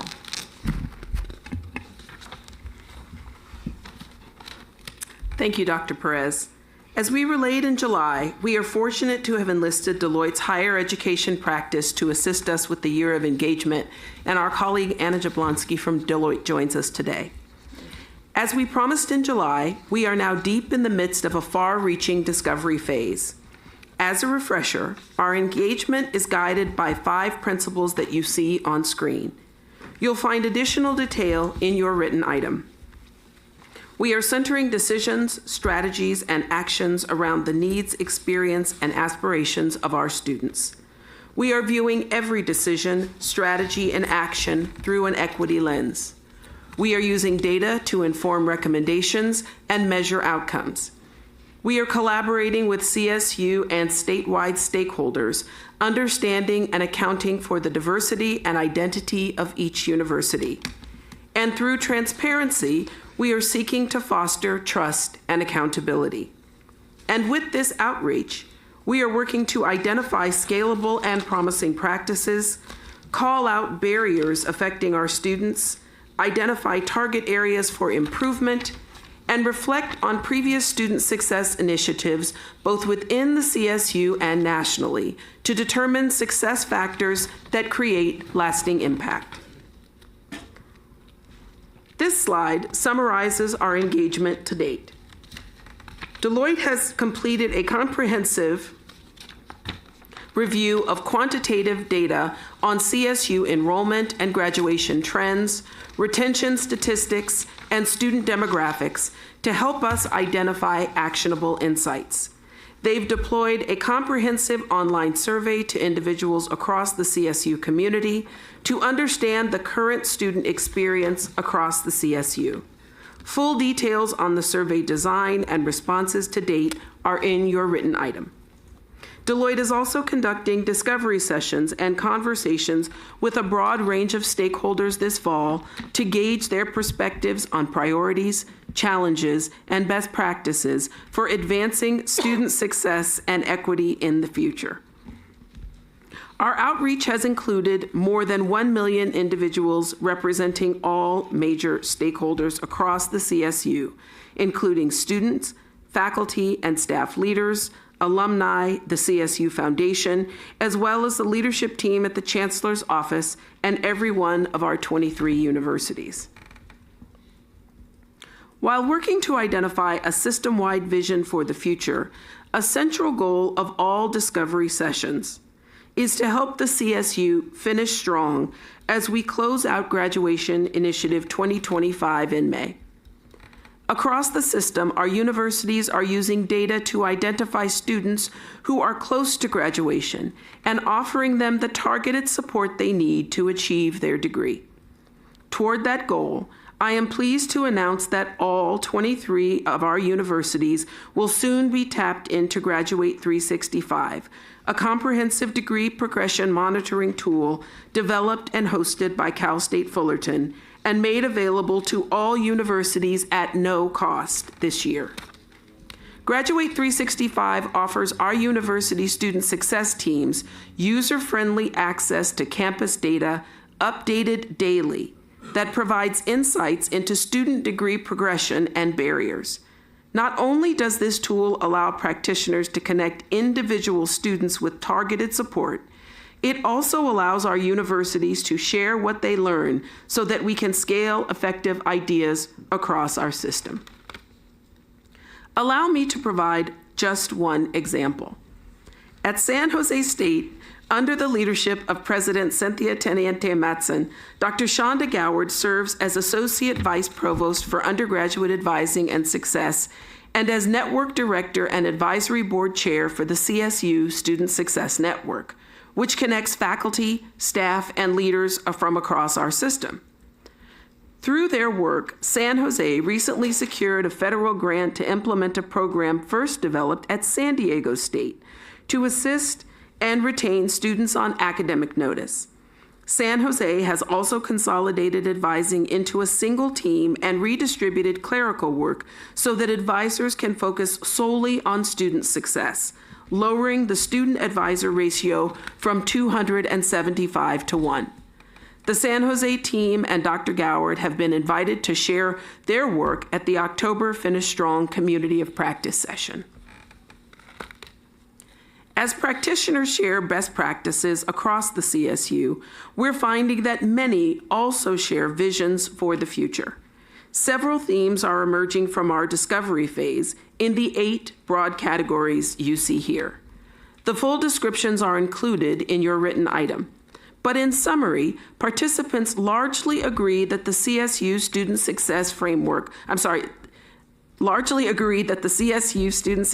efforts should focus on scaling proven programs, services, and resources to foster community engagement and belonging, centering equity in the classroom and academic programs and initiatives, addressing affordability, basic needs, and the rising total cost of attendance, striving to ensure that every student graduates with a first career opportunity or admission to graduate school, providing clear degree planning to help students complete their goals, leveraging real-time data to provide effective student support, identifying and discontinuing policies and procedures that are barriers to success, and improving college preparation and the enrollment pipeline by engaging with students in elementary through high school. I would now like to turn the presentation back to Dr. Perez. Thank you, Dr. Brazil. So in the coming weeks, the Year of Engagement survey will remain open into the fall term. Deloitte is in the process of scheduling one-on-one conversations with each of you, and I've had the wonderful opportunity to see the plan and the questions that they have that are very specific based on your knowledge and experience in the CSU and in your professional lives, to give you the opportunity to reflect on your leadership role and personal and professional experiences, as well as the priorities and challenges you see in advancing student success and equity across the CSU. The Deloitte team will continue to meet both individually with leaders of campus stakeholder groups as well as with the groups themselves. The team is also scheduling a comprehensive discovery session with each university to reflect on their work, to advance student success, and to identify any challenges or gaps that remain. We will continue to organize consultations with alumni, industry, intersegmental, and philanthropic partners across California. And we will continue to provide engagement presentations to stakeholder groups, including all of you, our students, our faculty. This fall, a Year of Engagement Steering Committee will also be appointed to drive the creation of the new framework. This group will include 2 members of the Board of Trustees, as well as representatives from a broad cross-section of stakeholder groups from across the CSU. Invitations for the steering committee have already gone out, and we look forward to holding that meeting in mid-October. The CSU community, including all of you, will also be invited to the CSU's annual Graduation Initiative 2025 Symposium in late October, which will provide an opportunity to continue dialogue with campus stakeholders and shape the student success framework. We look forward to providing another update in November with a draft of the framework presented in January 2025.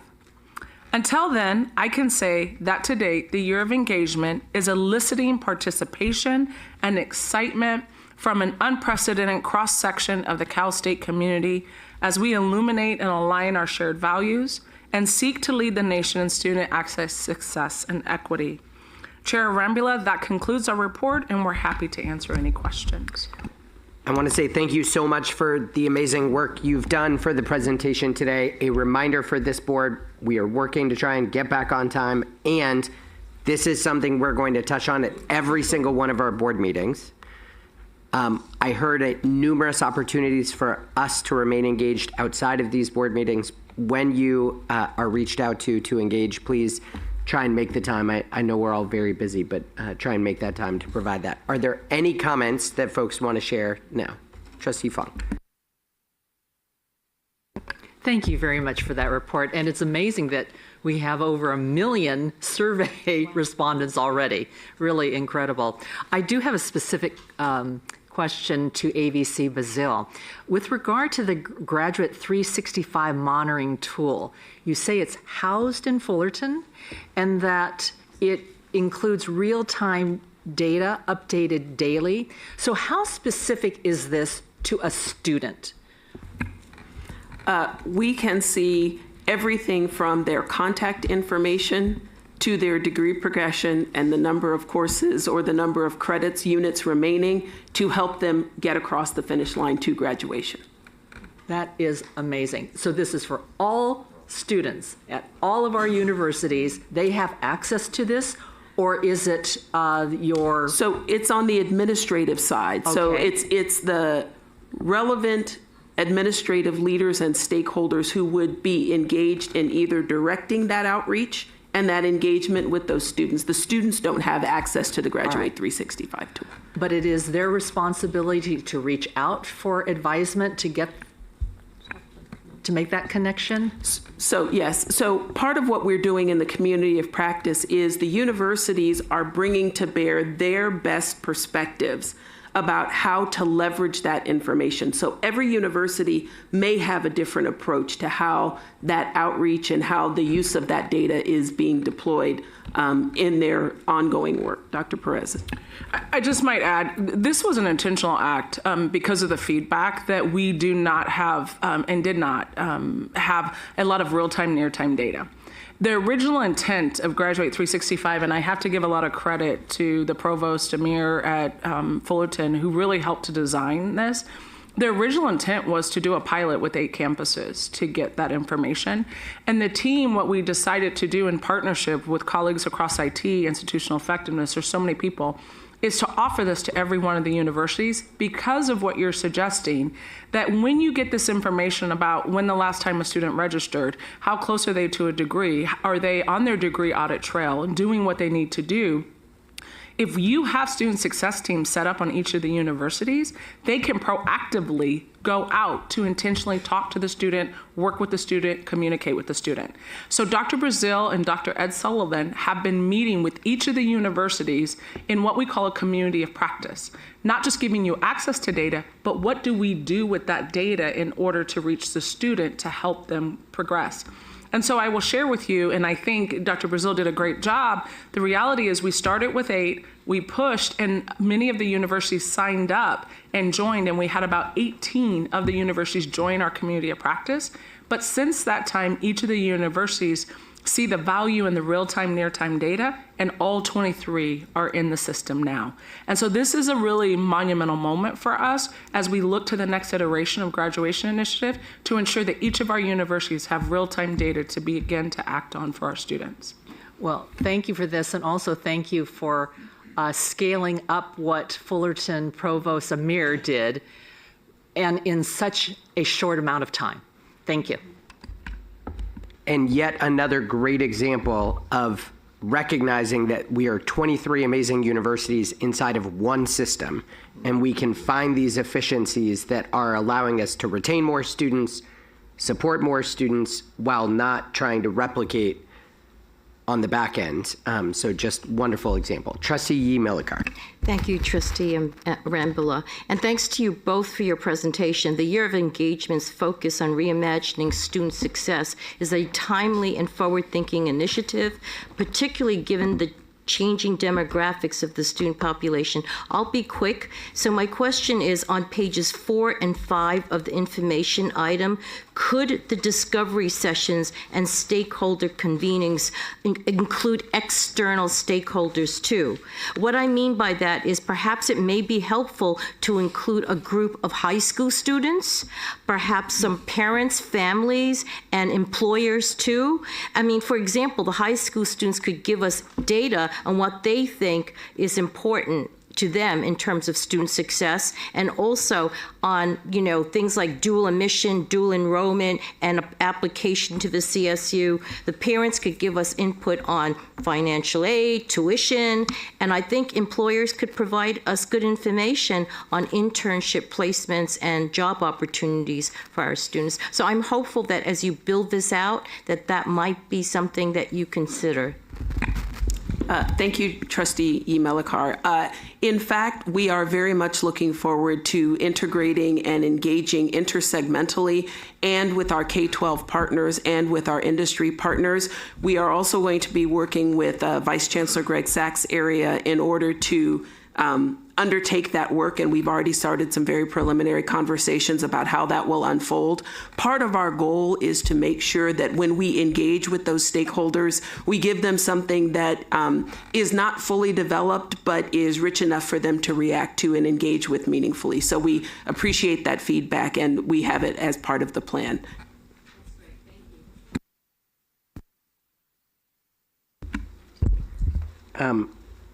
I'll close this out by saying I'm not going to close this out. Trustee Lopez. Yes. Thank you, and thank you for the presentation. I just wanted to follow up on 365. I think it's great. I think it's terrific that's really going. And I think it's important, obviously, that it be real-time data, real useful to the campuses. But I'm wondering whether you are envisioning setting up some way to aggregate that data up so that you can the campuses are all so different, and they're the ones that really have to act on it. But for us, it would be really helpful to look at, campuses with similar student populations. What are the trends? What are the differences? How's it going? Doing some analysis at that system-wide level. Are you envisioning that as well? Yes, in fact, we had a preliminary set of conversations that included DVC Perez, the CIO, Ed Clark, Ed Sullivan, and EVC Relier that started to do exactly that kind of thing. But the power is really in the tool to aggregate up that information as well as to spread it across the universities into the unique instances. And that's part of what's so exciting about the tool and the opportunity that we have. I will close this out with deep appreciation for the work that you all are doing. The easiest thing to do as we crept towards the end of Graduation Initiative 2025 is to be so proud, and we should be, of the amazing gains, and just to change 25 to 35 and say, let's keep going, but rather to engage in such a thoughtful process to really say, we brought around such tremendous success, and what more do we know now, and to really listen deeply so we can plan for the next 10 years is just, I'm really proud of that work. Toward that end, I'll call people's attention to page 3, that we are doing this work and not just asking our current faculty, our current students, our current alumni, but we're asking students who started with us and then stopped out, that we've been reaching out to them too, because those are also our students. Shows me that we are really trying to understand deeply where we have been successful and where we haven't been, and how we chart the next 10 years. So just deep appreciation for the work. Keep it going. Excited to continue these conversations. And with that, Chair Clark, that concludes the business of the Committee on Educational Policy. Thank you, Vice Chair Arambula. And now we move on to Committee on Governmental Relations. Trustee Rodriguez, will you please convene the Committee on Governmental Relations? And we all know we're trying to move about. Yes, sir. Thank you, Chair Clark. Will the Committee on Governmental Relations please come to order? It is now time for the committee to consider today's consent agenda, which consists only of the minutes from July 2024 meeting. Are there any objections to the approval of the minutes? Okay. Hearing none, the minutes are approved. First, I want to acknowledge a public comment that was made yesterday about maximum advocacy. And I want to say that yes, we are dedicated to maximum advocacy.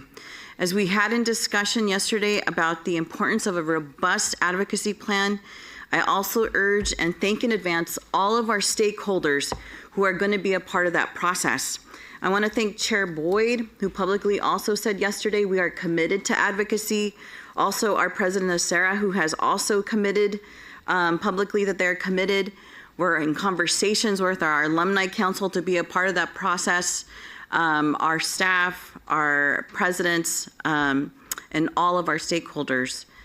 So with that, I also want to thank our presidents who participated, President Perez, who participated in the legislative hearing in August. Thank you for representing us. Thank you to our Chancellor for being there and sharing all of the strides that we are making for course correction in the NAGPRA process. I can't thank you both enough for being there and sharing with the legislature where we are.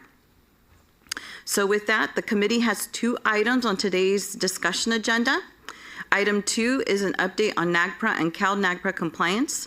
This information item will be presented by Vice Chancellor of External Relations and Communications, Greg Sachs, Nathan Dietrich, Assistant Vice Chancellor, Advocacy and State Relations, and Tomas Morales, President of Cal State San Bernardino. Great, thank you so much, Trustee Rodriguez. We really appreciate it. And thank you so much for those preliminary comments. As the board has discussed on several occasions, it is imperative, excuse me, it's imperative that we fulfill our moral and legal obligation to Native American tribes and descendants and repatriate all ancestors and cultural remains that are in all of our university collections.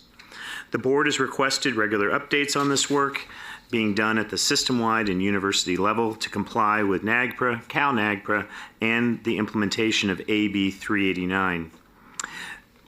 To provide this update, Assistant Vice Chancellor Nathan Dietrich and Cal State San Bernardino President Tomas Morales will offer an update and take questions. Thank you so much, and Nathan, go ahead. Well, thank you, Vice Chancellor Sachs, for that introduction. I'd like to start today with today's presentation by sharing with you that an oversight hearing was held on August 6th at the State Capitol. The hearing was held by the Joint Legislative Audit Committee and the Select Committee on Native American Affairs, and you will likely remember that a similar hearing was held last year that focused entirely on the CSU. This year's hearing focused on both the CSU and the University of California's NAGPRA compliance. As you heard earlier, Chancellor Garcia and President Perez both testified on the progress that's been made at the system-wide and level and also specifically at Chico State. Also testifying was California State Auditor Grant Parks, Native American Heritage Commission Executive Secretary Raymond Hitchcock, UC officials, and a number of tribal leaders. And the hearing was attended by 10 legislators. Both State Auditor Parks and Executive Secretary Hitchcock were clear about the progress that the CSU has made, and it was noted that we have worked closely and collaboratively with the Commission. However, as Chancellor Garcia noted yesterday, it was made even more clear that a great deal of work still remains and that further attention, accountability, and tribal consultation is needed to fulfill our compliance responsibilities. Issues raised in the hearing by legislators included how long will it take for full repatriation of campus collections to occur, how much funding is needed, the role of campus committees, and how can the state hold the CSU and UC accountable, as well as the role of archaeology departments and field schools. I'd like to now give you a brief update on the development of the system-wide NAGPRA policy, which is required by AB 389 and was recommended in the state audit. As discussed previously, in drafting the system-wide policy, we will have and will continue to prioritize tribal input. We held 10 listening sessions this spring and mailed and emailed a copy of the draft policy for consultation purposes in July to each tribe on the Commission's statewide list. We've also followed up with emails and phone calls. We are now in the middle of a 90-day consultation period that will run through November 30th. Now that we have a working draft policy for tribes to respond to, we'll be holding consultation sessions at Chico State, San Diego State, and in the Imperial Valley, while also doing virtual sessions. Additionally, staff are making arrangements to meet directly with tribes and have already begun doing so. The draft policy addresses a number of the requirements and best practices that we believe will build trust with tribes, ensure compliance, lead to the repatriation of all ancestors and items in all of our university's collections. On the screen, you will see a schedule of the policy development process. You can see that it is a tight timeline to meet the July 2025 deadline that's required by AB 389, but I am confident that we can and will make it. After the consultation period ends that we're in now, the policy will be refined and shared further with the Commission, tribes, and across the Chancellor's office. The law requires us to do our best to incorporate the suggestions of tribes and the Commission, and we will do so.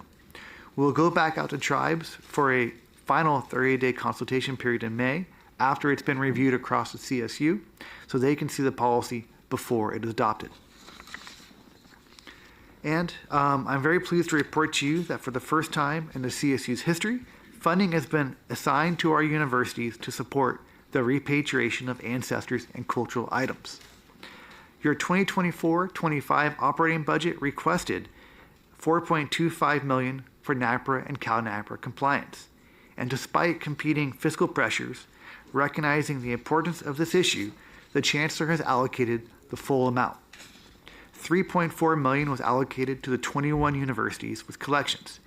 Each university was allocated between $115,000 and $200,000, with the universities with the largest collections receiving the larger amounts. Universities may use funds to support repatriation-related costs, including but not limited to hiring and training staff, supporting university committees, engaging in tribal consultation, and fulfilling tribal requests. And this funding is in addition to funds that the universities are already spending on their NAGPRA efforts. $550,000 was allocated to the Chancellor's office to support the system-wide efforts that the state audit had recommended and AB 389 requires. The Chancellor's office funding will support the personnel working on NAGPRA and tribal matters. It will support trainings and a new collection management system, as well as travel and other costs associated for our work with tribes. I'd like to now update you on a variety of other items that are important to our overall compliance efforts and organizational commitment to do this work the right way. I am very pleased to report to you that since our last meeting, Cal State Los Angeles and Cal Poly San Luis Obispo have hired their campus coordinators. We now have that position in place at 20 of 21 universities that requires a position. The remaining university has had to post their position twice after failed searches and has been unable to attract a qualified candidate. So we're working with that university on how they can move forward through a variety of mechanisms to make sure the work gets done in the right way. We're also working to ensure that each coordinator at all the universities has the support they need from the Chancellor's Office and their university's leadership. In July, each university was asked to conduct a thorough search across its campus for all Native American remains and cultural items that must be included in a university's NAGPRA and CalNAGPRA inventories. Those searches are underway, and we are working with campuses to address issues that have arisen to ensure an accurate accounting is undertaken. As discussed previously, AB 389 requires the creation of system-wide and campus-based NAGPRA committees. These committee members are to be nominated by the Native American Heritage Commission and appointed by the Chancellor. After the most recent commission meeting, we now have 29 committee members appointed at 13 universities. This means we still need 118 more across the system. We're going to be redoubling our efforts to attract qualified campus applicants, as the campus applicants are the ones we need the most support with of getting the numbers up. And it's important they're to be qualified to meet the legal requirements. And once the system-wide policy deadline becomes close, the Native American Heritage Commission will then focus on the system-wide committee. And finally, the work to create the Office of Tribal Relations continues, as a hiring committee that is leading the search for the executive director of the office has begun meeting and reviewing applicants. And as a reminder, the office will be located within the Division of External Relations and Communications and report directly to Vice Chancellor Sachs. The office's responsibilities will include government-to-government tribal relations, the creation of tribal partnerships, oversight of NAGPRA and other legal requirements, as well as the charge to coordinate with the various divisions inside the Chancellor's Office and our universities to support our Native American students. In doing this work, the office will work across the Division of Academic and Student Affairs to support Native American students and tribes and all that the CSU does. Before I hand it off to President Morales, who will share with you some of the progress made at our universities since we last met, I want to thank Marianne Reyes, our Director of External and Tribal Relations, and Adrian Tafoya, our CalNAGPRA project manager, for the work they're doing and moving all of these issues forward. And I also want to thank the campus coordinators and presidential designees who've been meeting routinely on all of these issues. President Morales. Thank you, Nathan. Trustees, my fellow presidents and their staffs have been working diligently to implement the auditor's recommendations, AB 389's requirements, and improve our overall relationships with tribes and tribal leaders. We sincerely appreciate the Chancellor's Office allocation of funding to each of our universities to advance NAGPRA efforts, as these funds will help us work across universities and with tribes. These funds are on top of other investments that universities have made. For example, Cal State Fullerton has allocated an additional $200,000 to advance their efforts. Due to current budget constraints, not every campus is able to make such investments, but those that can are. I'd like to now share with you some specific examples of the work that has been done at some campuses since we last met in July. As Nathan mentioned, Cal State LA has hired their NAGPRA coordinator. I'm also pleased to share with you that Sonoma State has hired a director of tribal relations to ensure the university is working holistically with tribes. 7 other universities either have directors of tribal relations or tribal liaisons that are separate from academic departments. I'm pleased to share with you that consultation sessions continue with tribes and notices are being published in the Federal Registrar. Since we have last met, San Francisco State has had 13 consultation sessions with 10 tribes and was awarded a $100,000 federal grant from the U.S. National Park Service to support its university's repatriation efforts. Congratulations to San Francisco State. Sacramento State submitted 9 notices to the Federal Register and physically transferred a collection to the Nakno Valley Band of Maydu for reburial. San Diego State repatriated 2 separate collections of cultural items to the Santa Ynez Band of the Chumash Indians and the Rincon Band of Lusaño Indians. In July, we shared how Cal State Fullerton and Cal State Long Beach are working together on a joint repatriation effort. I'm pleased to share with you that Cal State Fullerton is also working with the UCLA Fowler Museum on a separate joint repatriation effort of items from 5 sites in Orange County. Joint repatriation efforts such as these can ease the burden that are often placed on tribes. And finally, staff and students from a number of universities, including Sacramento, San Marcos, Fresno, will join the Chancellor in Sacramento this coming Friday for Native American Day. I must say that my presidential colleagues have really taken this work very seriously, a very high priority, and the examples are just a few of the efforts, but this is really a system-wide effort with support of the Chancellor. Thank you, President Morales. Trustees, this concludes our presentation. As you can see, our work continues at both the system-wide and university level.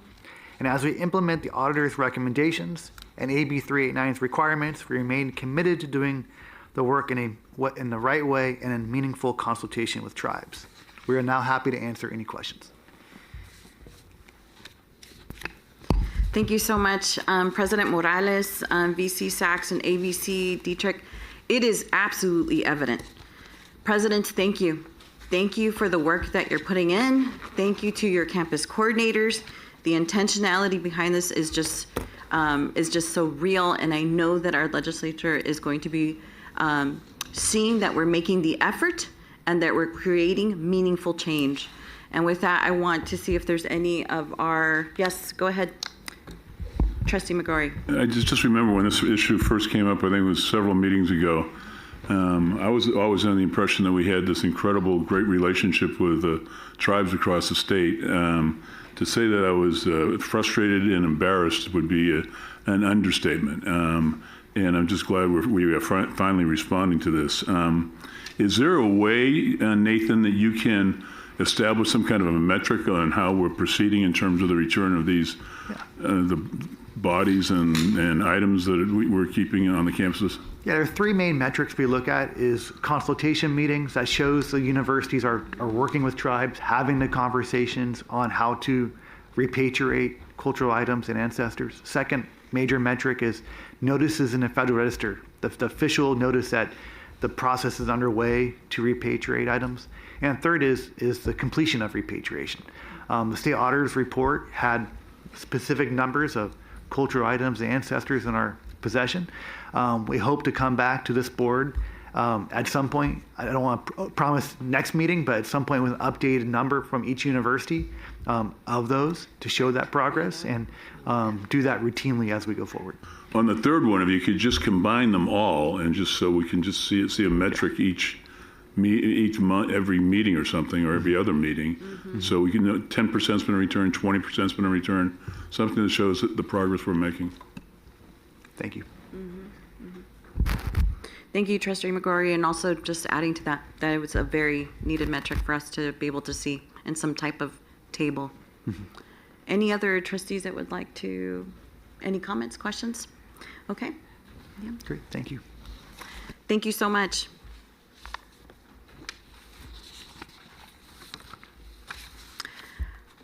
Trustees, item 3 is a state legislative update. This information item will be presented by Vice Chancellor Greg Sachs and Assistant Vice Chancellor Nathan Dietrich. Please begin. Thank you so very much. And Nathan, in the previous session, thanked his team, and let me just take a quick second to thank him for his leadership in this work. When he took it on, it was not as far along as it is by any stretch, and so we're positioned to meet all the deadlines that are required in the audit without question, and I just want to thank him again for his work.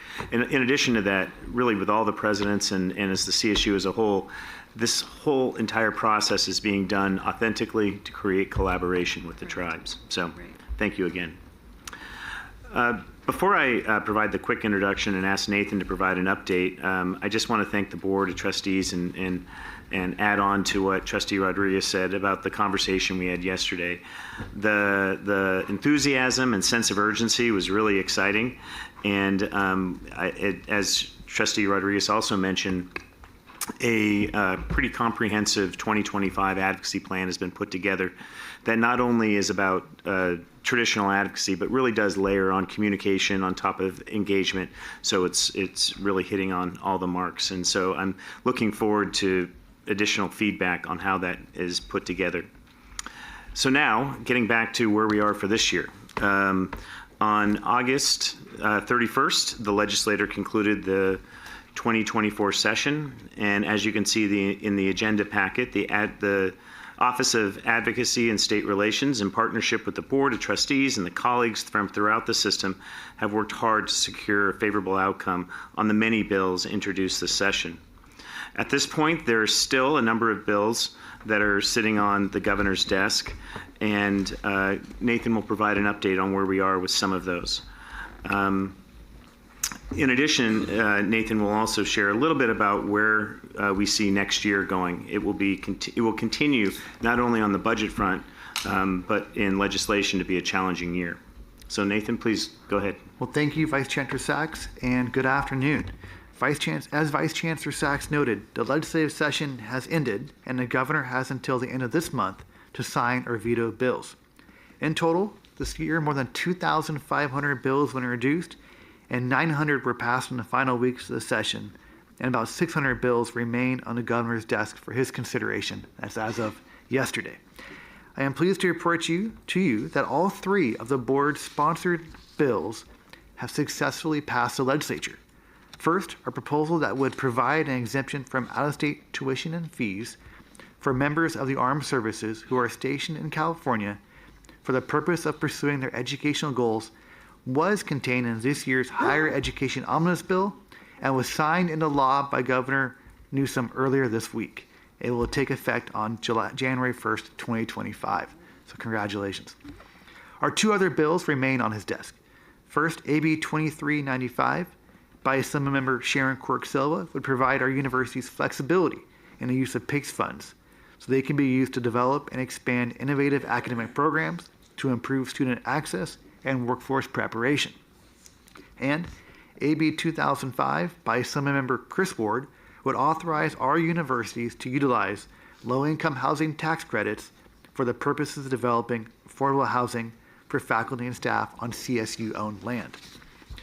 All three of these bills showed our legislative leaders how the CSU is a proactive partner in addressing some of the state's most pressing issues. I'd like to now move on to a brief update on where we stand on some other important bills that we've been actively working on. And before I provide this update, I want to refer you to pages 10 through 15 of today's agenda. You don't need to look at it now, but this group of bills was held in various committees between the spring and last month. And these bills were not passed out of the legislature. The reason I bring it up because we've talked a lot about fiscal issues and how much these bills cost. We did the math on those that have been held so far, and if they had been signed into law, $50 million of costs would have had to be absorbed by the CSU and our universities. So, Trustee Fagan, I'm looking at you. I know you've brought that up, and Trustee Adamson. And previously I reported previously I reported that the legislature had put forth a package of bills pertaining to Title IX. And in total, 12 of these bills have been passed by the legislature. Through engagement with authors and staff, we're able to take a support position on 4 of these bills and did not have to impose any. 3 of these bills have been signed, and the others are awaiting action. The bills that have been signed are AB 2608, AB 1790, and AB 2987. And we did support AB 2608, which was by Assemblymember Jesse Gabriel.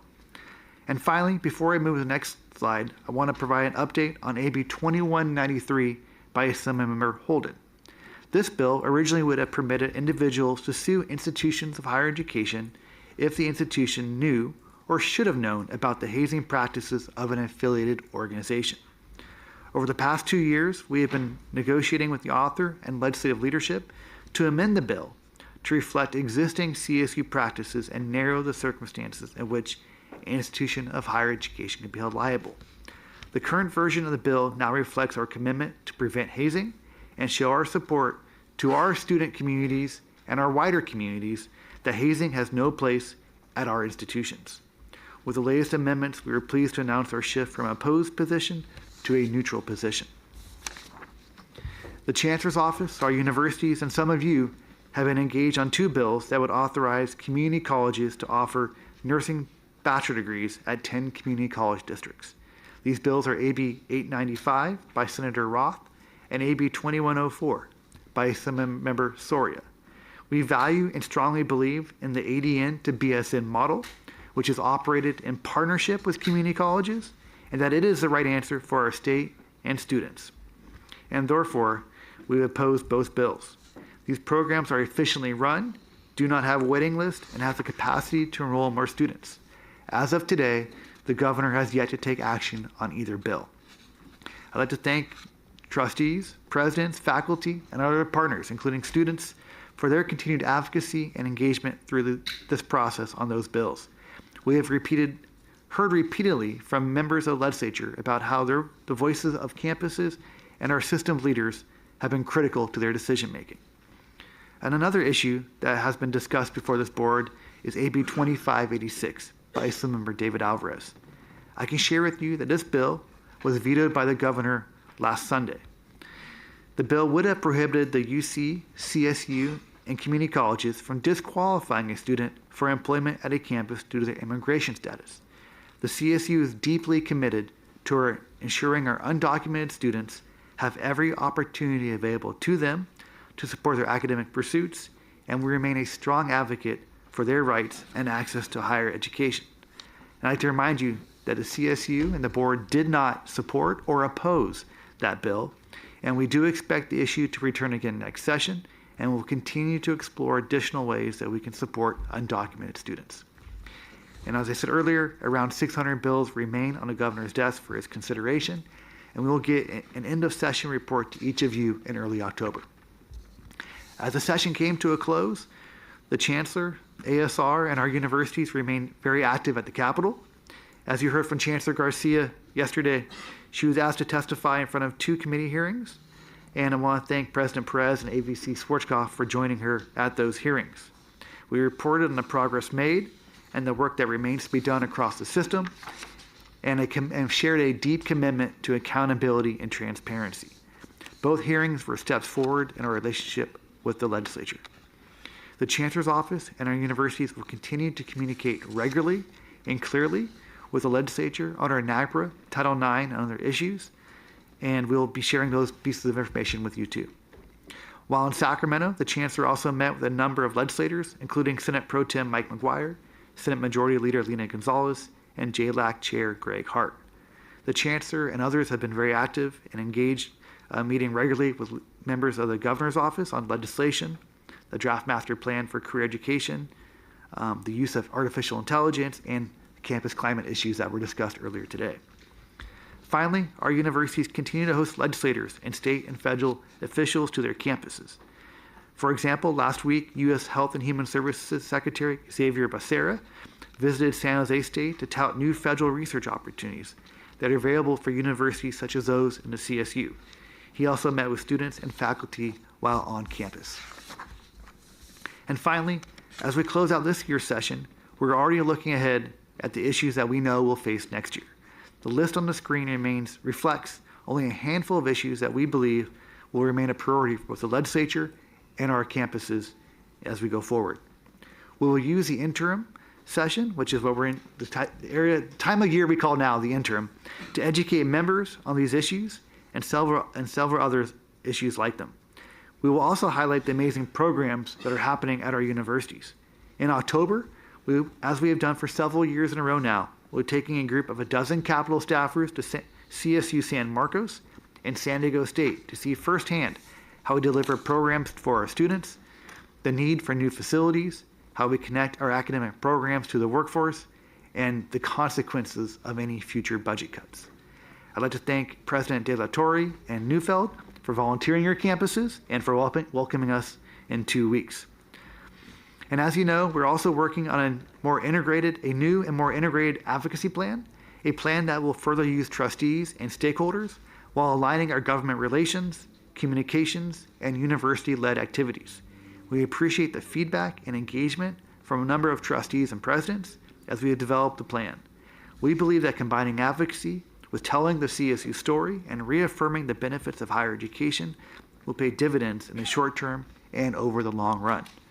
You've asked us to think boldly, be smart, and to be proactive, and we will. Trustee Rodriguez, this concludes my presentation, and we are now happy to take questions. Thank you so much for that presentation, and thank you for the commitment to making sure that our advocacy plan is bold, and I know that is going to be coming into light very, very soon. So any questions? Yes, go ahead. I just want to thank Greg and the spirit with which you are approaching the trustees and including us. Yes. Not sure it's been very successful, but at least you've got us up there arguing on your behalf. I'm going to, my one rant, my always rant. One more time, the state has not included us in the education bond package. It is the most bizarre public policy discussion I've ever been involved in. We can't, and UC cannot put a bond on the ballot without the state legislature approving it. K through 14 has the independent ability to get on the ballot in their own districts and issue their own bonds. In 2003, they got that bond level, the voting level lowered to 55%. Since that time, they've issued $203 billion worth of bonds, and they've got another $55 billion on the shelf that's been authorized. And instead of us being included, and we haven't been included in the bond package for 18 years, they put another $10 billion on the table to be voted on by the voters. It is absolutely upside down. I don't know how we're going to correct it. We've got to get together somehow and figure it out. The Senate was on our side. Glazier was on our side. We got no response from the Assembly. And we've got to figure out some different strategy, some alternative for this, because our buildings are in really bad shape. And when you think about that, $203 billion worth of bonds, and they want to give them another 10, and we've got zero during this time. It just doesn't make sense. And so we've got to figure something out. That was my rant. I agree with your rant. Thank you. Thank you, Trustee McGorry. And just a little sidebar here that Trustee Ann Fong and I were having, that legislation needs to be changed, and why we are not allowed to do bonds and to do these measures. So let's take a look at that and how we can have those conversations with our legislature. Trustee Lopez, please. Thank you. I agree with the rant, so I won't say any more. Two things, just quickly. I would add on your list of next topics, financial aid. Yes. CSSA mentioned it yesterday. It's not going to go away. So that's just a comment. But I had a question about PACE. Do you have any idea, Nathan, what might be holding up the signature on where was finance on that bill, for example? The Department of Finance, as far as I'm aware, did not have any specific concerns with it, and I think we'll know by the end of the week for sure, by September 31st. So it's just delayed. There's nothing, you don't know of any reason why it might not be signed. Yeah, I do not want to speak for anyone, but there's been no significant issues raised that I think are delaying the signature of the bill or the review of the bill.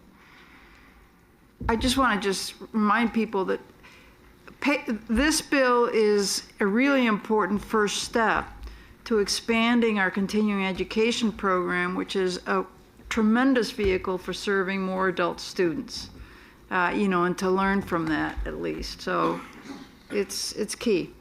Thank you. Thank you, Trustee Lopez. Any other trustees? Yes. I didn't see who put up their, okay, great. Trustee Melikar, please go ahead. Thank you, Trustee Rodriguez. So as a follow-up to Trustee Lopez's comment, with the governor's action on CSU-sponsored legislation expected soon, how is CSU preparing for the potential implementation timelines for both AB 2005, the affordable housing for faculty and staff, and the AB 2395, which is what Trustee Lopez was talking about, the flexibility for the professional education programs? Yeah. Well, first on AB 2005, we have been working with the Business and Finance Department and also across the Chancellor's Office and raising awareness of what the bill would offer and the tool that the low-income housing tax credit that would be available. Those campuses that are studying faculty and staff housing are aware of that, and they know that may be an option at some point in the future. So that will become as not a surprise to those campuses that are in high-income counties, but also have the projects coming up.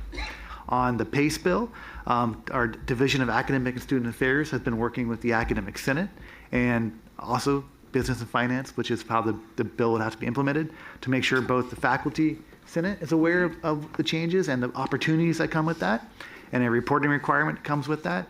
And so our campuses can make informed decisions in the new year of how they want to manage those should the bill be signed into law. So the groundwork is being laid on both. For your hard work, appreciate it. I'll try to keep this brief. First, thank you to Nathan, to Greg, and also to Eric Bakke, our state director. Trustee Rodriguez and I have been in conversation with them for a few months, closely watching where we've been with AB 2586. And just some context for people here. Like, we now basically have 3 generations of dreamers in this country, right? I'm of the first generation before there was a DREAM Act, right? And then, then the DREAM Act was introduced my freshman year at San Francisco State University, 2001, right? Then DACA happened. And then now the limitation of DACA, where most of high school students entering our schools do not have and don't qualify for DACA. So you have 3 generations now, right? Mm-hmm. As it happens, California is home to 1 out of 5 undocumented college students are in the state of California. 1 out of 5. What is the point of undocumented students to enroll in colleges if they can't use these degrees? And I think we've been really put in a hard position here. I understand the political reality. I just think that in the next legislative session, when we say that we're advocating for all of our students, that means undocumented students as well. And telling this story and talking about workforce development, right? Teachers, right? Undocumented students who graduate from our system and the UC system, right? About 10,000 in our system, 4,000 in the UC system, across industries, from teachers to engineers to entrepreneurs and all of that. So I just want to highlight that. The other thing to highlight, and I'll send this to my fellow trustees, I'm not sure this has been circulated. There was just a study done by the University of California Civil Rights Project at UCLA and the UC Davis School of Law. This literally just happened like 3 days ago. This was released. They found that enrollment of low-income undocumented students declined by half at the UC system and at our system. Declined by half. Right? And this is between 2018 to 2019 and 2022, 2023. And this really reflects, so to me, connecting the dots between our enrollment issues, right? How many students are now saying, wait a second, what's the point again of enrolling to a CSU if I can't use my degree? This is the kind of, I'm really grateful for Trustee Rodriguez because, she and I get, as I'm sure many of our fellow trustees get emails from students and staff and faculty about this. And I look forward to engaging the governor's office even more robust, in a more robust way in the next session. Thank you, Trustee Vargas, for bringing that most important issue before us. And please send that article to all of us. So important for us to be aware and to really dig a little bit deeper into that about why we are losing those students who are undocumented. But I also want to thank you ABC Dietrich about stating publicly how supportive we are of undocumented students. I can't say enough how grateful I am to our campuses, the Dream Centers, all of the services that are offered, the fellowships, the stipends, the scholarships. I mean, I can go on and on about the different ways that we support our undocumented students, and it's so important to be able to share those services with them so that they are aware of those services. Much appreciation. And I didn't see anybody else have any other comments. Okay, great. So again, thank you for that presentation. And Chair Clark, this concludes the business of the Committee on Governmental Relations. Thank you, Chair Rodriguez. And our final subcommittee report and action, I see 2 consent action items and 2 discussion action items. Trustee McGrory, would you please convene the Committee on Campus Planning, Buildings, and Grounds? The end is near. Thank you, Chair Clark. Will the meeting of the Committee on Campus Planning, Buildings, and Grounds please come to order? It is now time for the committee to consider today's consent agenda. Does any committee member wish to remove an item for a separate discussion? That's the approval of the minutes, number 1, and number 2, approval of the 5-year capital outlay plan.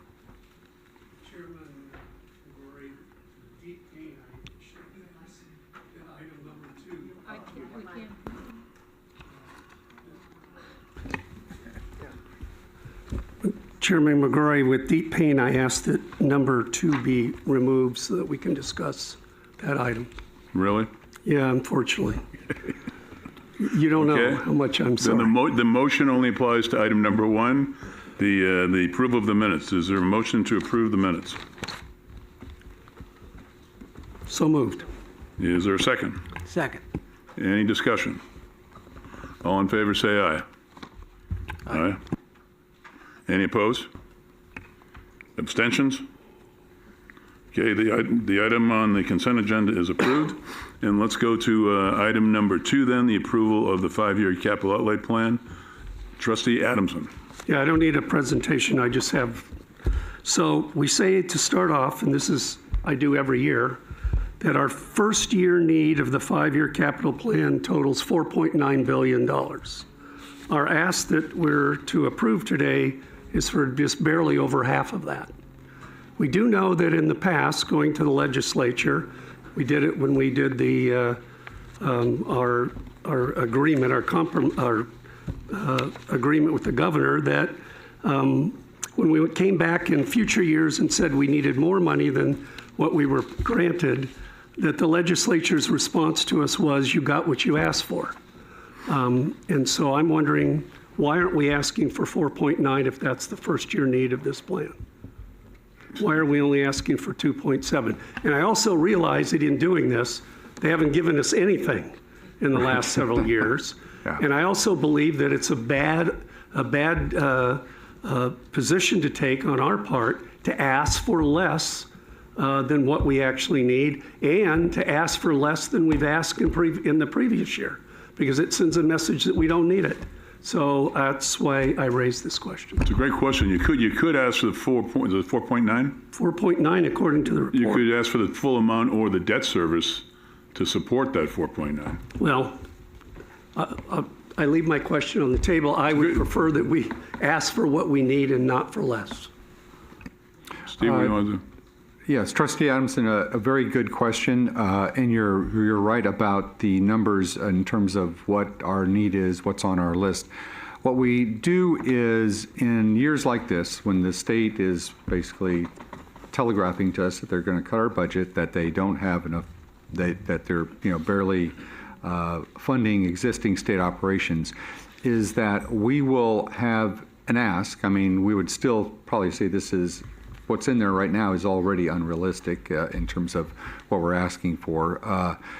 But we do sit down with the governor's staff, with the Department of Finance, with legislative leaders, others, and go through the entire list and explain to them this is what our real need is. So they're very aware of everything on this list, not just what we're asking in the budget request. So it really is a judgment call. We could ask for the full amount in the budget request. I think, you know, the caution that we have, and we work closely with Greg Sachs' team and the folks in Sacramento, is that we try to have a balance between asking for probably something that's unrealistic and then going even further beyond that and looking like we're kind of tone deaf or not being sensitive to what the state situation is. But again, there's not a hard and fast rule. It's really a judgment call on our I guess that would be an amendment to the operating budget request that we approved already in finance. Right. That's right. That would be going back to the finance committee and then changing the budget request from what was discussed earlier. Yeah. Any discussion on that? So I'm confused. We've had this issue before, and I'm very sympathetic to the fact that we need to continue to put this item on the table. I would suggest, however, picking up on the earlier discussion, that it's not enough for us to have the legislature amend and give us bonding authority, for example, because then we have to carry the debt service. This is a comprehensive, I think we need to think about a strategy to go back to Sacramento on this capital outlay, with whether it's a general what you were talking about. We got to get serious about at what point the state will include us in their geo bonding programs, and or absent that, what alternatives, in terms of financing this need. It's only getting bigger. Right. But, I for one, don't think that just the symbolic saying we're going to ask for everything right now is going to help us with going in with a credibility strategy to Sacramento. I'd rather sit down, as Steve suggested, and talk to them about what the alternatives are and look for a practical solution. It's not just this year, it's going forward. We need to do that. I don't disagree, but I just want to remind everyone sitting at this table that our identified deferred maintenance exceeds $31 billion because every year we've kicked the can down the road about what we asked for. So we're now at 31, and 3 years from now we'll be at 40. And so we do need to address this in some manner. And I just hate to continue to ask for less than what we believe we really need right at the moment. Any other thoughts on this? Chairman Clark. I'm very interested in having this committee be as efficient. I really appreciate you taking this off consent, Trustee Adamson. And I really appreciate the input from the other trustees on this. To me, this really does come down to an issue in terms of the values that we're going to apply as an institution in terms of what we're going to seek from the legislature in light of what our actual needs are. And I can't think of a better group of trustees other than those who are on the current Committee for Campus Planning, Buildings, and Grounds. And I would ask Chancellor that this be a subject of discussion in the Chancellor's Council, because I do think that there's a very, very, very valid question here. And in terms of the comment, Vice Chancellor Rallier, that this is a judgment call, I think what we as board members need to understand is what are the principles, the values, what are the standards in terms of that judgment call. And so I think there is a very valid point here. Trustee Adamson, I receive and recognize the validity of your question, and I also recognize the wisdom, Trustee Lopez, in terms of your view on this. And so I just want to underscore that I believe this is a vital question, and I appreciate this discussion. I think I've had some conversations with Greg and his staff, and I think they're working on some alternative ideas here. Maybe what we should do is schedule this for the November meeting, a discussion on capital improvements, funding alternatives, what we can do. I know I've had discussions with the regions about doing a statewide initiative and just jamming it down their throats. and we could raise the money, I think, between all the alumni from UC and CSU, and run our own initiative and put $10 billion on the ballot, which would really not, I'm sure, not make the legislature thrilled. But if we're going to get 18 years of zero, it's got to be something. We got to do something, and I think we've got to come up with an action plan and do it fast. Can we amend the operating budget request, Steve, at the November meeting if we wanted to? No, we'd have to do it at this meeting. We need to get this proposal to the governor's office shortly after this meeting. So. And you can't amend it after it's gone in? I'm trying to see if Ryan is here. Yeah, Ryan Storm, ABC for Budget. You sure can. One of the aspects of the resolution that you will be adopting under the plan is allowing the chancellor to make amendments to the advocacy plan, as well as providing updates to you, the board, as we go through the budget cycle. As we go through the budget cycle, there are many steps. You have the governor's proposal, you have legislative action, you have the May revision. We may be pivoting throughout the year depending on the circumstances of what is happening with the state budget. So we have the flexibility to, in the spring, for example, we could put together more emphasis on deferred maintenance and capital through the usual advocacy meetings that we have in the springtime. So we have lots of flexibility. We're not locked in stone here in our request. We can definitely pivot to react to how the state is behaving on the state front. Well, I'm willing to withdraw my objection to this, as long as we have an agreement that we're going to move forward on something that's more of a solution than what we've been doing for the last decade and getting no result. So we can place an item on the agenda then for the November meeting that will be a full discussion about the capital improvements and funding alternatives. I'll ask that be done. Fine. Okay, that takes care of item number 2. Trustee McGrory, you need a motion to approve item number 2. Okay, is there a motion to approve? I'll move it. How's that? Is there a second? Second. Any discussion? All in favor, say aye. Aye. Any opposed? Abstentions? The item passes. Item number 3 is an action item. It's the San Diego State University approval of the Fenton Parkway Bridge project and EIR certification. Okay, thanks, Chair McGrory. This item requests approval of the San Diego State University Fenton Parkway Bridge project and the Environmental Impact Report, also known as the EIR. In January 2020, the Board of Trustees approved the acquisition of the Mission Valley site from the City of San Diego. The purchase and sale agreement required San Diego State to fund and construct the bridge to help provide an important element of the City of San Diego's transportation initiative. If approved, the bridge will be located southwest of the recently constructed Snapdragon Stadium in the San Diego Mission Valley site. President Delatorre will now provide additional information about the project, and I'm going to turn over to President Delatorre. Thank you, Executive Vice Chancellor Roulier. Members of the Board of Trustees, it is my honor today to present the Fenton Parkway Bridge project for your approval. As you know, in 2020, SDSU and CSU purchased the stadium site and surrounding property from the City of San Diego. When the board approved the terms with the city in 2020, it included both our obligation to construct the bridge as well as SDSU's committed funding for it.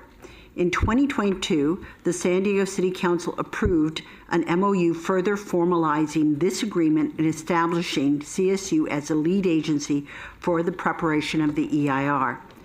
Now that we've achieved the exciting milestone of the opening of Snapdragon Stadium and most recently have completed and opened the beautiful River Park, both shown in the upper right-hand position of this slide, which was the most recent significant obligation SDSU committed to in the purchase and sale agreement, SDSU has turned its attention to fulfill its commitment to construct this bridge. In close partnership with the city, CSU is leading the design, environmental review evaluation, regulatory permitting, and construction for the city. This bridge has been referenced and planned for in the City of San Diego regional planning documents, such as the Mission Valley Community Plan, for over 20 years. It will improve multimodal circulation enhance emergency response times in the area, and reduce vehicle miles traveled within Mission Valley, and thus benefit the community and the city of San Diego at large. Upon completion of the construction, responsibility for the operation and maintenance of the bridge will be assumed by the city. I want to extend my thanks to the city of San Diego for being an excellent partner as we work closely with them on the EIR and design of the bridge. I will now turn it over to Paul Gano to talk more about the proposed project. Thank you, President Delatorre.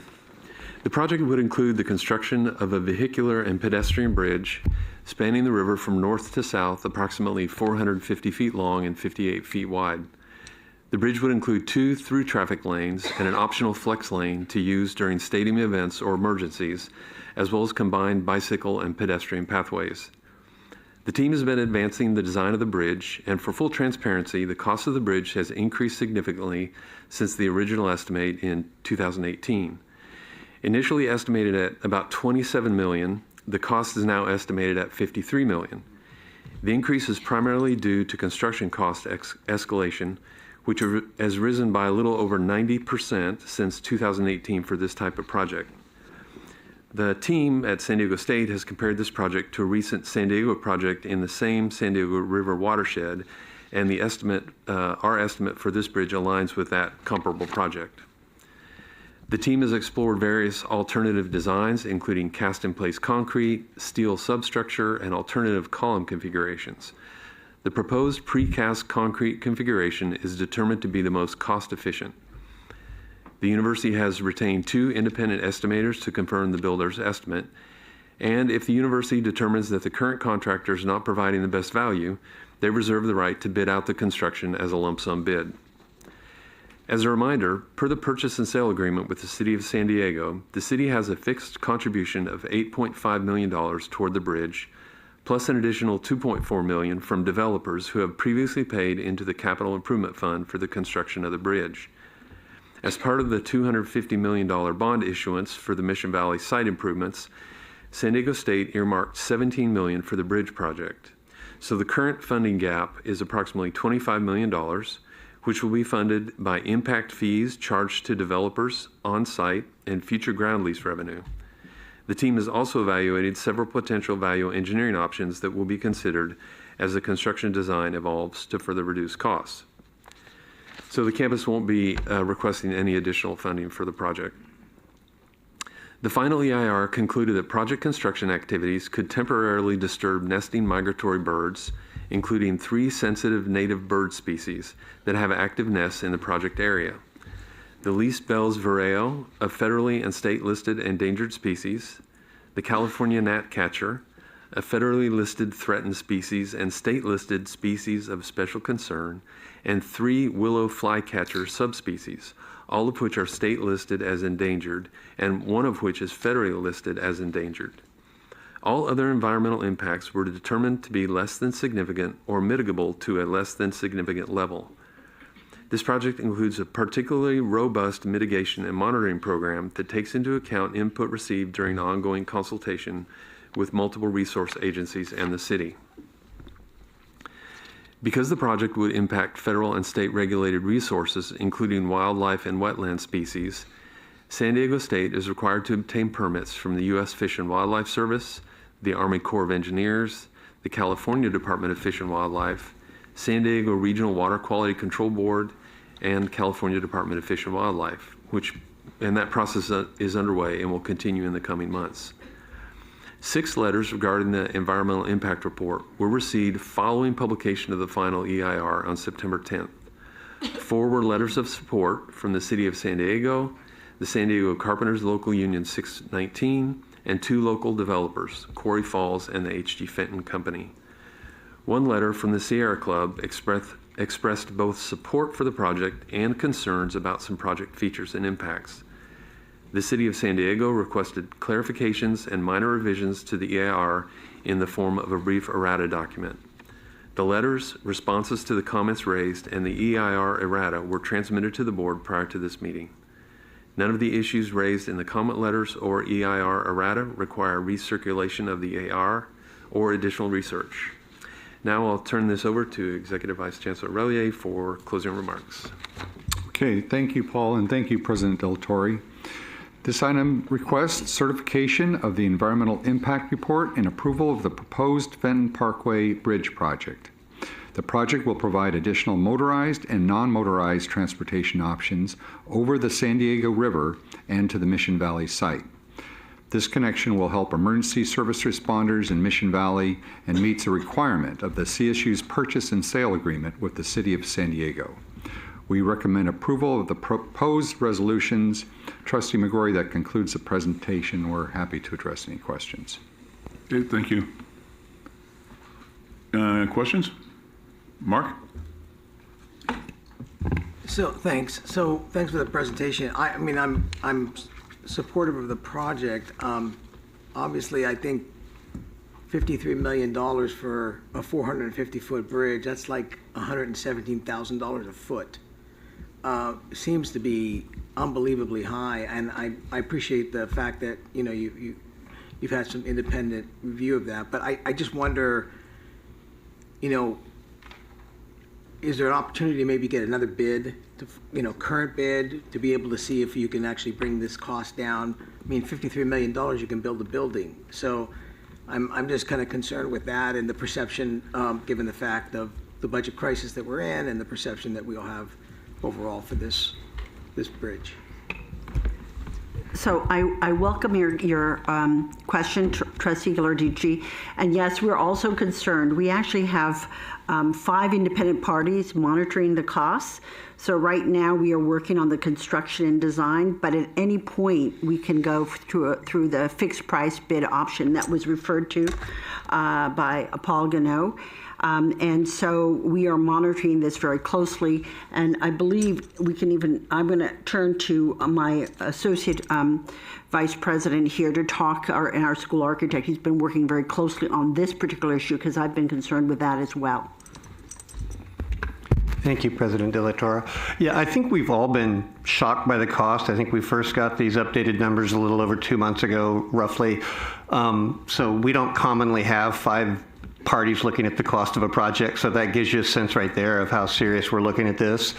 I actually even reached out to one of their most bitter competitors, Clark Construction, we know well. They built the Mission Valley site for us in the stadium, and they would probably have every joy in saying that Flatiron is coming up with some ridiculous numbers. What we found out is, though, their national database shows that institutional type construction like ours has gone up about plus or minus 40% since 2020. Our estimates from 2018. What they've learned is when they go back and take a look at their database of horizontal infrastructure, roads, dams, bridges like ours, it's north of 80%. So the industry across the country as a whole is tracking significantly higher than estimates of other construction types. Having said all that, the way we are buying this bridge structure is we own all documents. Every work product being constructed by Kleinfeld or the engineers, all the work product being done by Flatiron Construction, those do belong to us, and the trustees reserve every right and authority to put that out for a lump sum fixed price bid if we're unhappy with the pricing we're getting from Flatiron at the end. That's not without its own risk. I don't want to say that glibly and say that's an easy solution. It'd be a significant risk we'd be taking on, but it is there.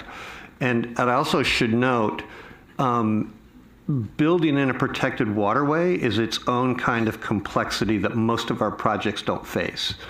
So for example, until we get your approval of the final EIR, we can't even begin the permitting process that's going to allow us to build in a protected waterway. One of the ways we brought on our builder early is because Flatiron has a lot of experience working in the San Diego watershed. They've got a lot of experience working with Department of Water Resources and Fish and Wildlife, and a successful track record of getting these things permitted in these really challenging environments. Thanks. I appreciate that. I'm just, have you gone back to the bidder and talked to them about, you know, kind of the cost structure and if they can come down, find some efficiencies at all? Absolutely, yes. The challenge is, unlike a building, there's not much programmatic enhancements in the bridge. We actually took a look at what it would mean if we took a lane out of the bridge. It was less than $6 million to go from 3 lanes to 2. That would be a violation of our agreement with the city of San Diego. It would require we go back and renegotiate the purchase and sale agreement. But having said that, once you make the commitment to cross the watershed and you're putting caissons and pilings in the bridge, you're triggering the vast majority of the cost. There's not enough lights to pull off. There's not enough sidewalks to pull off. There's not enough to measurably change the cost of that. The start point and the end points are both fixed and defined. The height above the watershed is determined by the 100-year flood map for FEMA. There's very little opportunity for owner change in the project. Well, thanks. I appreciate all the effort you put into it to try to find efficiencies. It's just a staggering number. So anyway, thank you. We've all got a little bit of sticker shock here. Trustee Adamson? Yes, thank you.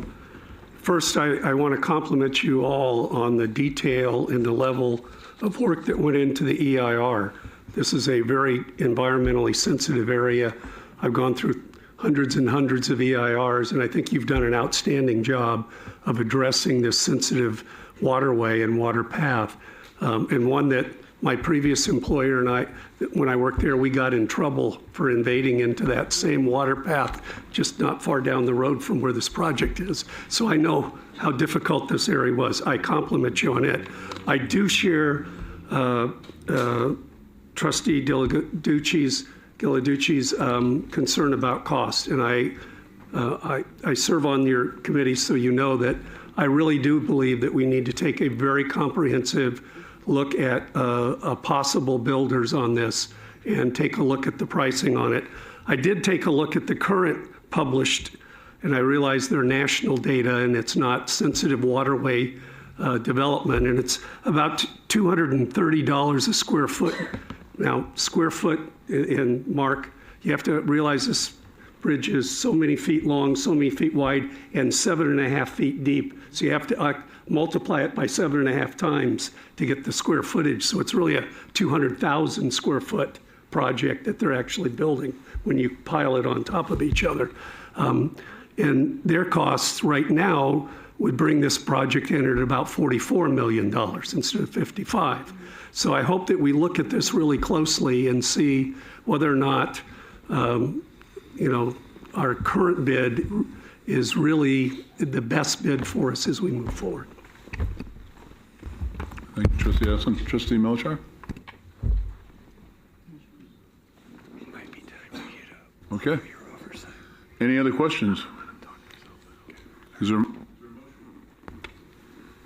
a motion? Everybody knows who's on the committee, right? So moved. So moved. Is there a second? Second. Any discussion on the motion? All in favor say aye. Aye. Aye. Any opposed? Any abstentions? Motion's approved. The next item is item number 4. Thank you, San Diego State. The next item, number 4, is California State University Fullerton Engineering and Computer Science Innovation Hub Schematic Design Approval. Steve? Okay, thank you, Chair McGrory. Now, this item requests approval of schematic plans for the Engineering and Computer Science Innovation Hub project at Cal State Fullerton. The governor and the legislature approved $67.5 million in the 22-23 state budget for the design and construction of this project to support the growing need for a highly skilled science, technology, engineering, and math, or otherwise known as STEM-trained workforce for all industries. Cal State Fullerton President Ron Rochon will now introduce the item. President Rochon. Thank you so much, Vice President Royer. I wanted to, before I do this, I want to just take a point of privilege just for a second and thank Chairman Clark and all the trustees for your warm welcome to me and my family. This has been absolutely amazing. I want to thank also the Chancellor Garcia and her entire team for this warm reception, and then also my my colleague presidents and their respective campuses. Everyone has just been so kind. I want to say this also, Mr. Chairman, that it is truly an honor to sit here and serve with all of you all, this great state of California, the CSU, and also Cal State Fullerton. I'm honored to do so. So thank you very much. With me today, I have just a few members of my team to answer any questions that may be of concern for the trustees. I've got Dr. Susan Barua. She's the Dean of the College of Engineering and Computer Science. I've invited also Dr. Amir Dabirian, Provost and Vice President for Academic Affairs, Mr. Alex Porter, Vice President for Administration and Finance, and then also Mr. Sarab Singh, Associate VP for Capital Programs and Facility Management, I am sitting here with great enthusiasm as we seek your approval for the schematic design of the Engineering and Computer Sciences Innovation Hub at Cal State Fullerton, Phase 1A. I feel great excitement in introducing this 3-story, 45,000 square foot facility, which will stand as a beacon of innovation, offering a dynamic environment of learning, research, and collaboration with industry. This project represents a significant milestone in our ongoing commitment to excellence in education, research, and innovation. First and foremost, I would also like to express my deepest gratitude to Governor and also his office and the California Legislature for their support. The Orange County delegation, including Senator Josh Newman, Assembly members Sharon Quirk Silva, and also Speaker Emeritus Anthony Rendon, for their leadership and unwavering support, which has made this ambitious project possible. Their investment of $67.5 million for Phase 1A from the 2022-2023 California State budget is not just an investment in our institution, but also in the future of our state and also our nation. This project underscores our commitment to strengthening regional economies and cultivating a highly skilled STEM-trained workforce. This hub will boast state-of-the-art research labs, student collaboration areas, and also adaptable spaces designed to meet the ever-changing needs of this industry. However, while Phase 1A is a significant step forward, it is truly only the beginning. The full realization of our vision requires your continued support for Phase 1B. This next phase is crucial for completing the additional space requirements needed to fully support the college's growth and also to accommodate increasing numbers of students and faculty that are drawn to our programs. The Engineering and Computer Science Innovation Hub, Phase 1A, is not merely a building, it is also a response to the evolving needs of our students and the demand of the marketplace. Over the past few years, we have witnessed an unprecedented growth in enrollment within our engineering and computer science college programs. This college prepares students for evolving fields such as augmented reality, artificial intelligence, EV design, cybersecurity, robotics, and also advanced manufacturing. These alumni help to fill the nation's need for software developers, cybersecurity experts, computer hardware professionals, and also other tech roles.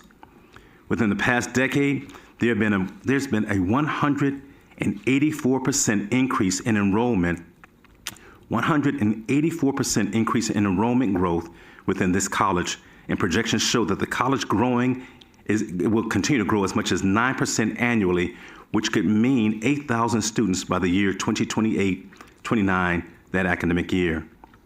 This serves as a clear indication of the increasing interest in these fields, driven by the rapid pace of technological advancement and also the critical role they play in our society, not to mention social mobility that these jobs create.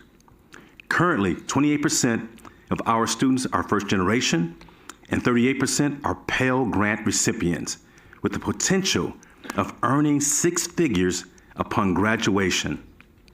82% of these college alumni say that stayed within the region after graduation, directly impacting the local workforce. These are all reasons the Innovation Hub has the support of industry giants such as Disney, Southern California Edison, support from school districts with shared student success interests, including Anaheim Union High School District, and champions in chamber and industry organizations, including both Hispanic and Black Chamber, as well as Orange County Business Council, among others. As we prepare our students to enter the workforce within this dynamic and technologically driven industry, it is imperative that we provide them with resources, an intellectual environment, and opportunities that will enable them to thrive. The Innovation Hub will do just that. It will be a state-of-the-art facility to foster collaboration, creativity, and also cutting-edge research. Analysis of the market trends show a growing demand for professionals in engineering and computer sciences, not just in California, but across the entire globe. Despite the high demand, engineering and computer science fields may remain a male-dominated field in California and also within the U.S. This is no different at Cal State Fullerton, where women comprise of 57% of our total students in fall 2023, yet only represent 19% of the College of Engineering and Computer Sciences. The college recognizes the significant gender gap that exists within the college and also in the country within these tech fields, and is committed to removing barriers and advancing student success for our young women who are pursuing these degrees. The Innovation Hub will position us to meet the skill demand and gender gap head-on by equipping our students with the skills and knowledge they need to succeed in these high-demand industries. This project is not only a response to current needs, but also it is an investment in the future of our graduates and the industries that they will lead. I ask for your support in improving the schematic design of the Engineering Computer Sciences Innovation Hub Phase 1A.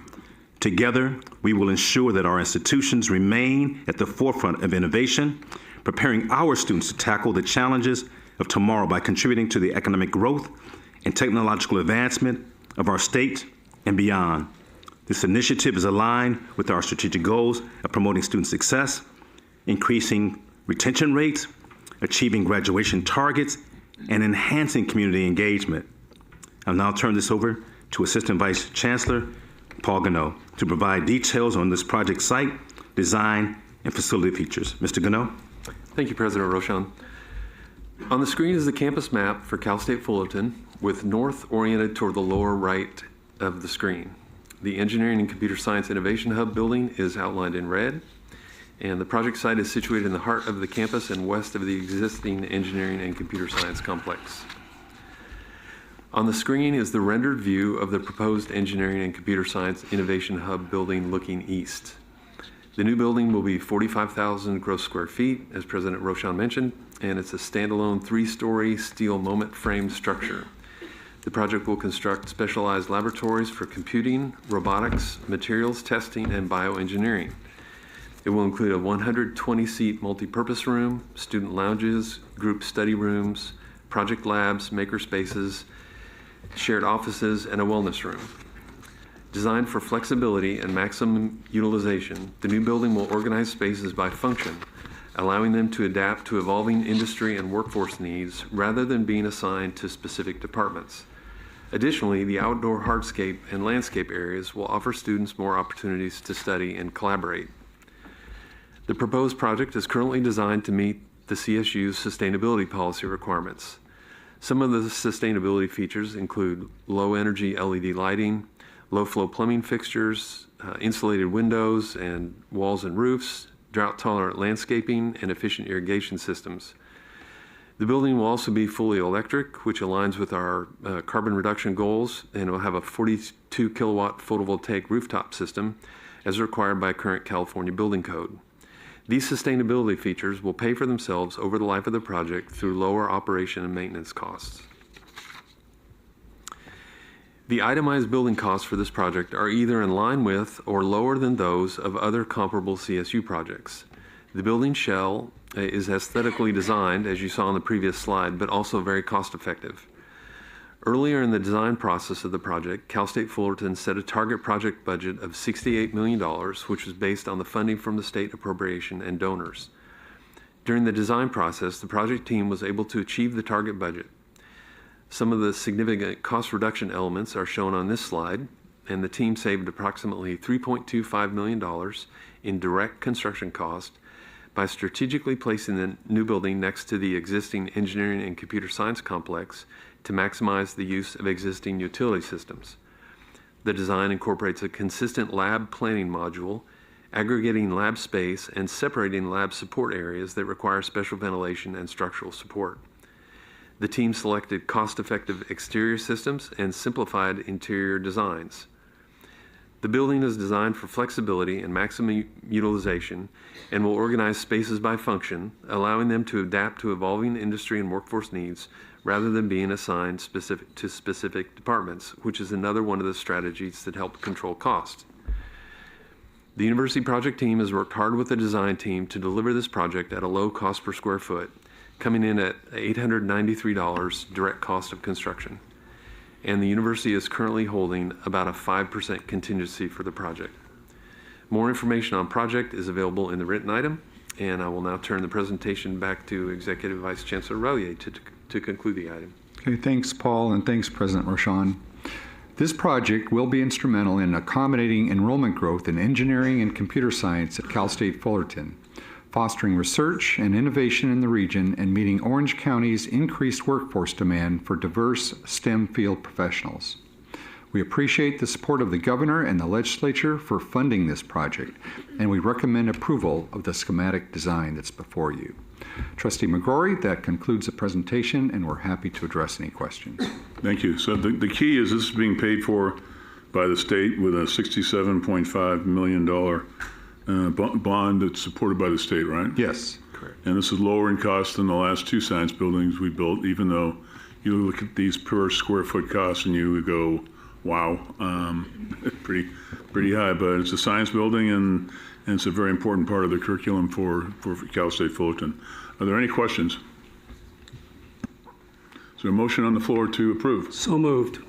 Is there a second? Second. Any discussion? The item is approved. Please vote. I was just jumping the ship a little bit. I do appreciate your enthusiasm, sir. Speeding it along. Okay. All in favor, say aye. Aye. Aye. Any opposed? Any abstentions? The item is approved. Mr. Chairman, that concludes the business of the Committee on Campus Planning, Buildings, and Grounds. Thank you, Chair McGrory. And I need to ask, do people need a short break? Yes. Yes. So, enough said.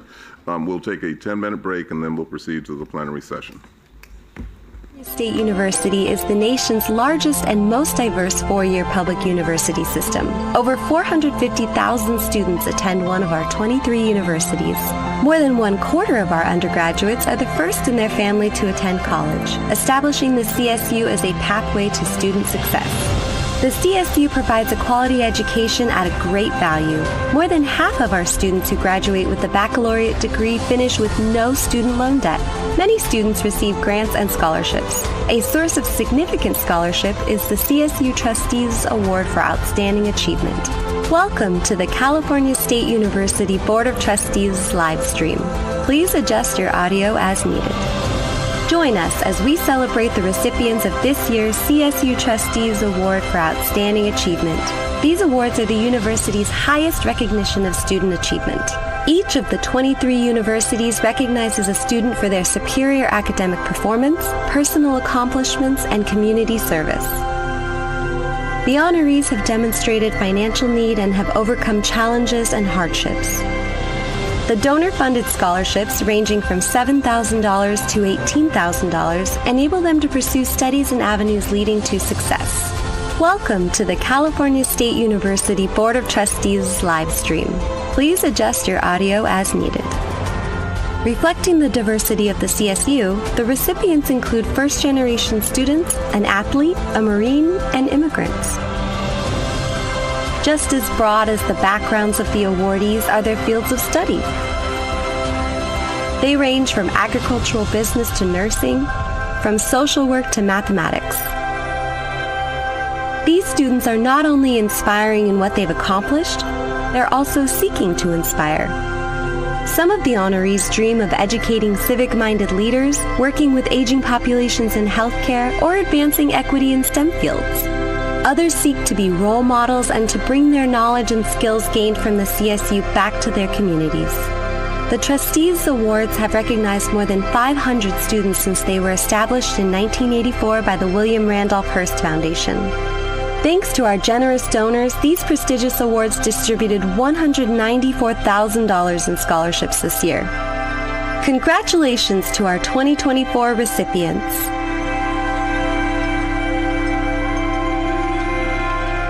Welcome to the California State University Board of Trustees live stream.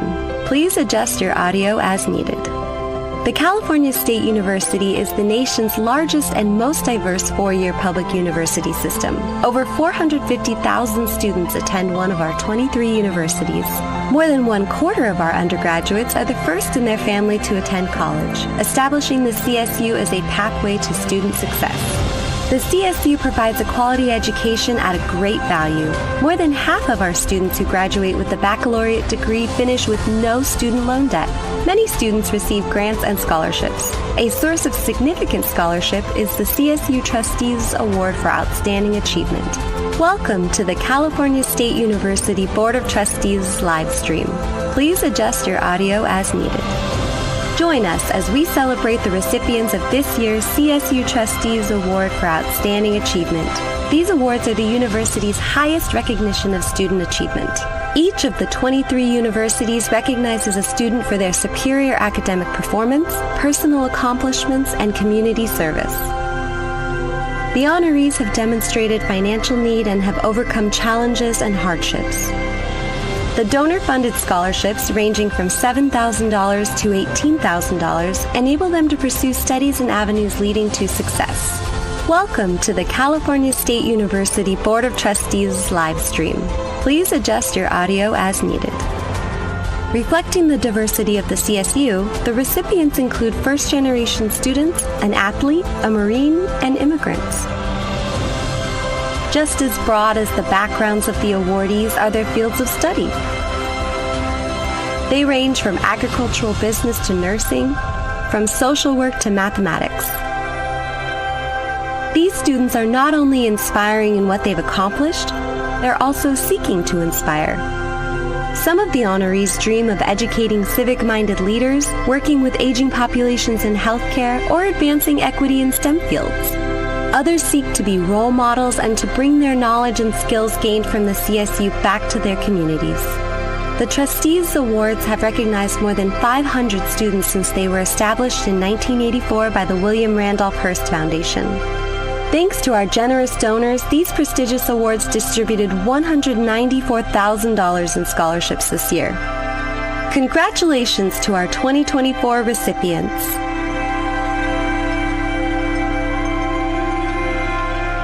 Welcome to the California State University Board of Trustees live stream.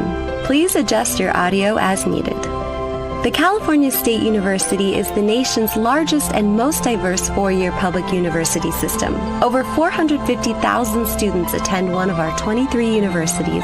More than 1/4 of our undergraduates are the first in their family to attend college, establishing the CSU as a pathway to student success. The CSU provides a quality education at a great value. More than half of our students who graduate with a baccalaureate degree finish with no student loan debt. Many students receive grants and scholarships. A source of significant scholarship is the CSU Trustees Award for Outstanding Achievement. Welcome to the California State University Board of Trustees live stream. Please adjust your audio as needed. Join us as we celebrate the recipients of this year's CSU Trustees Award for Outstanding Achievement. These awards are the university's highest recognition of student achievement. Each of the 23 universities recognizes a student for their superior academic performance, personal accomplishments, and community service. The honorees have demonstrated financial need and have overcome challenges and hardships. The donor-funded scholarships, ranging from $7,000 to $18,000, enable them to pursue studies and avenues leading to success. Welcome to the California State University Board of Trustees live stream. Please adjust your audio as needed. Reflecting the diversity of the CSU, the recipients include first-generation students, an athlete, a Marine, and immigrants. Just as broad as the backgrounds of the awardees are their fields of study. They range from agricultural business to nursing, from social work to mathematics. These students are not only inspiring in what they've accomplished, they're also seeking to inspire.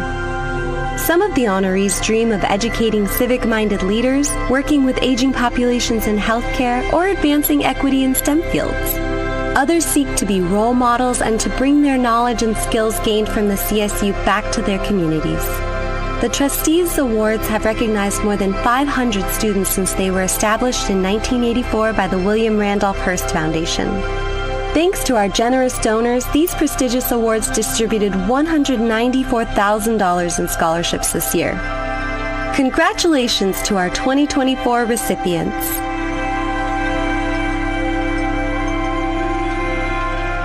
Welcome to the California State University Board of Trustees live stream. Please adjust your audio as needed. The California State University is the nation's largest and most diverse four-year public university system. Over 450,000 students attend one of our 23 universities. More than 1/4 of our undergraduates are the first in their family to attend college, establishing the CSU as a pathway to student success. The CSU provides a quality education at a great value. More than half of our students who graduate with a baccalaureate degree finish with no student loan debt. Many students receive grants and scholarships. A source of significant scholarship is the CSU Trustees Award for Outstanding Achievement. Welcome to the California State University Board of Trustees live stream. Please adjust your audio as needed. Join us as we celebrate the recipients of this year's CSU Trustees Award for Outstanding Achievement. These awards are the university's highest recognition of student achievement. Each of the 23 universities recognizes a student for their superior academic performance, personal accomplishments, and community service. The honorees have demonstrated financial need and have overcome challenges and hardships. The donor-funded scholarships, ranging from $7,000 to $18,000, enable them to pursue studies and avenues leading to success. Welcome to the California State University Board of Trustees live stream. Please adjust your audio as needed. Reflecting the diversity of the CSU, the recipients include first-generation students, an athlete, a Marine, and immigrants. Just as broad as the backgrounds of the awardees are their fields of study. They range from agricultural business to nursing, from social work to mathematics. These students are not only inspiring in what they've accomplished, they're also seeking to inspire. Some of the honorees dream of educating civic-minded leaders, working with aging populations in healthcare, or advancing equity in STEM fields. Others seek to be role models and to bring their knowledge and skills gained from the CSU back to their communities. The Trustees Awards have recognized more than 500 students since they were established in 1984 by the William Randolph Hearst Foundation. Thanks to our generous donors, these prestigious awards distributed $194,000 in scholarships this year. Congratulations to our 2024 recipients.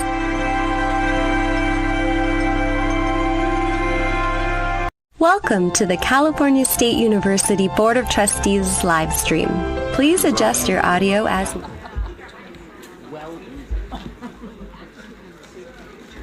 Everybody will return to their seat. And we are back in session. At this time, will the meeting of the Board of Trustees of the California State University come to order? Ms. Corral, please call the roll. Here. Vice Chair Rambula. Here. Trustee Brar. Chair Clark. Present. Trustee Fagan. Here. Trustee Furstenberg. Here. Trustee Fong. Here. Chancellor Garcia. Here. Trustee Ghilarducci. Here. Trustee Gilbert Laurie. Here. Trustee Guajardo. Trustee Kimball. Here. Lieutenant Governor Kounalakis. Present. Trustee Lopez. Here. Trustee McGrory. Here. Trustee Molina Mancio. Trustee Nejabat. Here. Governor Newsom. Trustee Ortiz Morfitt. Trustee Rodriguez. Here. Speaker Rivas. Trustee Steinhauser. Here. Superintendent Thurmond. Trustee Vargas. Here since Sunday. Trustee Yi Melikar. Here since Thursday. Chair Clark, we have a quorum. Thank you. Before we consider the items on the consent agenda at this time, I would like to continue the tradition of inviting our newest trustee to share a few words with us. It's always enriching for us to hear firsthand about the experiences and passions that you have brought to the CSU. Trustee Najabat, would you please share a few brief introductory remarks? And welcome. Thank you, Chair Clark. And I just want to start off by saying I'm grateful for the opportunity to serve. And although this is my first board meeting, a long board meeting, I want to say that I'm so impressed by my fellow trustees, Madam Chancellor, presidents, faculty, and staff by their commitment and hard work for the institution. A little bit about me: born and raised in San Diego, went to undergrad and law school at some school in the Bay Area, started a real estate company, and in August of 2020 joined the Governor's Office of Business and Economic Development, helping California companies with expansion, retention, and coming here. And recently joined the Attorney General's office. I wouldn't be where I am here today without my education. And I am a product of the California education system. So I look forward to contributing and visiting all the campuses and meeting with faculty and staff and providing what I can to be of help. So thank you, everyone. Trustee, thank you so much for your service and sharing your story. On behalf of the full board, I would like to welcome you once again to your new role, and we look forward to working with you and benefiting from your unique perspective, talent, and commitment to the CSU. And now, moving on to the consent agenda. All items requiring full board approval are listed on the consent agenda. Does any trustee wish to remove any items from the consent agenda? Mr. Chair. Lieutenant Governor. Thank you very much, Mr. Chair. I'd like to pull item 3 from the consent agenda. Item 3 from the Campus Planning, Buildings and Grounds Committee. It's the Fenton Parkway Bridge Project and EIR certification. If we could pull that off consent for a roll call vote, please. Item 3, the Committee on Campus Planning, Building and Grounds, the San Diego State University approval of the Fenton Parkway Bridge Project and EIR certification is moved off the consent calendar. Does any other trustee wish to remove any other item? If not, may I have a motion to approve the thank you, remaining? Okay, let's first, excuse me. Motion second. Any discussion? All in favor, please say aye. Excuse me, Mr. Chair, I think you need to do a roll call vote since you have a remote participant. Thank you, Council. Ms. Quarles, would you please give a roll call vote? Trustee Adamson. Yes. Vice Chair Rambula. Yes. Chair Clark. Yes. Yes. Yes.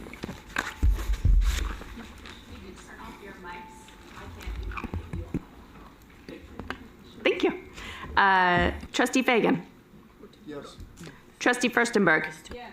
Trustee Fong. Yes. Chancellor Garcia. Yes. Trustee Ghilarducci. Yes. Trustee Gilbert-Lori. Yes.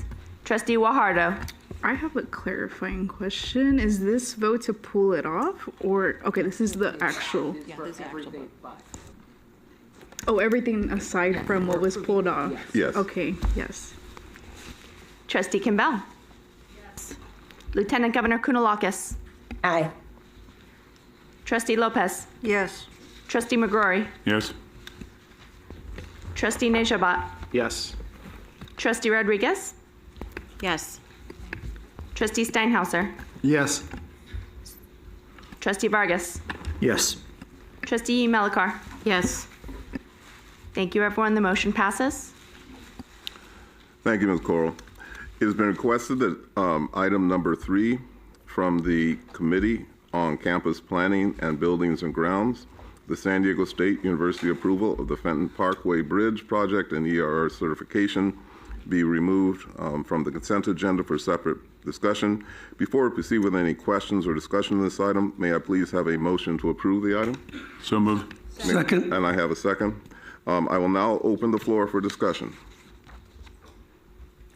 Lieutenant Governor.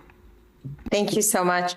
I was listening to the committee report on this, and it just struck me that whether it's $53 million or $65 million, this is a very expensive bridge, and the per square foot cost is really extraordinary. And preceding the conversation on this piece of infrastructure was a conversation about how we need to find more financial resources for so many of the other priorities on campus. And so for that reason, I'll be voting no on this piece of, on this item today. Thank you. So noted. Is there any further discussion? I see Trustee Fagan. Well, I agree with the Lieutenant Governor's view, and in fact had a conversation with Vice Chancellor Rillier, asking him about this item and item number 4, because I personally believe with the challenges we're facing with that budget, that we should not be adding, or at least exploring not adding, additional obligations to the annual debt service on new construction. Steve explained the reasons why these two items are not adding onto the debt service. And as I understand it, well, actually, maybe Steve would be best to explain why these two items are not adding to the debt service. But I completely agree with the Lieutenant Governor on this. And in the future, if there are proposals that would make us end up increasing that. You know, we started off at 297 or something like that when just a few years ago when the state had us take over these obligations, and now we're already up to 4 something or other. And so those are the concerns. Steve, could you explain why these two items are not adding to the annual debt service? So let me just focus on the Fenton Parkway Bridge, perhaps right now, just since that's kind of the topic that we're dealing with. The Fenton Parkway Bridge, first of all, there is no state funding involved in this project. So that if you go back to the original acquisition of the Mission Valley land from the city of San Diego, there were a number of negotiation points, and one of those points was that that San Diego State, as part of the Mission Valley development, would build this bridge. There is some money, as was indicated in the presentation, coming from the city. The city is, once it's built, going to take over the responsibility for the operation and maintenance of that bridge. The revenue is a combination of city revenue, revenue from developer fees, revenue from the actual Mission Valley project itself, but there is no CSU or State of California money and no debt service that's being added for us. So this is really a self-contained, this Fenton Parkway Bridge is a self-contained project. One other thing I'll just say very quickly is that the San Diego team has really, they have scrubbed this project like I've never seen them scrub a project. They mentioned they have 5 different people kind of looking at it. You know, one of the things that is striking, CSU isn't in the bridge building project business of very often.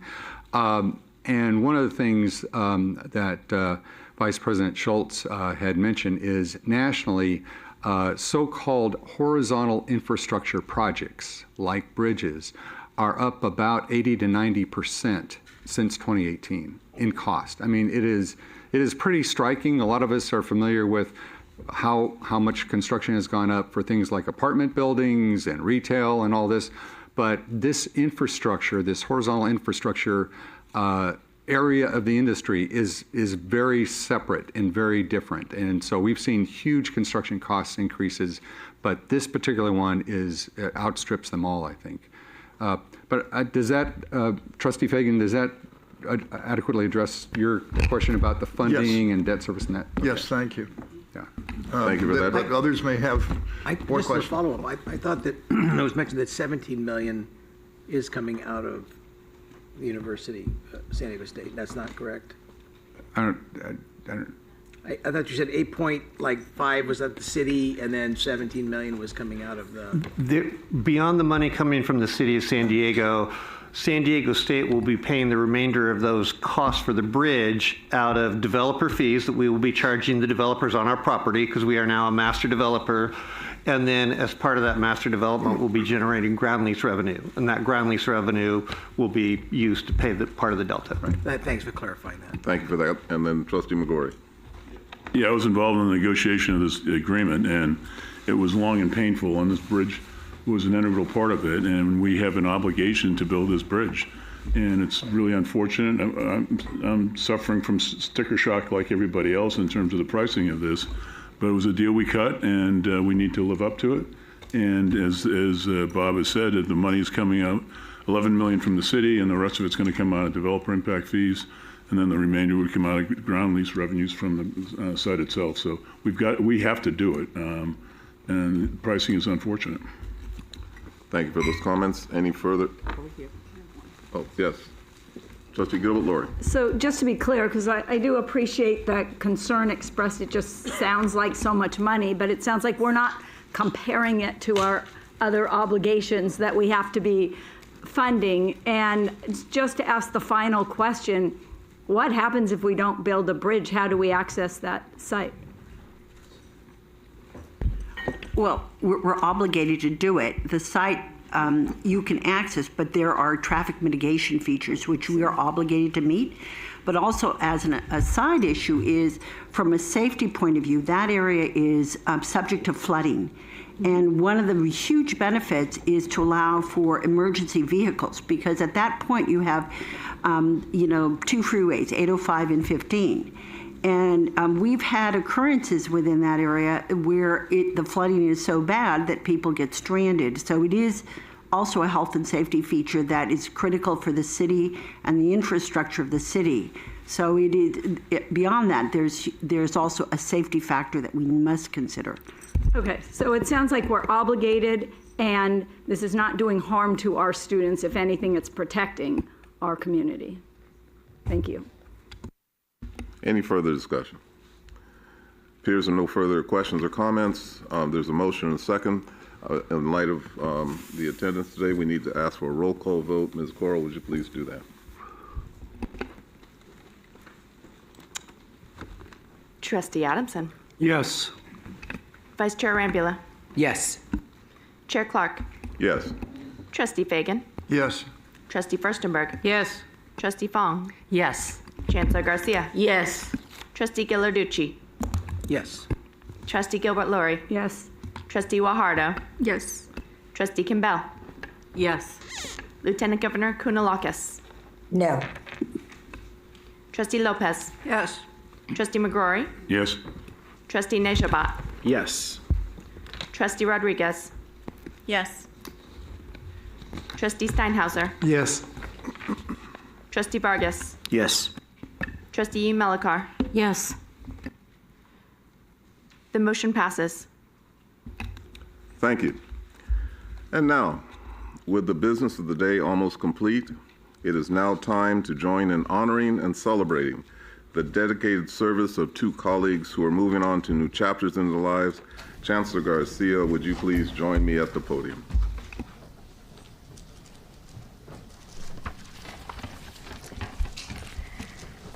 I am pleased to begin the conferral of title of Student Trustee Emerita to Diana Aguilar Cruz. During her tenure as a student trustee, Diana Aguilar Cruz has served as a true champion for her fellow students. As a first-generation college student who was born and raised in Mexico City and immigrated to the United States as a non-English speaker, she has encountered and overcome multiple obstacles on her higher education journey. Perhaps more impressive, Diana has used her lived experiences and lessons and lessons learned to help those who aspire to follow in her footsteps. As just one of many examples, she co-founded Nesawa Coyote, a volunteer-based organization that helps underserved students achieve their dreams of obtaining an undergraduate degree. Diana, you powerfully embody the philosophy you hold so dear, to become the representation you want to see.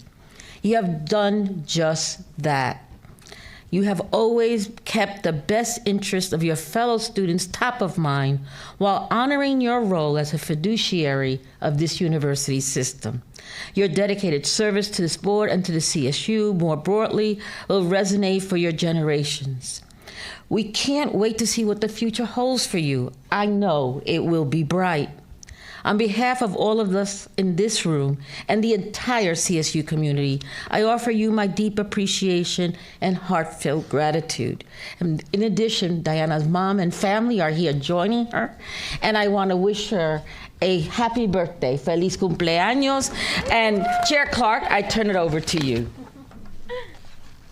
Thank you, Chancellor. The conferral of the title of Student Trustee Emerita on Diana Aguilar Cruz is an action item before the board. May I please have a motion? I got motions and seconds. Is there any discussion? Hearing none. All those in favor say aye. Aye. Is there any objection? There are none. Is there any abstention? There are none. I have, and so the motion is unanimously approved. I would like to invite our new trustee emerita, Diana Aguilar Cruz, to accept her conferral and honor us with a few remarks. Please. Wonderfully done.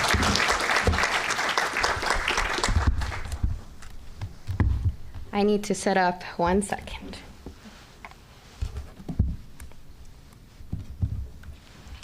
Okay.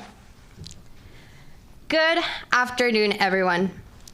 There's no better way to celebrate my 23rd birthday than by being here with all of you, receiving one of the greatest honors of my life. Joining me today is a small portion of my family, and I want to acknowledge two special people. My mother and my grandmother have not only broken generational cycles, but also created an environment where every person in our family can live without fear and dream without limits. Jefita chula y madre mía, les doy las gracias por haberme hecho fuerte y valiente, así igualita a ustedes. Las amo con todo el corazón, lo logramos.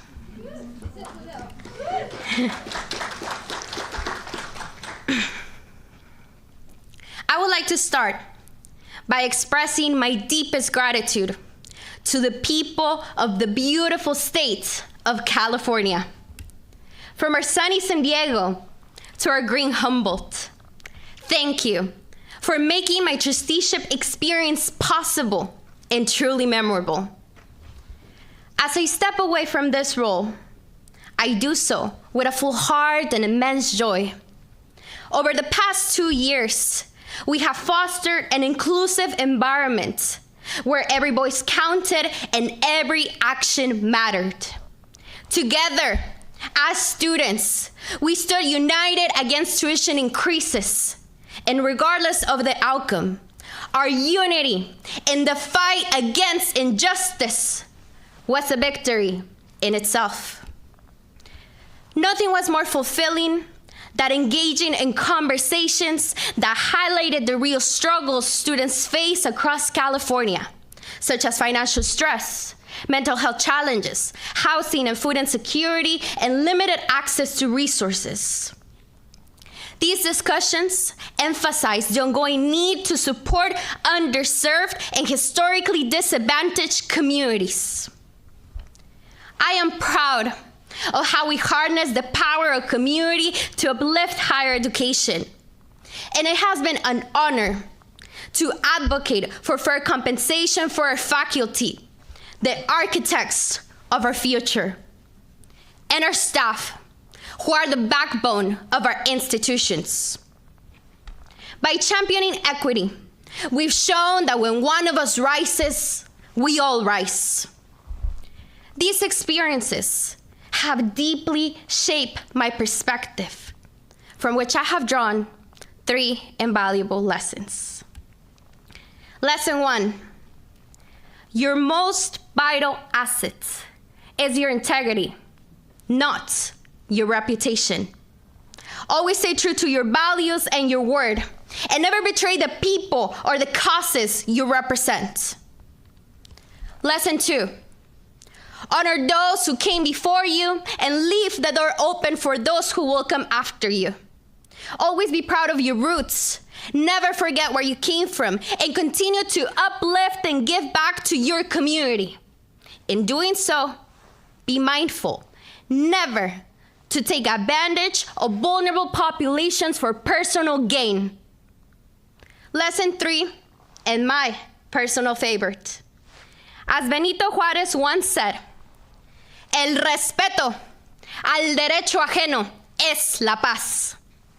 Respect for the rights of others brings peace.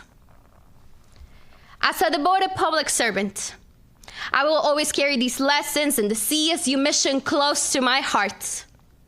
Higher education across the country is powerful, but the education provided by the CSU system is uniquely transformative.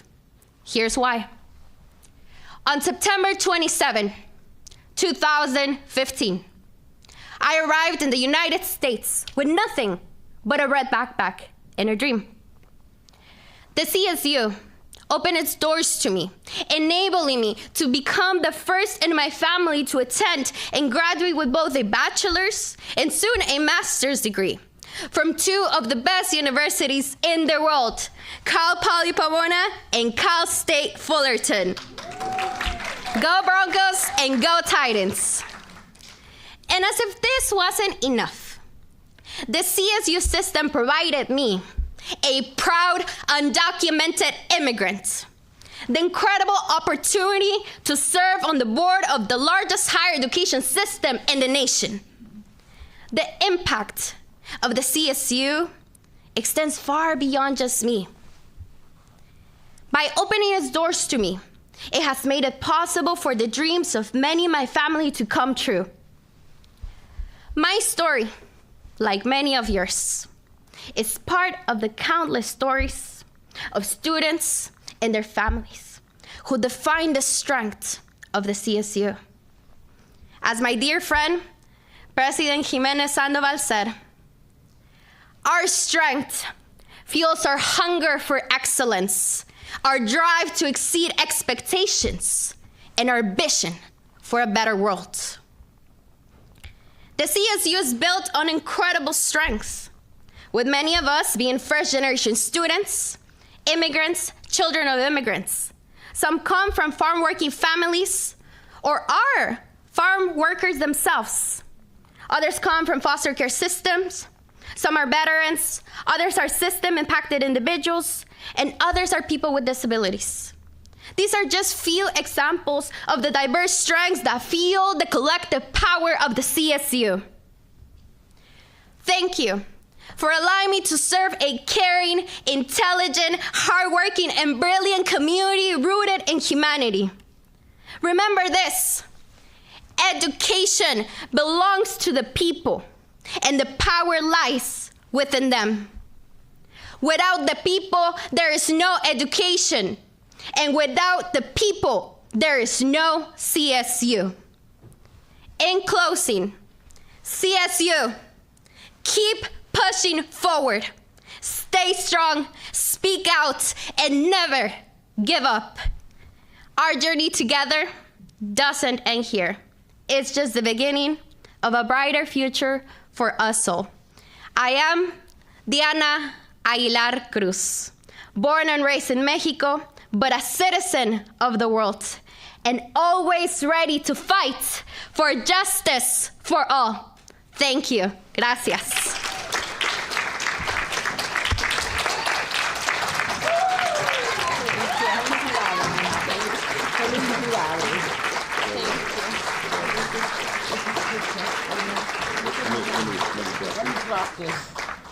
All right. I'm coming with you. I'm coming. Thank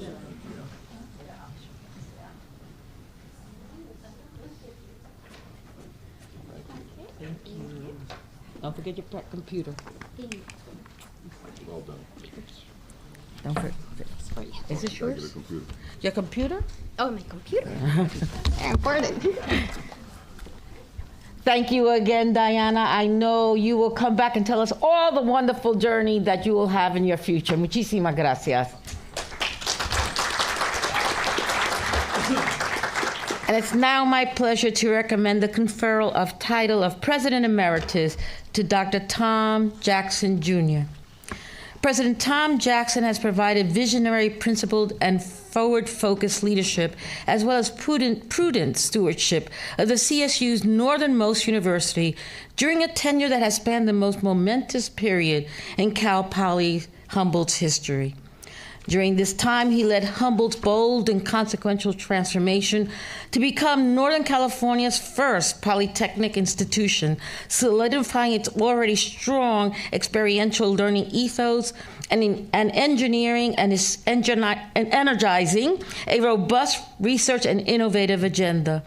That transformation also inspired significant state funding to expand academic offerings, facilities, and campus services, as well as enrollment growth, a testament to the impactful role the university has played and will continue to play in addressing critical regional, state, and national workforce needs. Under President Jackson's leadership, research grants and contracts have doubled to more than $67 million annually, one of the highest levels in the system. Today, Cal Poly Humboldt is well positioned to be a leader in sustainability and climate innovation practices, among many other future-focused fields. Community outreach and engagement served as foundational priorities for President Jackson. He has built trust and launched partnerships with the region's tribal nations, which he cites with rightful pride as generational work and among his most important successes. He also has worked closely with the College of the Redwoods to forge what can be considered a model relationship between a 2- and 4-year institution. A first-generation student and proud veteran of the U.S. Coast Guard Reserve, Army National Guard, Texas State Guard, and Indiana Guard Reserve, President Jackson has also strongly supported student veterans throughout his career. Today, Tom is joined by his wife, Mona. Thank you for joining us, Mona. And thank you, Tom and Mona, for your service to our nation and to Cal Poly Humboldt, and for your lifelong dedication to student success. Chair Clark, I turn it back to you. Thank you, Chancellor. The conferral of the title of President Emeritus on Tom Jackson, Jr. is an action item before the board. May I have a motion? May I have a second? And there are dozens of those. Any discussion? All in favor say aye. Aye. Any opposed? None. Any abstain? None. We have now, the motion is unanimously approved, and congratulations. Mike is yours.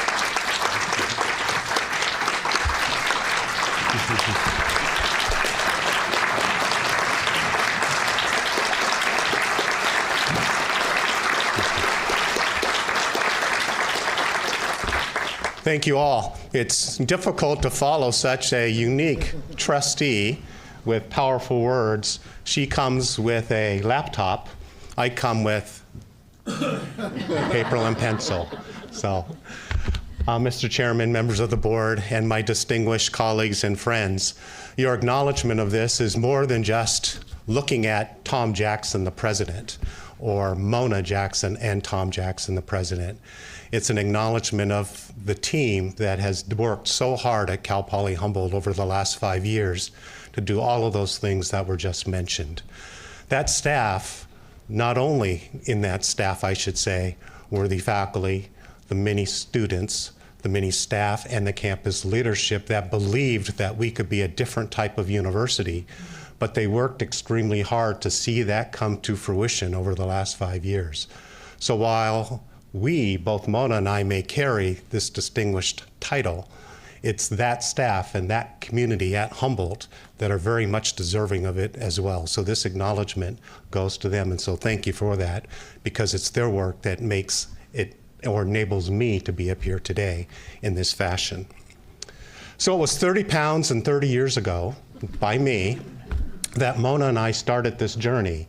And in that journey, we were both young student affairs professionals who really just wanted to make a small difference, serve and help students, and pay our bills. And somewhere along the way, we moved 5+ times, never really thinking we would find ourselves along the way as the first family in the president's home over 10 years. That includes hundreds of different meals and social events, work within the community and things of that sort. Mona, to her credit, was always that person.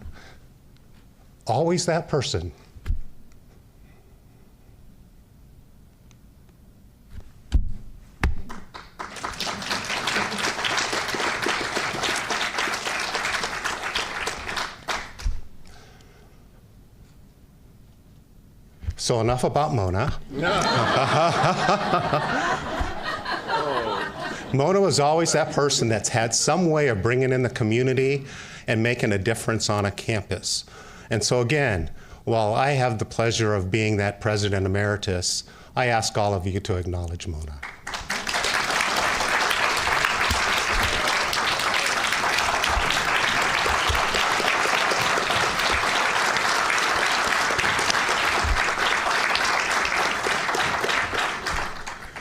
Five years ago, we came to Tahoe as the newbies. There were three groups of the 2019 class of newbies, and I'll talk about us in just a moment. But we went to Tahoe, and the first group or individuals to greet us were the Moraleses.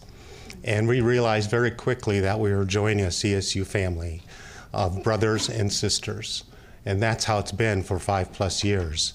The brothers and sisters have been extremely supportive of us when things have been good, and have been there when things haven't been so good.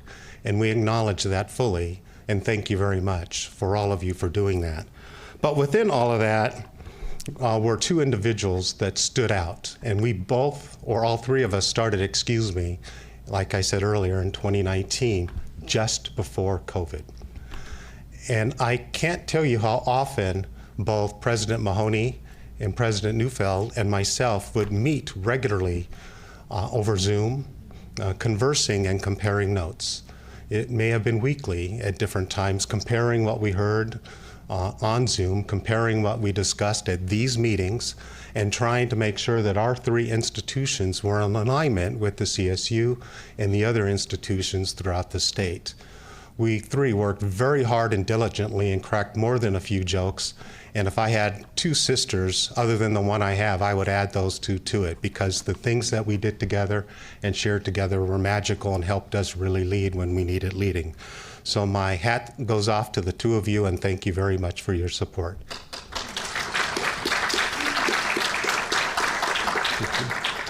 Now, I'm almost done. My grandmother was a great storyteller. And she just had a way, and I'm not nearly as good as she was, but maybe in a few years I'll get there. But she reminds me of a time, and this was a time when I was getting onto an airplane. And in this airplane, like we all do, and some of you are racing to get to and saying, Tom, hurry up, I have a plane to get to, are saying, we walk on, we go down to that ramp, and all of us have this look on our face, right? I have to be somewhere. I'm reading my phone. You get down the ramp, you sit at your chair, and you jump on your phone, you put your stuff in, you just hurried, right? There's a rush to the things that we are doing. And I did that once a few years ago, and this young family walked in behind me. It was a father and his daughter, young daughter, about 4 years old. And as they walked onto the plane, you could just listen to her excitement of walking onto the plane and sitting down. And they would just have this common conversation that dads have with their daughters while they're sitting on the plane waiting for it to taxi out. And as we push back, the daughter starts asking questions. She goes, oh, Daddy, this is fun. Where are we going? And Dad quietly, patiently explains where they're going. We get to the end of the runway, and you know what happens next. You know what happens next. They push in the throttle, the engines roar, and the little girl goes, "Wee! Wee! Oh, Daddy, this is fun! Wee!" And the rest of us, I might need water after that one. The rest of us were just humbled and laughing out loud because we realized that she was having that first experience, that joyful experience that many of us had forgotten. It was so fun for her. And as we're taking off, she's asking and looking out the window, "Oh, Daddy, what's that? What's that, Daddy?" And Daddy would quietly, patiently explain, "Oh, that's the stadium where they play football and da-da-da." "Oh, Daddy, Daddy, Daddy, what's that?" "That's a parking lot where they park, and they did this for what seemed like 15 minutes. But you know how planes go. It's probably a good 5 minutes until she fell asleep. And then we landed patiently. And I listened to that and realized that there's some lessons in that for all of us that I care to share, but I don't have to because I think you already put it together.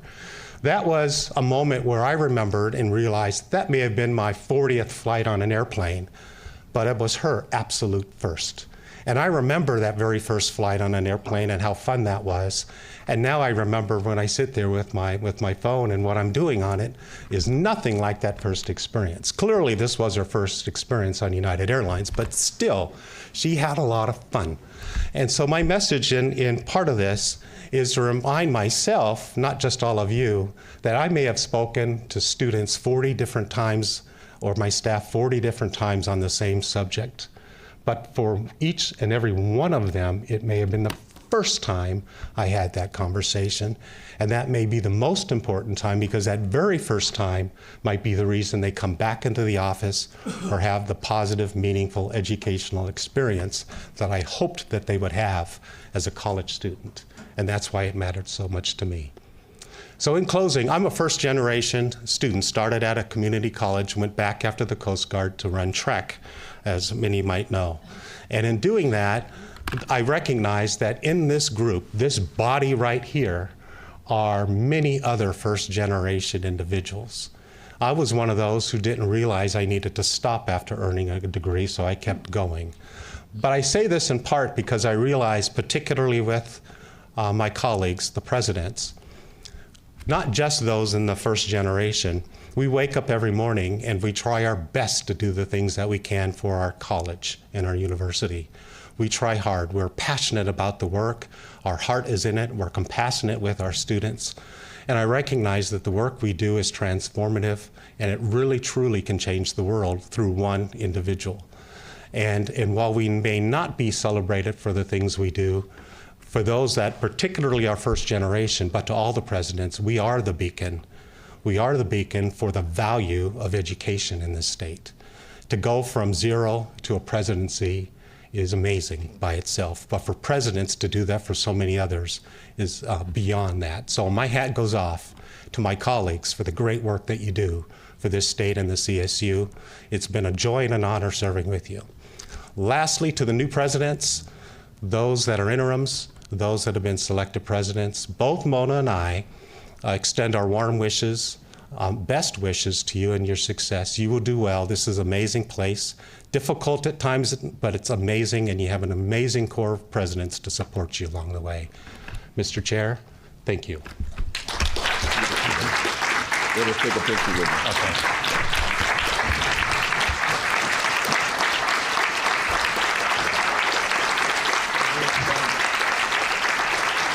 Can my wife join me?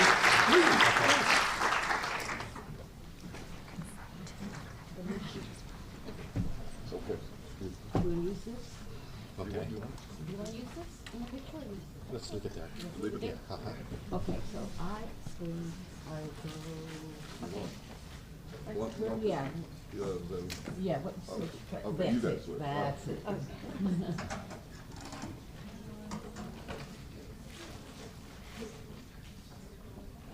Congratulations. Thank you. Congratulations.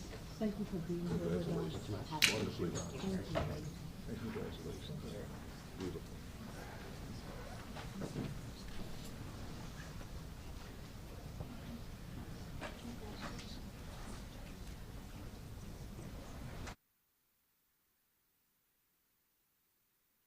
Well, we're almost done. And by the way, I don't know about you all, but to be moved to tears and then be inspired all at the same time, that's pretty marvelous anyway.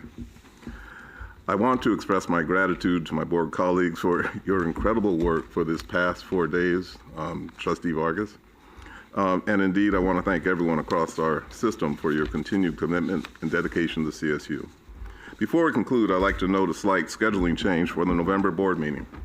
The board was made aware that the American Association of State Colleges and Universities 2024 National Conference will take place November 16th through 19th, and this year several CSU presidents will be attending on behalf of the universities and the CSU system to receive national recognition for their exemplary work.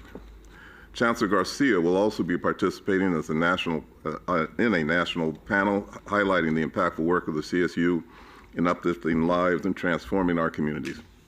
Regarding recognizing the significance of our presidents and our chancellor's participation in this influential national conference, the board will adjust the schedule for its next meeting to Wednesday, November 20th and Thursday, November 21st, 2024. Please note, my colleagues, this will be a 2-day meeting. Oh, no. Notice of the meeting will go out in ordinary due course, 10 days in advance. And ladies and gentlemen, this concludes the business of the September 2024 meeting of the Board of Trustees. Thank you very much. We're adjourned. Some of the honorees dream of educating civic-minded leaders, working with aging populations in healthcare, or advancing equity in STEM fields. Others seek to be role models and to bring their knowledge and skills gained from the CSU back to their communities. The Trustees Awards have recognized more than 500 students since they were established in 1984 by the William Randolph Hearst Foundation. Thanks to our generous donors, these prestigious awards distributed $194,000 in scholarships this year. Congratulations to our 2024 recipients.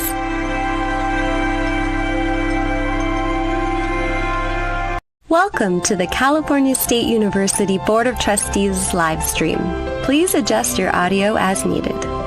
The California State University is the nation's largest and most diverse four-year public university system. Over 450,000 students attend one of our 23 universities. More than 1/4 of our undergraduates are the first in their family to attend college, establishing the CSU as a pathway to student success. The CSU provides a quality education at a great value. More than half of our students who graduate with a baccalaureate degree finish with no student loan debt. Many students receive grants and scholarships. A source of significant scholarship is the CSU Trustees Award for Outstanding Achievement. Welcome to the California State University Board of Trustees live stream. Please adjust your audio as needed. Join us as we celebrate the recipients of this year's CSU Trustees Award for Outstanding Achievement. These awards are the university's highest recognition of student achievement. Each of the 23 universities recognizes a student for their superior academic performance, personal accomplishments, and community service. The honorees have demonstrated financial need and have overcome challenges and hardships. The donor-funded scholarships, ranging from $7,000 to $18,000, enable them to pursue studies and avenues leading to success. Welcome to the California State University Board of Trustees live stream. Please adjust your audio as needed. Reflecting the diversity of the CSU, the recipients include first-generation students, an athlete, a Marine, and immigrants. Just as broad as the backgrounds of the awardees are their fields of study. They range from agricultural business to nursing, from social work to mathematics. These students are not only inspiring in what they've accomplished, they're also seeking to inspire. Some of the honorees dream of educating civic-minded leaders, working with aging populations in healthcare, or advancing equity in STEM fields. Others seek to be role models and to bring their knowledge and skills gained from the CSU back to their communities. The Trustees Awards have recognized more than 500 students since they were established in 1984 by the William Randolph Hearst Foundation. Thanks to our generous donors, these prestigious awards distributed $194,000 in scholarships this year. Congratulations to our 2024 recipients.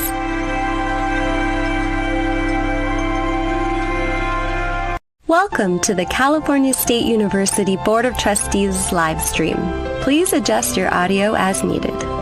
The California State University is the nation's largest and most diverse four-year public university system. Over 450,000 students attend one of our 23 universities. More than 1/4 of our undergraduates are the first in their family to attend college, establishing the CSU as a pathway to student success. The CSU provides a quality education at a great value. More than half of our students who graduate with a baccalaureate degree finish with no student loan debt. Many students receive grants and scholarships. A source of significant scholarship is the CSU Trustees Award for Outstanding Achievement. Welcome to the California State University Board of Trustees live stream. Please adjust your audio as needed. Join us as we celebrate the recipients of this year's CSU Trustees Award for Outstanding Achievement. These awards are the university's highest recognition of student achievement.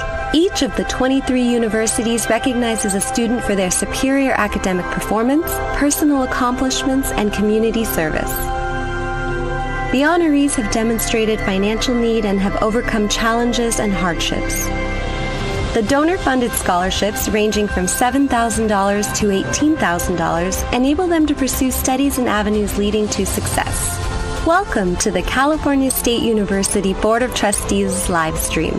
Please adjust your audio as needed. Reflecting the diversity of the CSU, the recipients include first-generation students, an athlete, a Marine, and immigrants. Just as broad as the backgrounds of the awardees are their fields of study.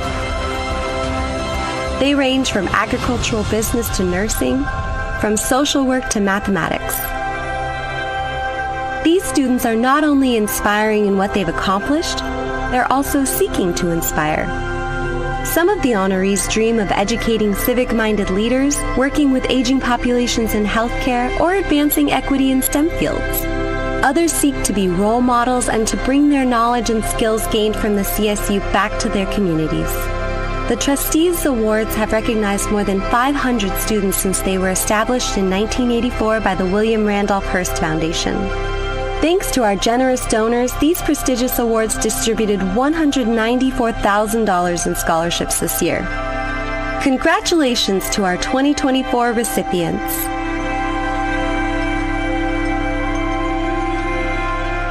Welcome to the California State University Board of Trustees live stream. Please adjust your audio as needed. The California State University is the nation's largest and most diverse four-year public university system. Over 450,000 students attend one of our 23 universities. More than 1/4 of our undergraduates are the first in their family to attend college, establishing the CSU as a pathway to student success. The CSU provides a quality education at a great value. More than half of our students who graduate with a baccalaureate degree finish with no student loan debt. Many students receive grants and scholarships. A source of significant scholarship is the CSU Trustees Award for Outstanding Achievement. Welcome to the California State University Board of Trustees live stream. Please adjust your audio as needed.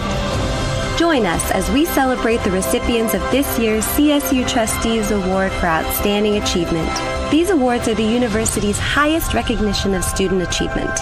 Each of the 23 universities recognizes a student for their superior academic performance, personal accomplishments, and community service.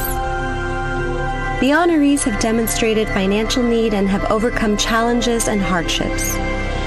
The donor-funded scholarships, ranging from $7,000 to $18,000, enable them to pursue studies and avenues leading to success.